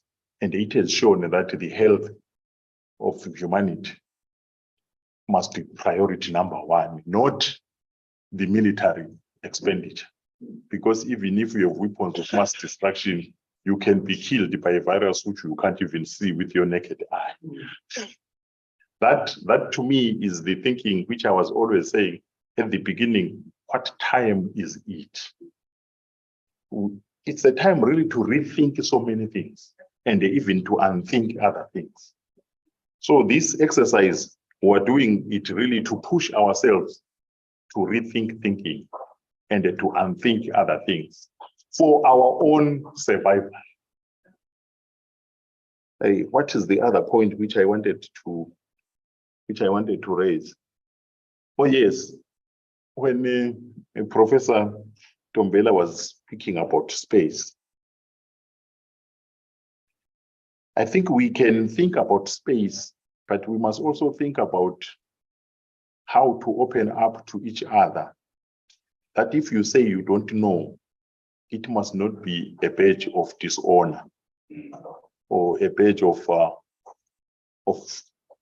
so that you are inferiorized because you said I don't know. It must be a space whereby we all agree that we are learning to unlearn in order to relearn. And that's a painstaking process. It needs a lot of humility to accept that, hey, I have all these degrees. I've written 24 books, but I think I need to rethink things. I need to unlearn some of what I've been pushing forward. Don't every time when I'm put under pressure, I just tell you about the numbers of the books which I've written. I need really to open up that I might have written all these books, but what is the benefit? What is it that it is changing? And then I open up that I need to learn other things which are new. And I remember that when we were working in the Vice Chancellor's office at the university, I thought very deeply about my colleagues who were about 13. We expanded to 13. And I said, I don't want to go to them and they pretend to be the most decolonized person.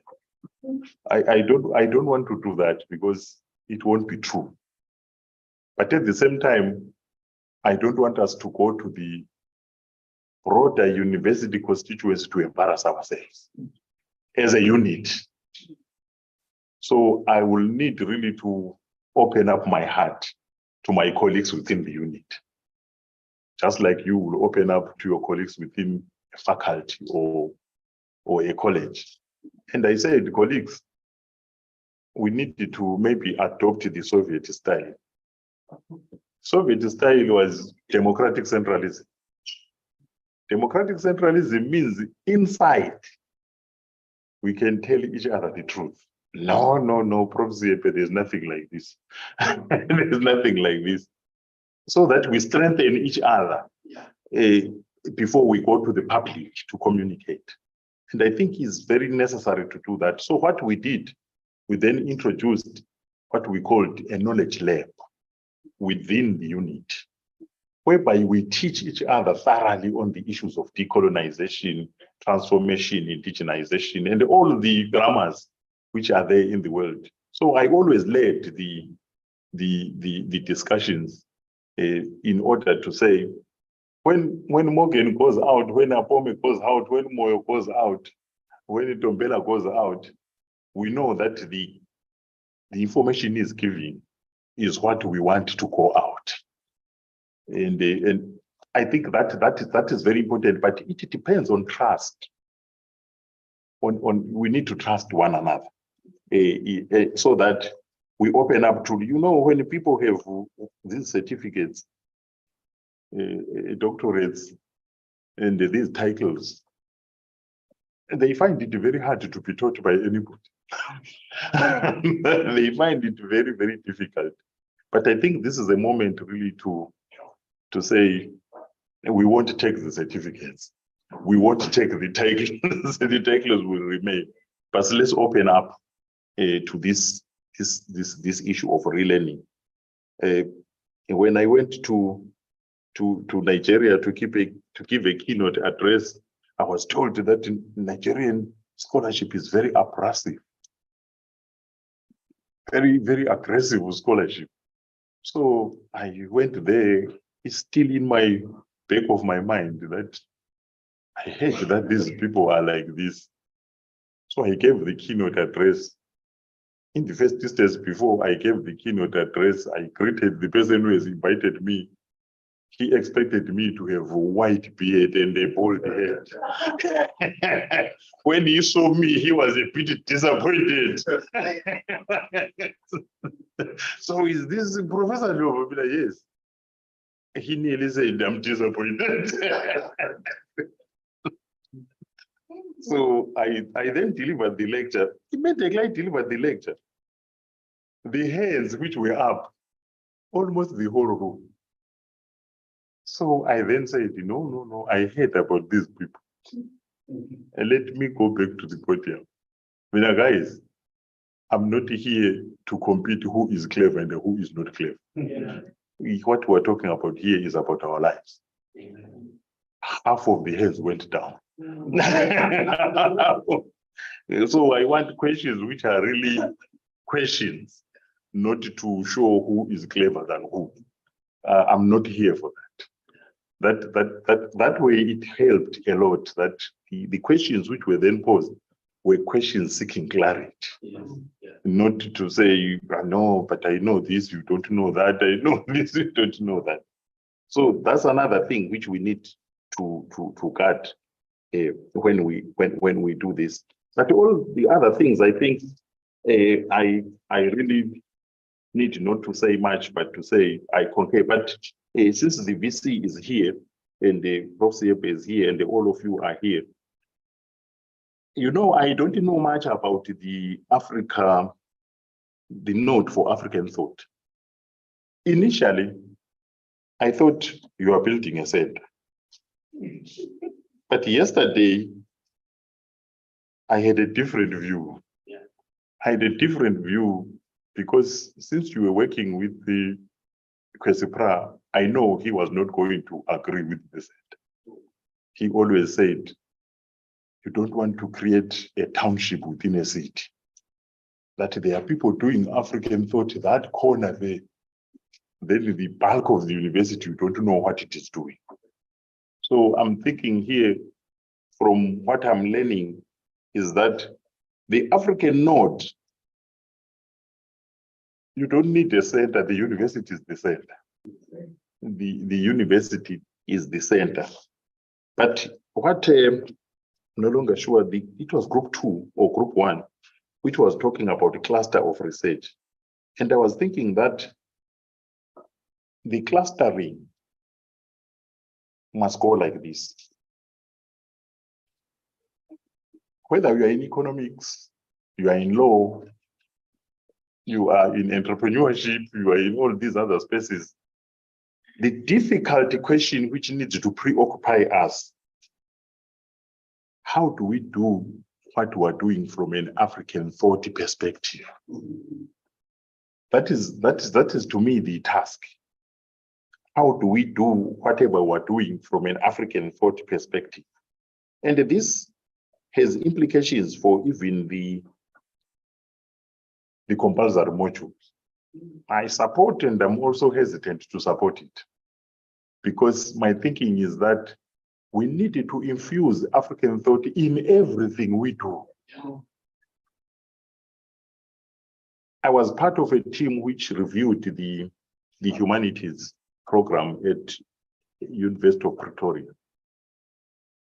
So there were departments with one course on decoloniality, one course, and I said, no, I don't think that's what we want. You can even retain the nomenclatures, the names of the courses. You can even retain them as they are. But what needs to change is the content. The content, it must show the African thought in it. So much so that in philosophy, we had all these courses on philosophy, then one on decolonial thought. So I'm saying now, are you going to tell us that you put this module on decolonial thought, all these others will remain the same? It doesn't work that way. So in order to redo the curriculum, we need to rethink the whole architecture and infuse it with the thought which we agreed would be our departure point. I don't want to speak too much about that, but the other issue is when we're speaking about language, you know, we are used to think about Africa as lacking something. It lacks this, it lacks electricity, it lacks energy, it lacks vaccines, it lacks this. But there are other things where Africa is not lacking. Languages. We have no lack of languages. We have no lack of cultures. We have no lack of spiritualities. Why don't we maximize what we have? I think that's the other thing which we need to think very carefully about it. Lastly, trans, multidisciplinarity. Very interesting terms. Even UNISA was working with that. But is it that what we want to work with? Because the major problem about them, if they are approached that way, if you say sociology has got coloniality at the center, if you say psychology has coloniality at the center, if you say history has coloniality at the center, if you mix colonialities, what do you gain? My friend Ramon Grossfogel says, you gain what we call colonial soup.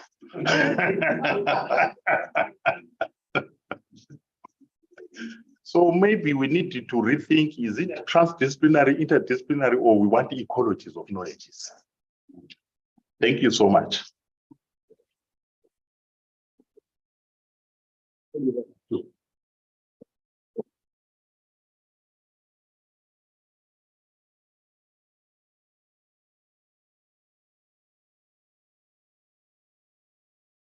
Following Professor Ndobukacheni, there are two elements that arise that I do not want us to lose.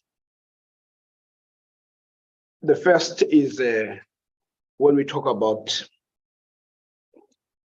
a note for African thought, there are two elements that emerge immediately.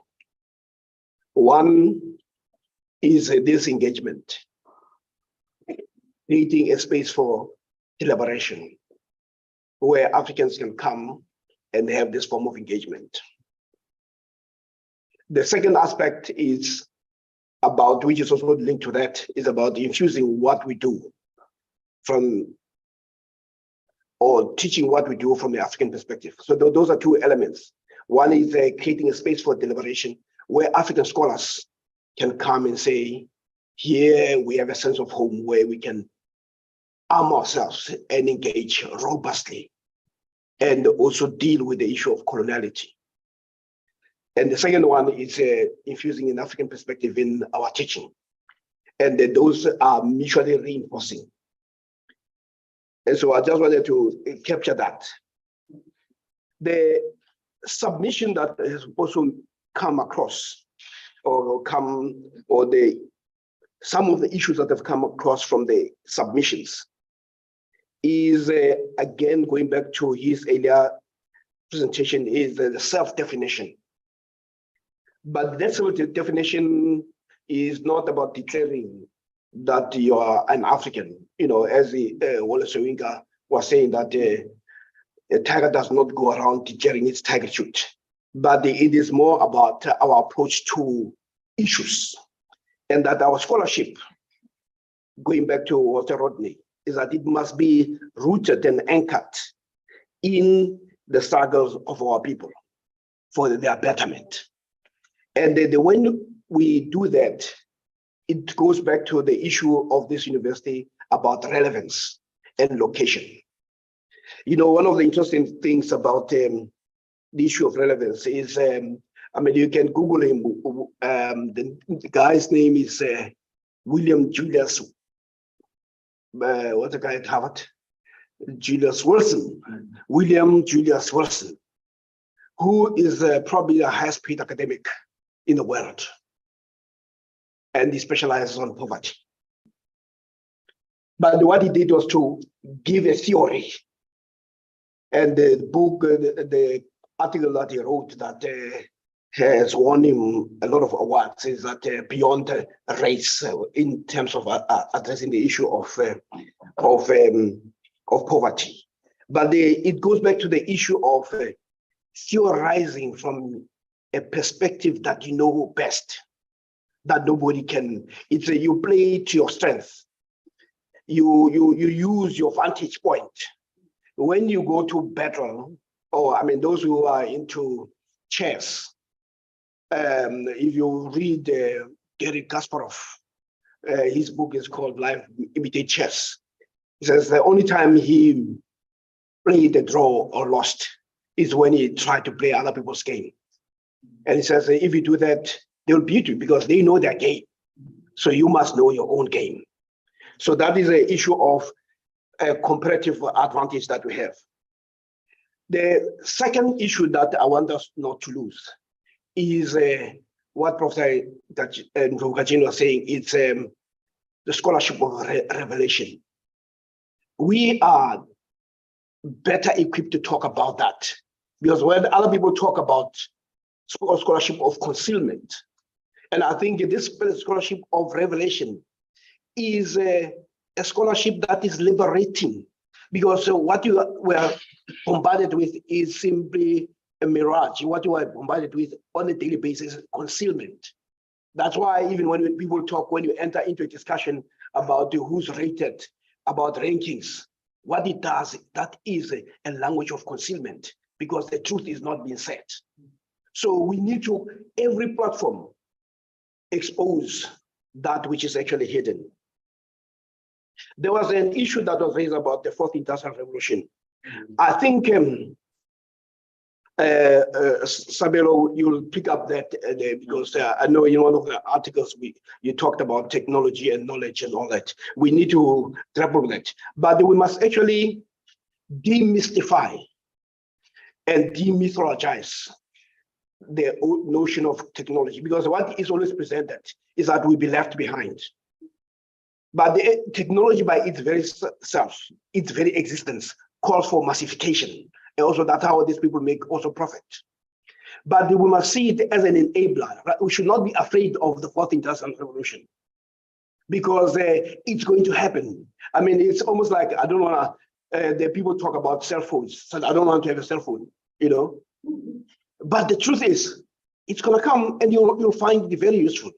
So there's also technology that allows us to engage virtually on a global scale. So there's an issue of having to embrace it to advance ourselves rather than to be shy. But there's a way in which when people talk about technology in this country, there's more mystification and mythologizing of technology, when in fact, the technologies that we have, they've come and we use them whether we understand them or not. You don't have to understand how the engine of a car works or how the computer, the algorithms that are written there, but we use them. So let us not be threatened by the language that tends to mystify. And the other issues that were raised have to do, once you accept the notion of your scholarship being anchored in the struggles of African people and their advancement, then even the concept of entrepreneurship, it assumes a different color. And but what I think we may have to spend time on will be that issue of theorizing. You know, one of the things I was reading, well, Morgan, not Morgan, but Samuel has this habit of sending me stuff at 2 o'clock in the morning. So he sends me stuff about a book that has been produced. And one of the things that they talk about is how he has come up with a number of theories. We need to capacitate ourselves in the theory building, because the theory has always been the preserve of people from the North. So even though we have the information, we have not capacitated ourselves where we can actually theorize. So the importance of being able to theorize is very, very critical. And the last point I want to say is an attitude of mind, and it's a statement that I put when we started. It's a statement from Bernard Shaw, and the VC has almost given practical expression of it, which is, if I quote him, he says, some people see things as they are and ask why. I see things as they never were and ask why not. If we adopt that attitude, then all the problems that we see, we will see them as opportunities, as challenges to be overcome. Ladies and gentlemen, I want to thank you for making it today. And I hope I'll see you tomorrow very fresh. And the Vice Chancellor, do you have a word to say? Thank you. Thank you very much. See you tomorrow.